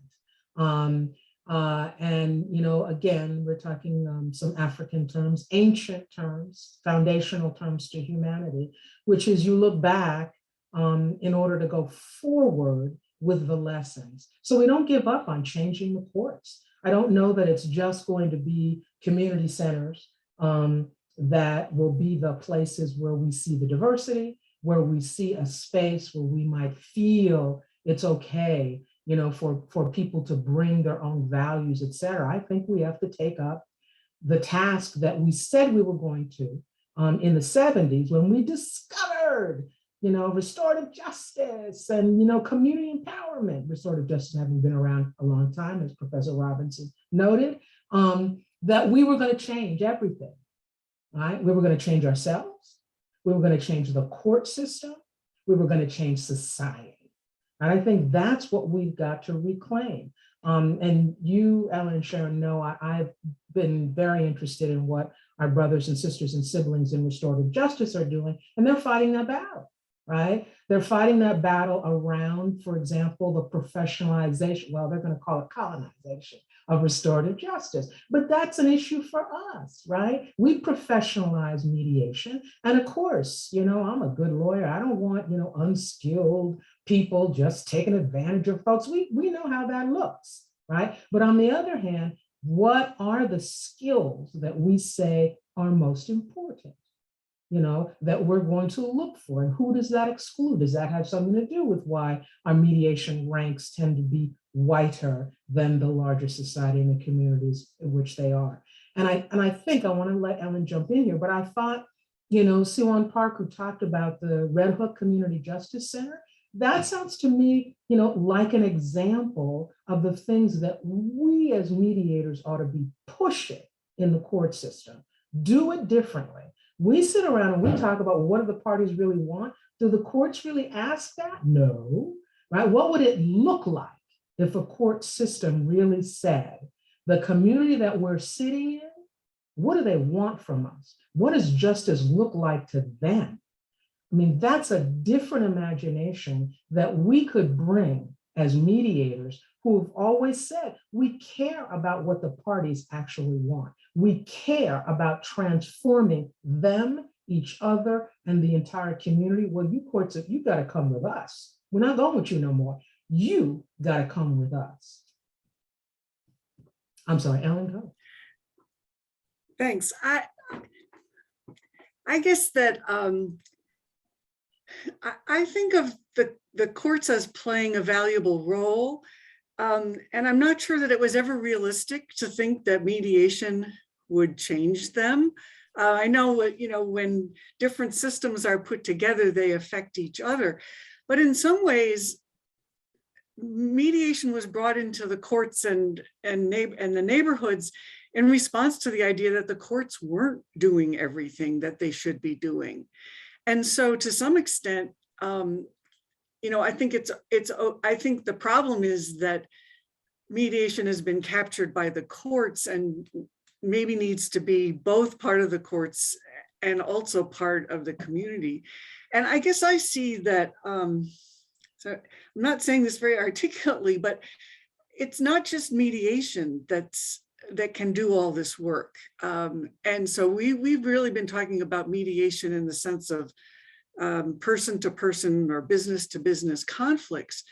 But restorative justice involves communities and bigger groups and envisions disputes differently. And convening and facilitation can involve, which Isabel, you've been doing wonderful work in that arena. It's a little different from mediation, and it involves public issues, and it elevates the conflict to a different level. And that's where I think courts are particularly bad at being the solution. And so part of it is, yes, Rome wasn't built in a day, and the arc of justice bends very slowly. And so we need to have patience and shouldn't abandon trying to improve the court system, but I also think we can forge a path that runs alongside that system. We haven't mentioned criminal justice. I mean, there's a huge one that really, really needs to be fixed. I think even more than mediating civil conflicts. I'll stop there. I want to save a little bit of time for any questions that we may have from the audience. So I'll give a final question, a final opportunity for Sharon, Isabel, and Ellen to comment on any recommendations. I always want to leave people with some positives and prospective looking, in the words of mediation, things that we can look to and that we can do to actually have these crucial conversations about race and racial justice in that productive way using mediation. One of the things I've seen in my experience is a lot of times people are very fearful to engage in this conversation because they don't have the tools to have that conversation. They're more concerned about how people perceive how they're saying it instead of what they're saying. And that comes up with a lot of language issues and use of interpreters in mediation, those kind of things. So where can people get tools? What resources do you suggest so that they can be prepared to have these conversations and deal with these issues when they come up in mediation? I'll start with you, Sharon. So, I'll go back to Richard Delgado's work and say that, one of the ways that we learn is by being among lots of different people. And I, for me, I do think of mediation as being a very reflective process. And I think that as mediators, that's a really important thing for us to hold on to. And so I am really hopeful that we are having these conversations and coming forward, not just with answers, but with questions and talking together and growing together. I think that we have a lot to learn from each other. And it's time that we have, as you say, the conversations. And that's where I'm seeing the hope. Isabel? Well, I mean, I don't know that I differ at all. It's interesting that you raised Delgado, Sharon, because I would have thought he was a little more negative, because my work was very much initially in response to his really negative attitude about how to use mediations. Oh, as much as that is absolutely true. As much as I love Richard, I wasn't thinking about him as the upbeat the person on that. But I mean, I do think I wouldn't be writing about this for years and doing this kind of work if I didn't think it was going to be positive. I didn't think that through continued conversation, right? I mean, I think that one of the things that we've been hearing in this whole symposium has been the challenge of the larger community having these horrible, conversations that are totally divisive. And, our challenge as mediators, right, get people to the table, but our whole point has always been, right, to give people a space, right, where they can feel safe to have conversations and to not have the bottom fall out when they say certain kinds of things. So I think that that's still our work. We just still have to continue to refine it. We have to acknowledge that Richard and Trina and them were right. And we're still working on it. And we've got to be open about that and intentional about that. And I do think that, Professor Robinson, your idea of people being afraid to speak, I think that's one of the great things you, Sharon and Ellen, have raised about tone policing, right? That in a lot of ways, right, self-reflection is about my having that space to say, when you say something to me, whether it's Sharon, Maurice, Bobby, or Ellen, and I'm like, what? I need to really check myself, right? On what that's actually about, Is the tone bothering me so much that I can't hear the substance? And maybe I better get over myself and listen to the substance. That's always what we've been about, some kind of deep listening. So that's the continued work to do with this greater understanding that this racial reckoning has brought to us, to all of us, right? Because there are some things that many of us knew before, but now, for white Americans, for white people, there are things you've seen, don't unsee it. Don't slide back into denial, right? We get to go to a great place, right? If we're willing to stay in this discomfort and work together. Growth comes from discomfort, right? Ellen, I think we're going to run time, so we're going to give you the last word of the day on this topic. We could be talking for hours just in this area alone, but we have to move on. So Ellen, close us out. Okay, well, quickly, it's hard to add anything to what Sharon and Isabel just said. I was thinking along the lines where Isabel ended about listening and listening in a really deep way, and not just making that be the mission of the mediator. And I do think mediators is a way of adding to the richness of that process. But I think also trying to think about the decisions that are made and the system that is set up, and those maybe within each context, within each individual mediation, need to be considered in terms of what system for this mediation, what design here is going to make the people involved feel the safest to raise their voices and feel that they can freely express what they're worried about and what they need. I think we've become sort of routinized with, well, this is what goes into an opening statement. And maybe we need to go back to first principles, which I think of as being listening and acknowledgement and a safe space for voice. Well, Sharon, Isabel, and Ellen, I want to thank you for having this conversation with me. I'd be remiss to not mention that all of these educators are helping shape the future of our new mediators that are coming out and helping expand that idea. So it'll be interesting with the next panel that really talks about the institution and education and mediation and how we can make these changes and start to engage in this conversation in that safe learning space before we unleash them out on communities and on people. Again, thank everyone for being with us here today. Thank you for your time. If you have further questions, put them in the Q&A. I'm sure my panel would love to address them, and we will see you next time. Thanks, Maurice. You're great. Thanks, everybody. Thank you, Maurice. Thank you. Thanks, Maurice. Thank you to everybody on the third panel. We really appreciate you taking the time out of your day to speak at our conference. And it was a really interesting discussion. So thank you very much. Thank you, Alexandra. Thank you. You've been great even before this, so thank you. Thank you. I appreciate that. So now we'll be taking another 15-minute break, and then we'll be back at 2:45 for our last panel. So I will see you all then.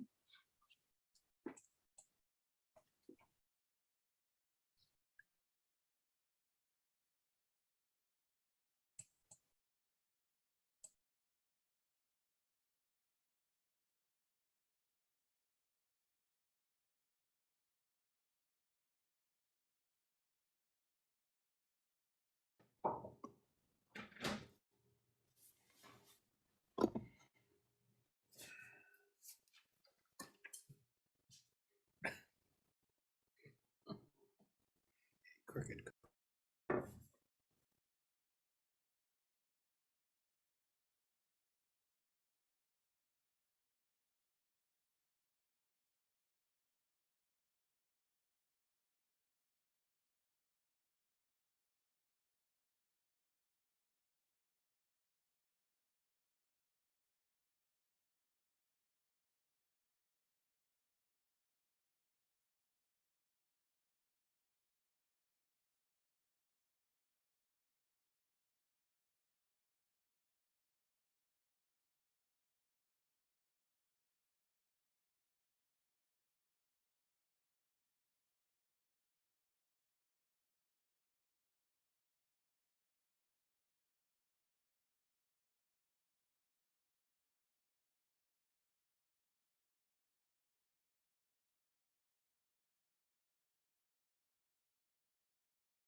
Hi, Sam. You hear me? Good. I think Leela's going to run that painting that you helped me download last week. She put it as part of her program. Okay. So I think we'll just take care of it that way. Great.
I think this is a very effective demonstration of the use of silence in mediation. I think, you do know that there are whole days of study of that kind of thing of silence, right? Sure.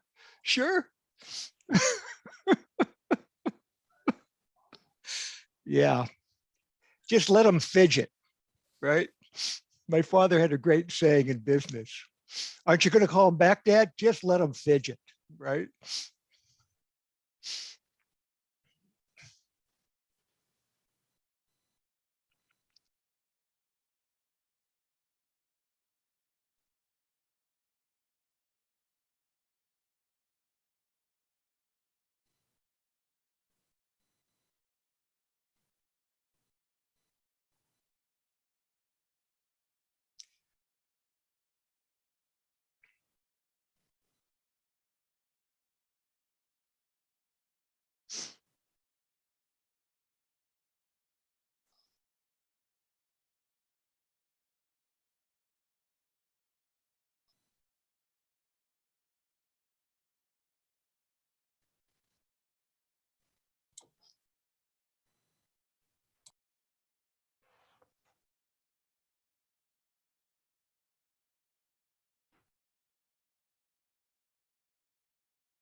We see the PowerPoints, Professor Love. We see the PowerPoints and we see you. And we see Professor Weiss and we see Jerry, please. Jerry. Okay, thanks. Sorry about that. And then we don't see Professor Collins. There he is. Oh, but actually, I do apologize. So you'll be coming towards the end, so I should spotlight Professor Weiss. Leela, where's Eric? You're on mute. You're on mute. So the way that this panel is going to go is we're going to start for the first 30 minutes with Professor Love, Jerry, and Professor White, and then the next 30 minutes we'll have Professor Ayers-Nevelt moderate with Mr. Galton and Professor Collins. So Professor Love, she's going to be our lovely moderator right now, and you are welcome to speak. Okay, so Alex, we're starting, yes? All good to go. Okay, so part of the initial motivation of this whole symposium was something that I labeled the death of dialogue, which had to do with mediations trending towards no joint sessions. And so we're going to spend a half an hour in this first part of the last panel examining the disappearing joint session. To do that, I have two eminent, highly respected mediators, professors, teachers, looking at this phenomena of the disappearing joint session with different points of view. And I've got to say on this topic, I am officially the moderator, but I have written on this and sort of lamented the disappearance. So Jerry Weiss is a mediator from Cleveland, Ohio, an eminent mediator, a very successful mediator. He also teaches representation in mediation at Case Western. And David White, our very own Cardozo professor who teaches several courses in our program and also directs the program at Seton Hall. Now, as moderator, I'm going to take about 8 minutes to summarize the platform that we start from here, which was developed from, well, let me back up. Jerry Weiss, myself, and Eric Galton, who will appear in the second half hour, developed a survey on the disappearance of the joint session. Okay. Which, I'm not getting my slide to advance, darn. There we go. Okay, developed for the International Academy of Mediators and reported in an article in Alternatives. And you should be able to access copies through our website. So, this survey was given to eminent mediators in the International Academy of Mediators and very high return rate. And here's what happened. Can we advance? Yes, okay. Now, let me just as background say that we studied since this study, the survey was about the disappearance of the joint session or the rise of the caucus. We looked at every study we could find about the impact of using caucus. And here you see an ABA dispute resolution task force, which reviewed 47 studies and concluded, if the slide could advance, please, concluded that there was no effect on settlement, with one exception, increased settlement and labor management disputes, but otherwise no effect on settlement if caucus only was used. Could we advance the slide? This study, Maryland Judiciary statewide evaluation of ADR, found that that in cases where more time was spent in caucus, the participants were more likely to report that the mediator, the ADR practitioner, controlled the outcome, pressured them into solutions, and prevented issues from coming out, and an increase in a sense of powerlessness.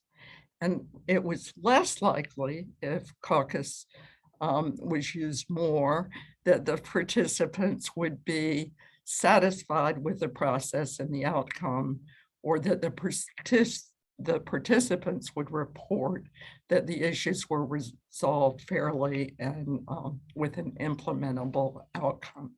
Please advance the slide. Could this, yeah, okay. In custody mediation, I include this one, the finding was that the greater use of caucus would increase faith in the mediator, but decrease faith in problem-solving potential with the other party. And again, no statistical significant impact on agreement. So if we could, yeah. Now, just quick review. There are different schools of mediation, right? Some schools of mediation have no caucus. That is joint session only. Could we advance this slide one more? Yeah. That would be represented by understanding-based mediation, Friedman and Himmelstein. The goal of never caucusing is to promote understanding, eliminate a go-between. There's a sometimes caucus model, classical facilitative schools, transformative model, do what the parties wish.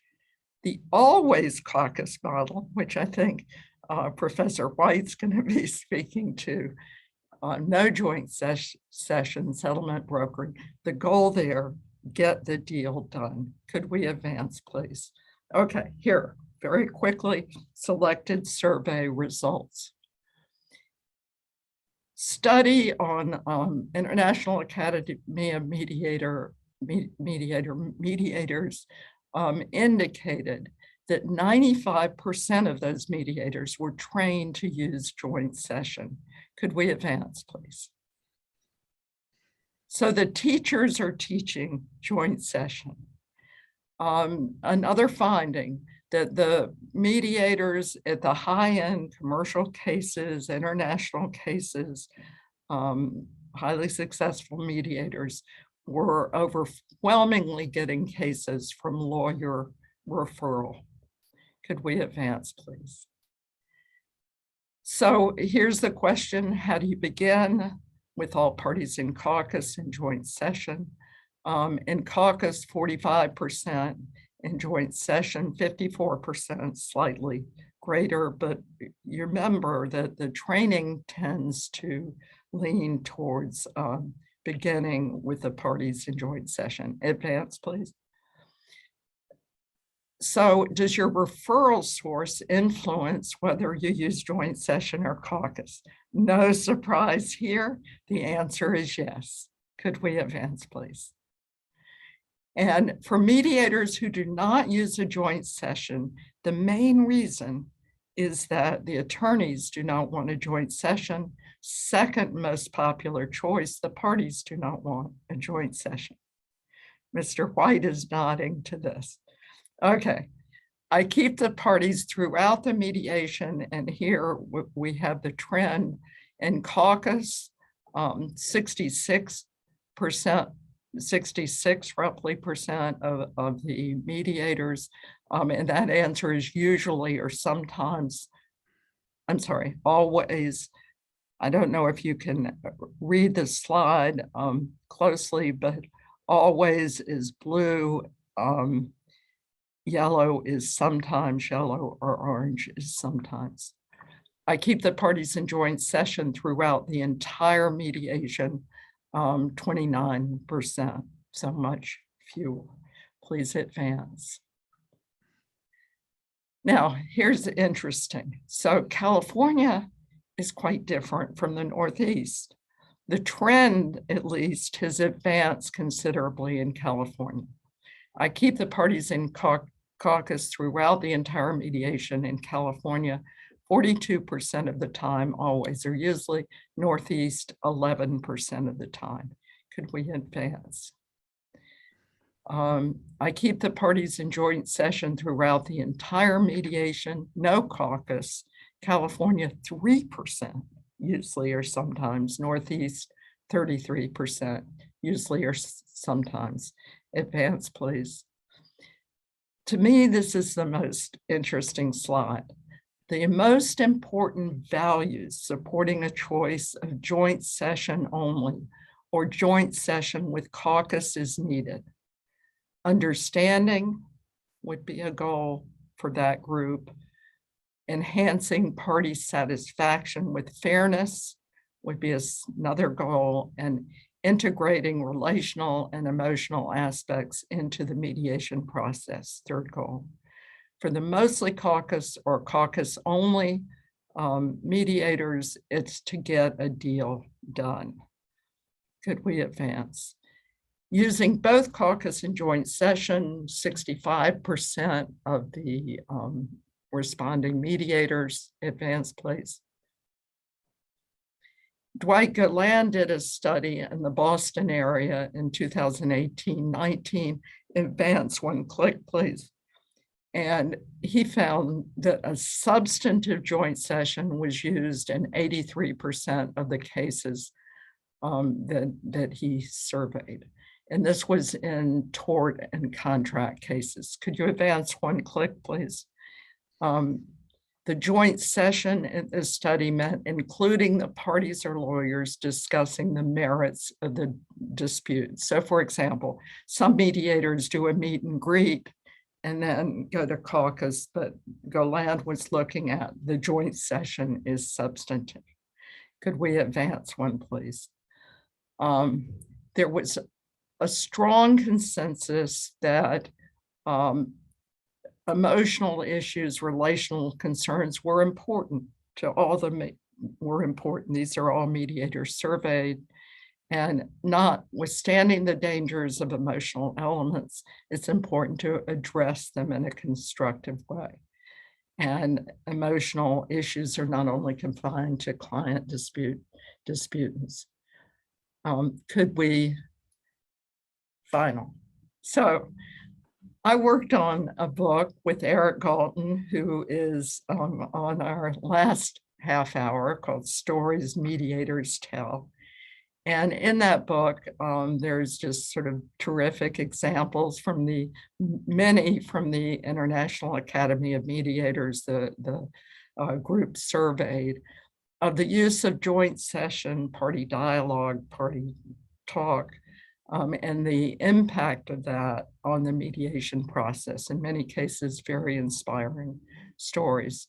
I quote here on the left, Carrie Menkel-Meadows saying, "It is not mediation if parties are kept apart." Wayne Brazil, eminent judge, saying, our society devotes too little resources to healing. Now, this is kind of a setup for David White, who's going to be the first commentator, because he very, very respected, smart, eminent professor, coach for both mediators and lawyers in mediation, who is going to talk about why you might want to get this, why this trend towards caucus-only mediation might be a good thing. Let me just say there is one missing panelist. We had initially invited Terry Garby, who has since passed away, very, very sadly, an eminent mediator from the EU. He said in an email to me as we were conversing about this, that in Europe, the mediation community tend to believe, and I'm reading from an email, that caucuses should be limited to what is absolutely necessary and that joint session should be the default format. We would have had Terry bringing in this international view, very sadly, we do not, but we do have two phenomenal speakers. So let me just say, we're going to start with David White with 10 minutes talking about why, let me see my prompt. You feel, David, that caucus-only mediation, this trend, is not such a bad thing. You know, why is that? And he will be followed by Jerome Weiss, Jerry Weiss, with a similar prompt. So take it away, David. Before we move on, Professor Love, can I stop the SharePoint or? You can, except that we need the slides back up after Professor White speaks. Okay, we can do that. Well, thank you, Leila. And we'd be remiss if we didn't begin this panel with an acknowledgement of a few people's efforts: Sam Dychek, certainly Alexandra Sandler, Donna Erasnovo, and certainly your storied leadership of the Kukin program here. And I will tell you that if I had a credible Pacino imitation in me, this is where I would break out my Scarface Tony Montana with "Say Hello to the Bad Guy," because I know the reason that Leila asked me to come here today is that I will be roundly vilified by many of my professorial colleagues in this audience. I know that Professor Kim Kovac was joining us earlier today, at least she appeared to be among the audience, and certainly Professor Michael Meadow would feel a great disturbance in the force, if I can quote another cinematic iconographic movie, because my views on this are decidedly different than others. And I really can't understand why Professor Love has kept me on the faculty at Cardozo for 15 years, because I know she thinks that when I talk about this, I'm out of my ever-loving mind. So having said that, nearly 6 hours ago, Leila, you began with a quote, and I know you enjoy quotes, as do I, and you quoted the Reverend Dr. Martin Luther King, talking about how, in Dr. King's words, I have decided to stick with love.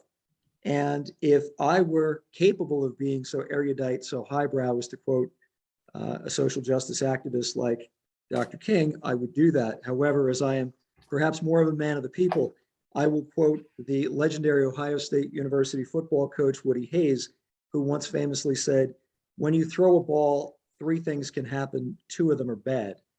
And the 3 things that Coach Hayes was talking about for the non-football aficionados among us are: you can complete the pass, which is the desired outcome. You can have an incomplete pass, the ball falls harmlessly to the ground, but doesn't advance the progress of the team. Or thirdly, it can be intercepted, causing a change in possession. And that, of course, would be the non-desired outcome. Well, from my perspective, I make a confession at the beginning. I am an evaluative mediator. And once more, I know that Leila and Professor Kovac would say, therefore, I have just excluded myself from the tribe. I have extinguished my torch and voted myself off the island. But I do recognize what I think Professor Love and I would find common cause in early neutral evaluation, which I simply call evaluative mediation. When I am asked to help out, I know that our dear colleague, Professor Robin Weinstein, is in the audience. When I have the opportunity to appear in the Eastern District of New York as a court-appointed mediator, or for Rebecca Price, who holds a similar position in the Southern District of New York, or for Cardozo alumnus David Ryman, who runs the New York District Office of the EEOC mediation operation, my charge, my marching orders, is to assist the court or the agency in trying to alleviate an already congested docket by, as Jim Alfini would say in an article, bashing, trashing, and hashing it out, speaking with the sides, trying to triage what the strength in an adversary side might be and what the weakness in someone else's case might be at that point. And over the course of a discrete number of hours, perhaps if it were a Rule 16 settlement conference, I'm not a judge, we might accomplish this in 90 minutes to 2 hours. But as a court-appointed mediator or as a private mediator who espouses an evaluative orientation, I might invest anywhere between 4 and 6 hours trying to get to yes. And in trying to do that, there are reasons why I don't embrace more than what Sir Dwight would call the meet and greet. And the reason for that is I want parties to be educated as to what mediation is. I like to say that mediation, like the American Red Cross, is well known but not known well. And largely, if we look at popular culture, whether it's the silver screen, the small screen, media, the social media, we might find out that people conflate mediation with meditation, mediation with arbitration, arbitration with litigation, litigation with trial. So my meet and greet is simply to welcome the parties. And as I learned as a grammar school child, practice doesn't make perfect, it merely renders permanent.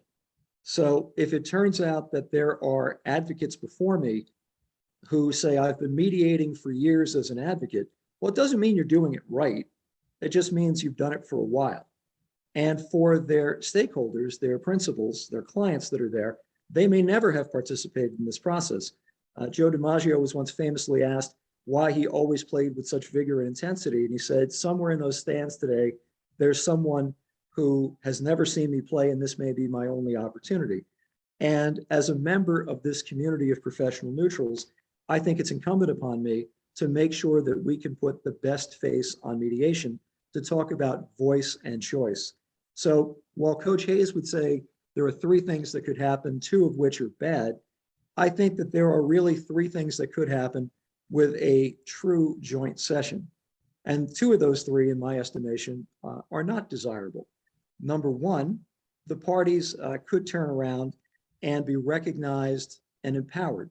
They could be heard. That's the laudable goal. That's the promise of mediation that we talk about. Well, that's one of 3 options. The second one that could happen is an injudicious remark might inflame short-term emotions, which will delay the process and engender enmity across the table or in the Zoom room, as the case may be today. That's not good. And lastly, finally, a truly injurious incendiary remark may mortally wound the process before we even begin. I have had the privilege for the last 15 years to work with the New York City Police Department hostage negotiation team, and the last 9 years working with the Federal Bureau of Investigation's Crisis Negotiation Unit. And in those communities, we like to talk about when lives and liberty are on the line, and I can think of no higher scenario, sometimes winning is simply not losing.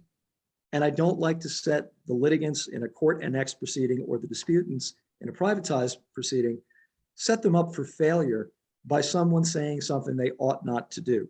So just to be perfectly clear, I do espouse the evaluative model. I do take what Professor Golan would say, the meet and greet approach, where the parties are together. And in any mediation that I conduct, the parties are likely going to be together twice over that time. The meet and greet, and then lastly, whether to figuratively or literally shake hands because we've gotten to yes, or perhaps to turn around and declare impasse that despite our good efforts, this case is not yet ripe for resolution. So my position is born of experience. And one of the things that I'm pleased to do, privileged, quite frankly, to do when I'm not mediating cases, is that I serve as the director of a clinical program, and my student advocates represent individuals for the limited and exclusive purpose of court annex mediation or Rule 16 settlement conferences before United States magistrate judges. And I try to make sure from the advocate's perspective, alongside the table, that we keep the temperature down in the room. And even as an advocate, I will frequently confer with my colleague on the other side of the table days in advance of the session and express my passionate view that few things good will come of an opening statement. I am not likely, as the law professor representing the plaintiff, I'm not likely to win a convert across the table to explain why that employer has violated one or more federal, state, or local anti-discrimination laws. Conversely, there is very little likelihood that my defense colleague is going to evangelize across the table and tell my pro se client, who doesn't understand the legal frequently does not reflect the moral, that she's wrong either.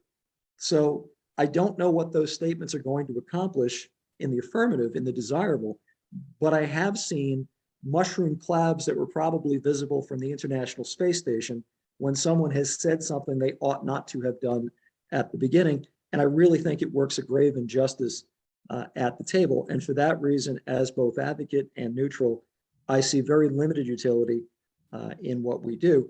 I will allow for the fact that I seldom talk in absolutes, so I will make this allowance.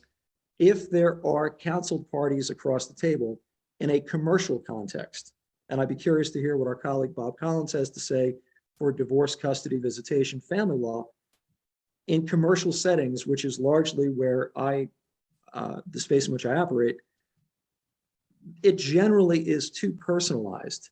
Whereas if we had a distributor and a dealer, a wholesaler and a distributor perhaps, you would find, I think, that the old saying, it's not personal, it's just business, would probably come to bear. And I make the allowance that in a context like that, there could be something to be said for an opening statement.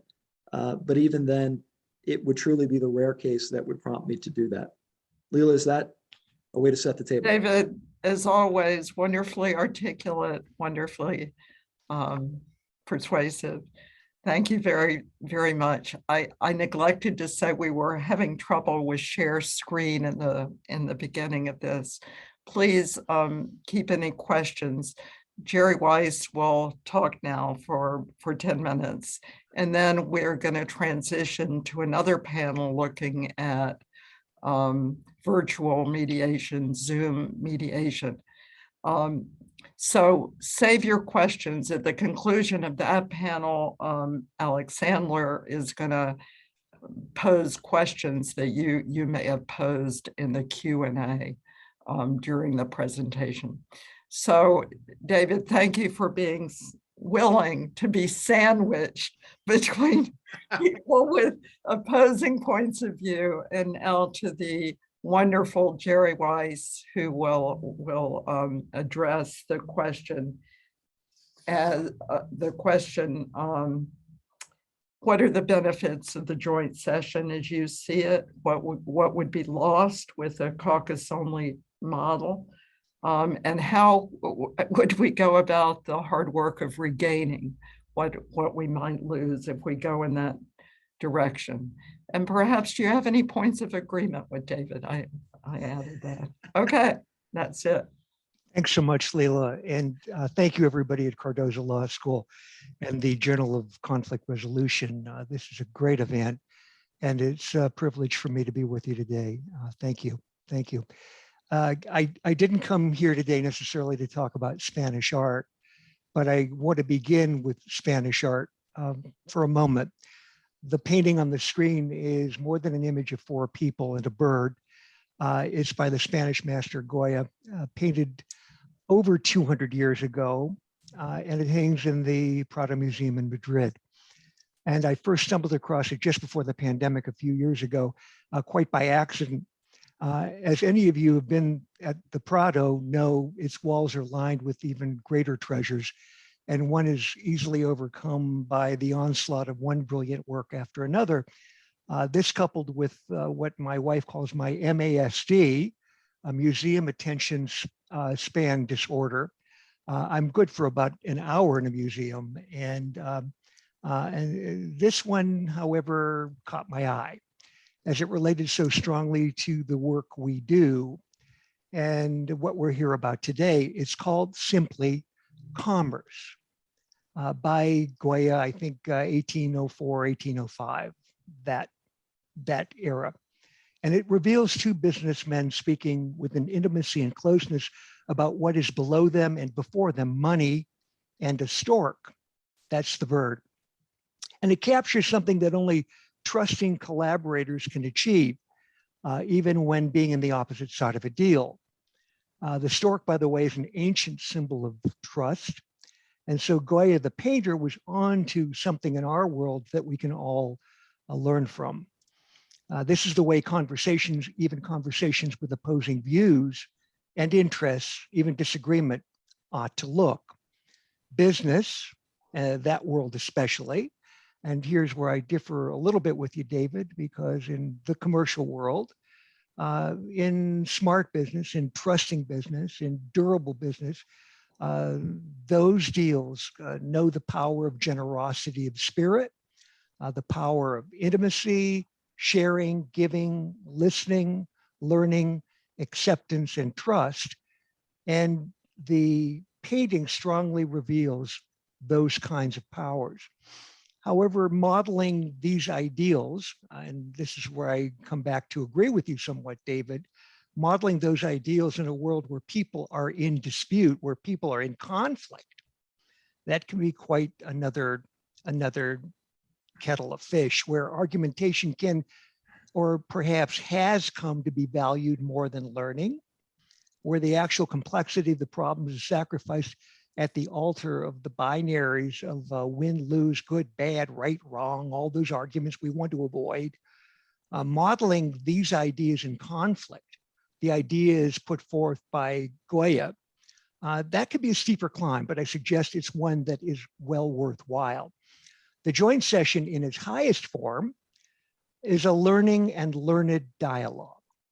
And the use of empathic skills is at its core. And that is very, very hard and disciplined work. It's necessary work if we're going to have outcomes that serve more than the momentary needs of closing a deal. It's disciplined work.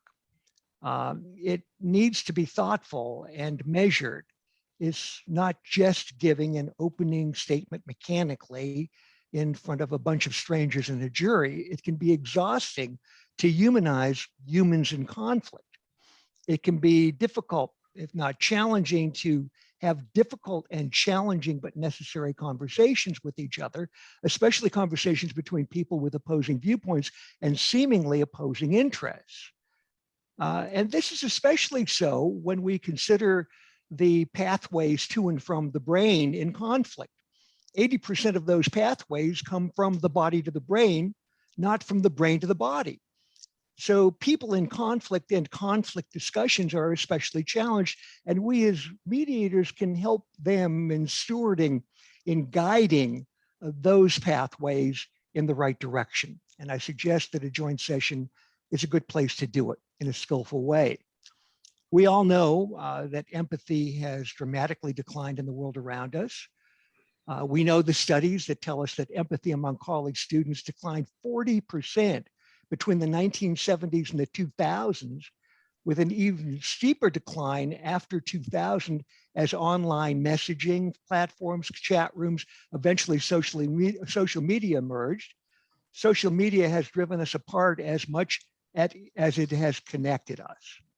Studies find a steep decline in empathy among young people from 1979 to 2009, and there's a lot of scholarship on it. We now know that this stuff is measurable. Giving people the opportunity to sit together as these two merchants in this painting to gain rapport, to demonstrate empathy, is essential in a world with pressures of increasing technology, velocity, demand, and monetary return. And meaningful conversations, such as in an artful joint session, whether in person or virtually, allows the necessary empathies to take hold in a manner unlike anything possible between walled off rooms. And to a lot of people, it really seems like somewhat of a miracle, a liberating event for people in conflict, for the people we serve, as it allows the transitions within the transition of conflict to resolution. These sessions, these conversations facilitate necessary but challenging journeys of what I call these transitions within the transitions, from taking to giving, from talking to listening, from reacting to reflecting, from transacting to relating, all of which might be rendered impossible if we were to allow the forces, the demands, the technologies, the velocities, perhaps even the greed of the day to dictate how much or little contact is permitted between people. David, you indirectly touched upon it yourself. You talked about the time limitations imposed by that court annex mediation or the personal mediation, when in fact, a lot of the mediations that I encounter go well beyond that full day, where in fact, we need to work harder, where in fact, we need to find the answers. We need to help people have those conversations that probably lead, in my opinion, at least, to a more durable outcome for them. Stanford neuroscientist Jamil Zaki, and I listened to a podcast by him recently. He's a fascinating guy. He was on the Happiness Lab, I think it's called. He wrote a book called The War for Kindness, Building Empathy in a Fractured World. And he makes a powerful case for kindness and empathy, not only because they make the world a better place, but because they help people like us neutrals also. I feel that the joint session is the best place and perhaps the only place to institute these practices. Again, whether virtual or in person. Like Zaki and others, I feel that practicing empathy is a necessary skill that is developed through exercise and practice, lots of practice. And focusing on empathy is a radical choice. As much of human reaction, especially in conflict, requires a very conscious and practice-based influence on deeply reinforced innate and primal habit. Again, the physiological pathways flow 4 out of 5 from the body to the brain and not the other way around. And as I said, empathy is good for us, the neutral. It makes us happier. It makes for less stress. It's good to be polite, to do something for somebody else, to be respectful, and to model these attributes for others. And the joint session is a great place to do it. Of concern is the fact that our recent world has not been so kind to empathy and conversation and the attendant intimacies that come with it. It's also fueled an increase in divisiveness and fracturing at a rate proportionate, if not exceeding, the decline of empathy and conversation. That said, I think we might be at a very good moment in time. Recent polling is very interesting. It shows that most Americans, for example, are beginning to agree that there is more common ground among the American people than the media and our political leaders portray. 93% say it's important to try to reduce divisiveness. 73% say that they're not so sure that they're getting the straight story on divisiveness from the media. So let's take that lesson from Goya. Let's sit together to make that deal. Let's get radical about being kind and accepting when sitting together, especially when we disagree. And now is your time, everybody in the audience. Promote dialogue. Get angry about it, get radical about it. The joint session and the generosities and the kindness that need to come with it are ripe for the picking right now. So go for it. Thank you, Leela. Thank you. Thank you, Jerry Weiss. Thank you, David White. I'm going to cede the stage here, as it were, to Donna Erez-Nevo, and thank everyone who has gotten this PowerPoint up. We will come back. Hopefully we'll have a little time for some questions at the end. So we're going to shift now to looking at Zoom mediation. Donna. Before we do that, I just want to announce the last CLE code. If everybody could open up their online affirmation forms, please. And the code for this panel is mediation with a capital M, 24, capital W. So that's mediation, 24W. Mediation, 24W. I'm just going to say one more time, mediation, 24W. Thank you very much. And Professor Erez-Nevo, you are welcome to start. Great. If I could get my esteemed colleagues, Eric Galton and Bob Collins up. Should we stop? Yeah, and Alex, if you could, I think it'll just be there. Yeah, I'm removing. Awesome. Great. Well, welcome everyone to the second half of this exciting panel number 4. It is the decline in in-person contact. And I just want to quickly introduce myself and then introduce my colleagues here. So my name is Donna Erez-Nevo, and I'm the proud graduate of Cardozo Law School. I returned to Cardozo 6 years ago after founding the mediation clinic at UW Law School.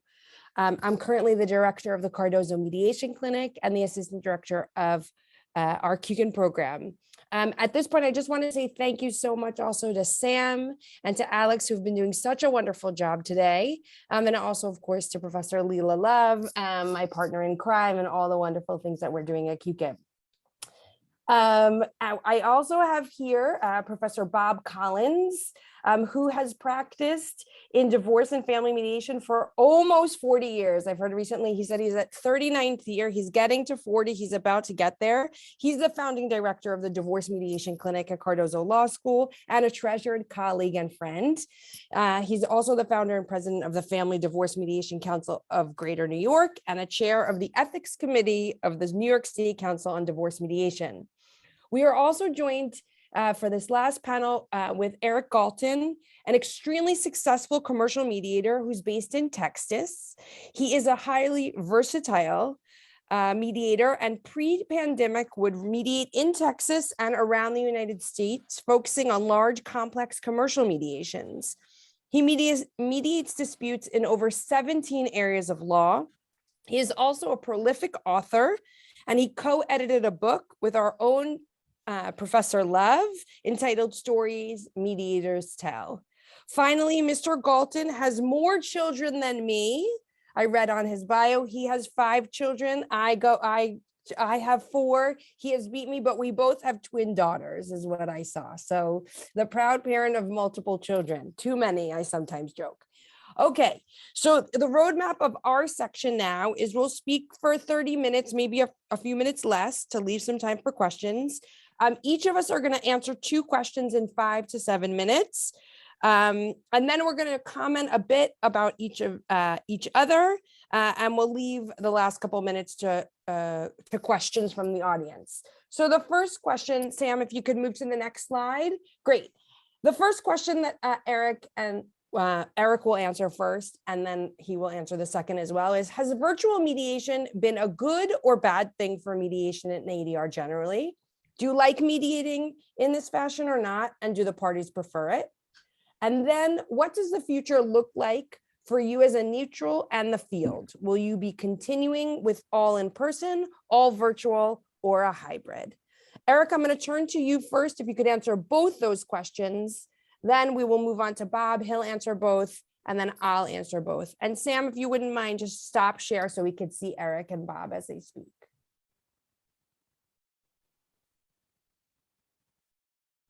Eric, to you. Okay. Well, good afternoon, everyone from, and I should set the record straight, Austin, Texas, which is a sanctuary city in an otherwise crazy state. So I'm glad to be with you today, and thank you to Cardozo, and thank you to Leela for arranging and having me here. I have a quote to start out with. It's from Professor Adam Grant from the Wharton School, who wrote a book recently called Think Again. And my favorite quote from that book is, "We listen to views that make us feel good instead of ideas that make us think hard." And so if you go back in a time machine to March of 2020, I looked at my then colleagues at the Lakeside Mediation Center as COVID was rearing its ugly head and said, people, we've got to shut down. We got to shut down. At that time, we had some preliminary training in Zoom mediation. All of us had been high touch, in-person mediators in high emotion cases for well over 20 years, in my case, over 30 years. And we had no idea either whether there'd be a market for Zoom mediation, but we did know it was not safe for people to attend an in-person mediation in March of 2020. So we shuttered our doors. At nearly 70 years of age, very skeptically, I took the Zoom mediation training, not having any thought that I would like it very well. Worried a great deal about my ability to engage people in high touch cases, and really didn't know what to expect. Well, the first few months after we rolled it out, and I'm sure Jerry Weiss felt this way too, it was awkward, it was difficult. You had to worry about lighting. There were all sorts of things that we really didn't have to think about in the past. But once we got over that, I can now talk to you from the perspective of some 450 Zoom mediations later. The short answer to whether or not it's been good for ADR, my short answer is it's been very, very, very good.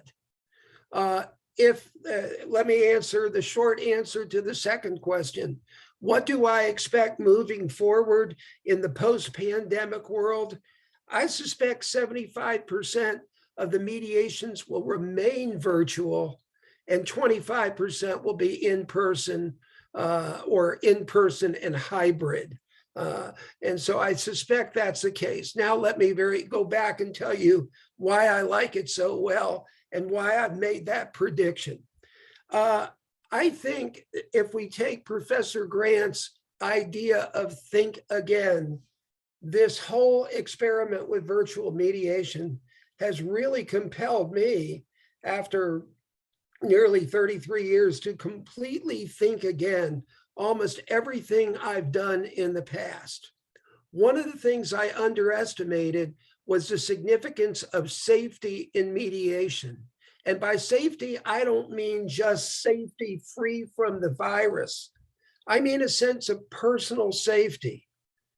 I never realized how difficult it was for human beings to go through traffic, arrange for childcare, arrange for an airplane, maybe arrange for a hotel room to spend a day with me, maybe for 8 or 10 or 12 hours or longer, and sit in a conference room, even a comfortable conference room, and how did they actually feel about that experience?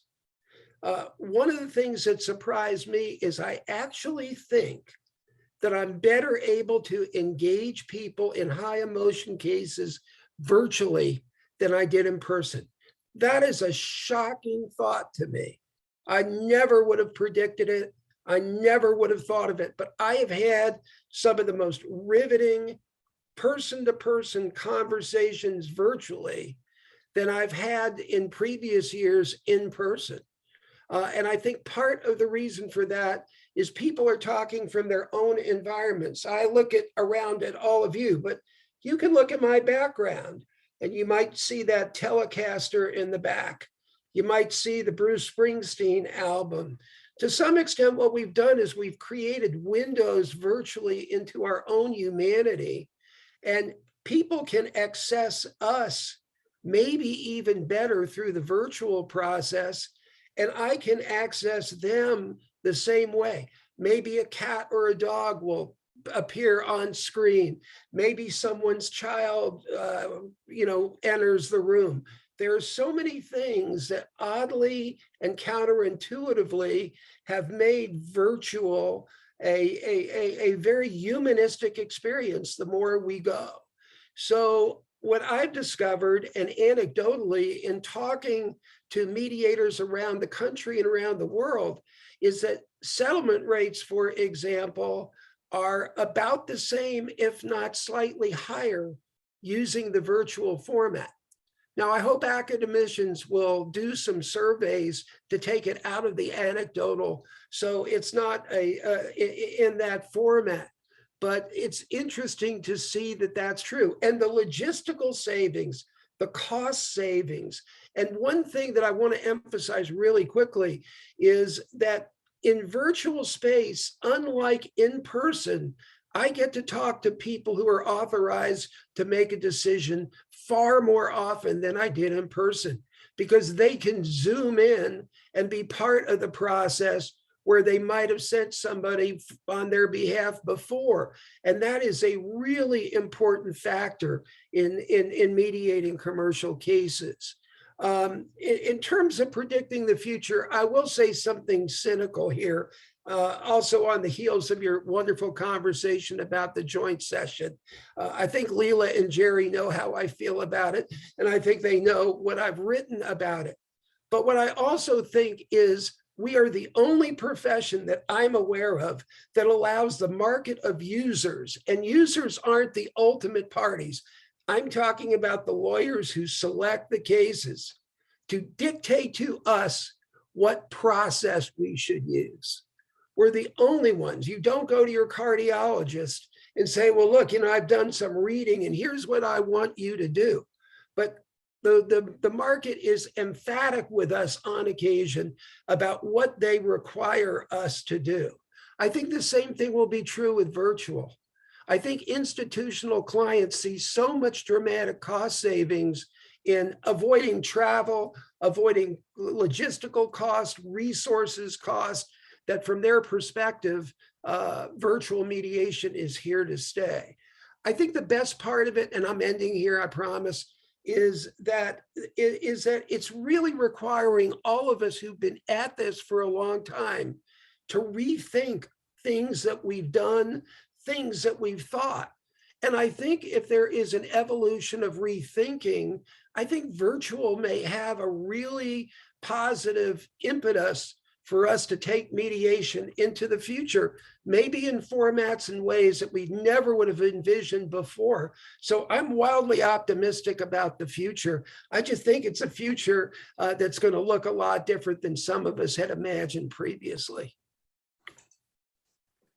Thank you so much, Eric. Thank you for those initial thoughts and those positive ideas. I have a feeling you're going to have a friend here with Professor Bob Collins, and I'm going to be the outsider on this one this time. So Professor Collins, if you could share with us some of your thoughts on question one, do you think it's been a good or bad thing? And what do you think the future looks like? Okay, first, let me begin by saying I'm not going to answer that first question because I cannot address ADR in general. I am going to speak about divorce mediation because that's the area I know something about.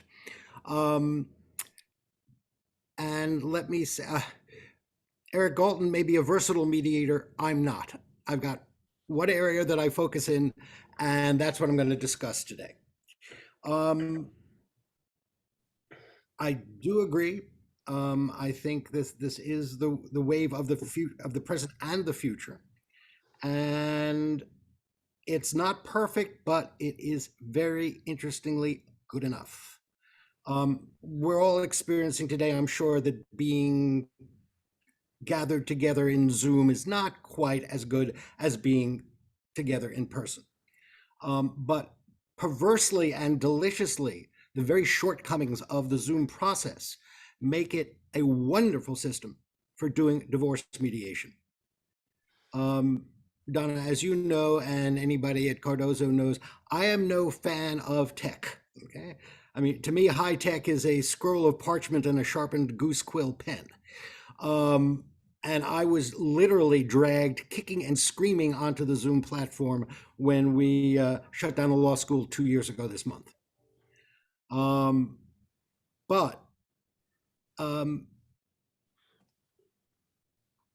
Much to my surprise, this is the world that we live in. There's not going to be any going back. And I don't think I would want to go back. I want to just take a look at some pros and cons of doing divorce mediation online. And perversely, let's start with the cons and then we'll go to the pros. Personal interactions are muted. People are distant from each other emotionally. You can't read body language quite as well over Zoom as you can in person. You can't hear that quiet sigh. You can't spy the foot starting to tap nervously when the question of child support comes up. You can read 90% of the body language, though, and at least in divorce mediation, the language is usually so loud that hearing 90% of it is more than enough to make it audible to any mediator who hasn't fallen asleep. Downside. Another downside is if there are counsel present, it's harder for the clients to have whispered consultations with counsel. There are ways around that. You can invite people to use direct message privately in the chat. You can invite them to take a break in a breakout room whenever they need to have a sidebar. You can ask them to be prepared to text with each other on their phones during the session if they need to talk privately. That can be addressed. Over Zoom, it's harder to sign papers, but electronic notarization is returning to New York in June. Huzzah! So that problem may be a thing of the past. All right, what are the benefits of doing this electronically? For the clients, they don't have to sit in close proximity to the person they no longer love, or who no longer loves them, or who they now actively hate.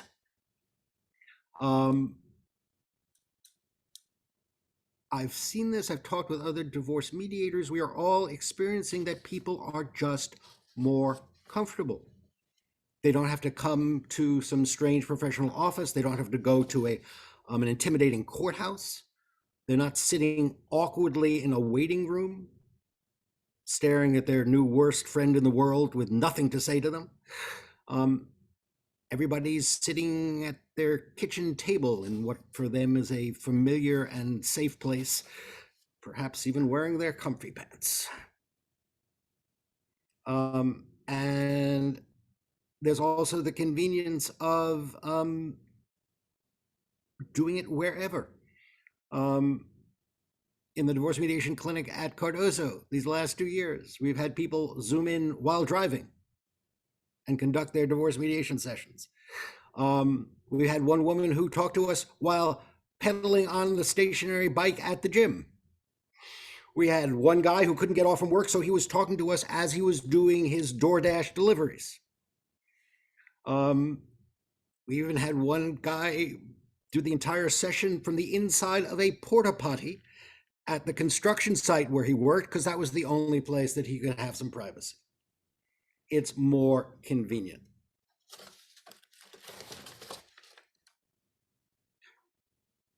There are also fewer canceled sessions because the babysitter fell through at the last minute. We're not sitting around waiting for those people who somehow optimistically thought they would be able to find a place to park in Manhattan.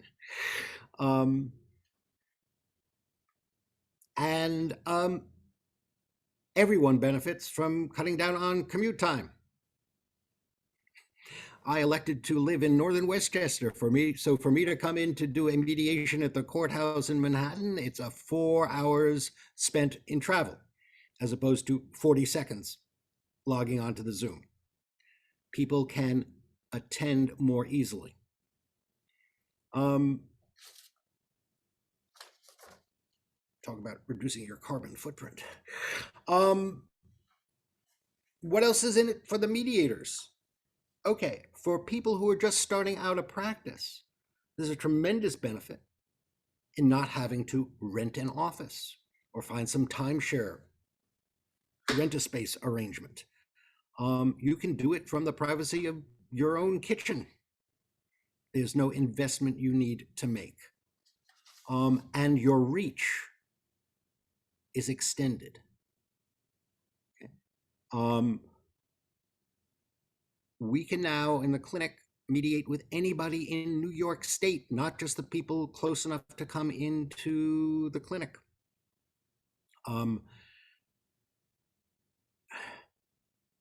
For private mediators, the local fishing pond has now become an ocean. We can be of more help to more people throughout our state. Okay, what about the benefits for the process? All right, for one thing, if you need, of course, with permission, to record the parties, it's done seamlessly and subtly on Zoom. I use it for teaching purposes. You may want to use it for note-taking purposes. Okay? It's far easier to do it with Zoom than with a camera on a tripod over your shoulder. We can monitor the face, not only of the person we're talking to, but more importantly, the person whose reaction we're trying to gauge. Without it being rude or disrespectful by staring at them and not paying attention to the person who's talking, no one can quite see where your eyes are going among the Brady Bunch panel when you're watching Zoom, so you can monitor what the reaction is of the other party in Zoom in a way that you cannot do in person. And I hesitate to say this, you can also monitor yourself. I am a better mediator now than I was 2 years ago because I have discovered the irrefutable evidence that my world famous inscrutable poker face really was totally readable. I was seeing the furrow of skepticism. I was seeing the eyebrow go up in question. I thought I was absolutely deadpan. Guess what? I wasn't. I learned that over Zoom because I'm looking at myself as I'm talking. All those things you don't think you're reflecting in your face, on Zoom, they're right there. Last not least, Zoom may allow us to extend divorce mediation to a population that for which it was otherwise inappropriate.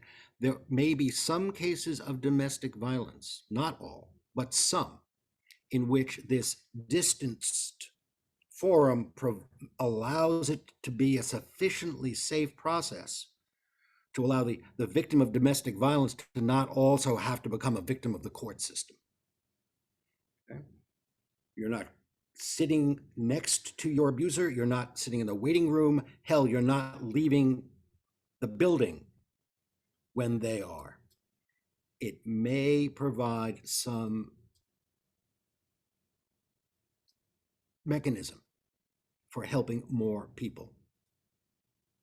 All right, what's going to happen in the future? Bottom line, everyone doing divorce mediation needs to incorporate it into their repertoire, no matter what happens with COVID-19. People will want to mediate by Zoom.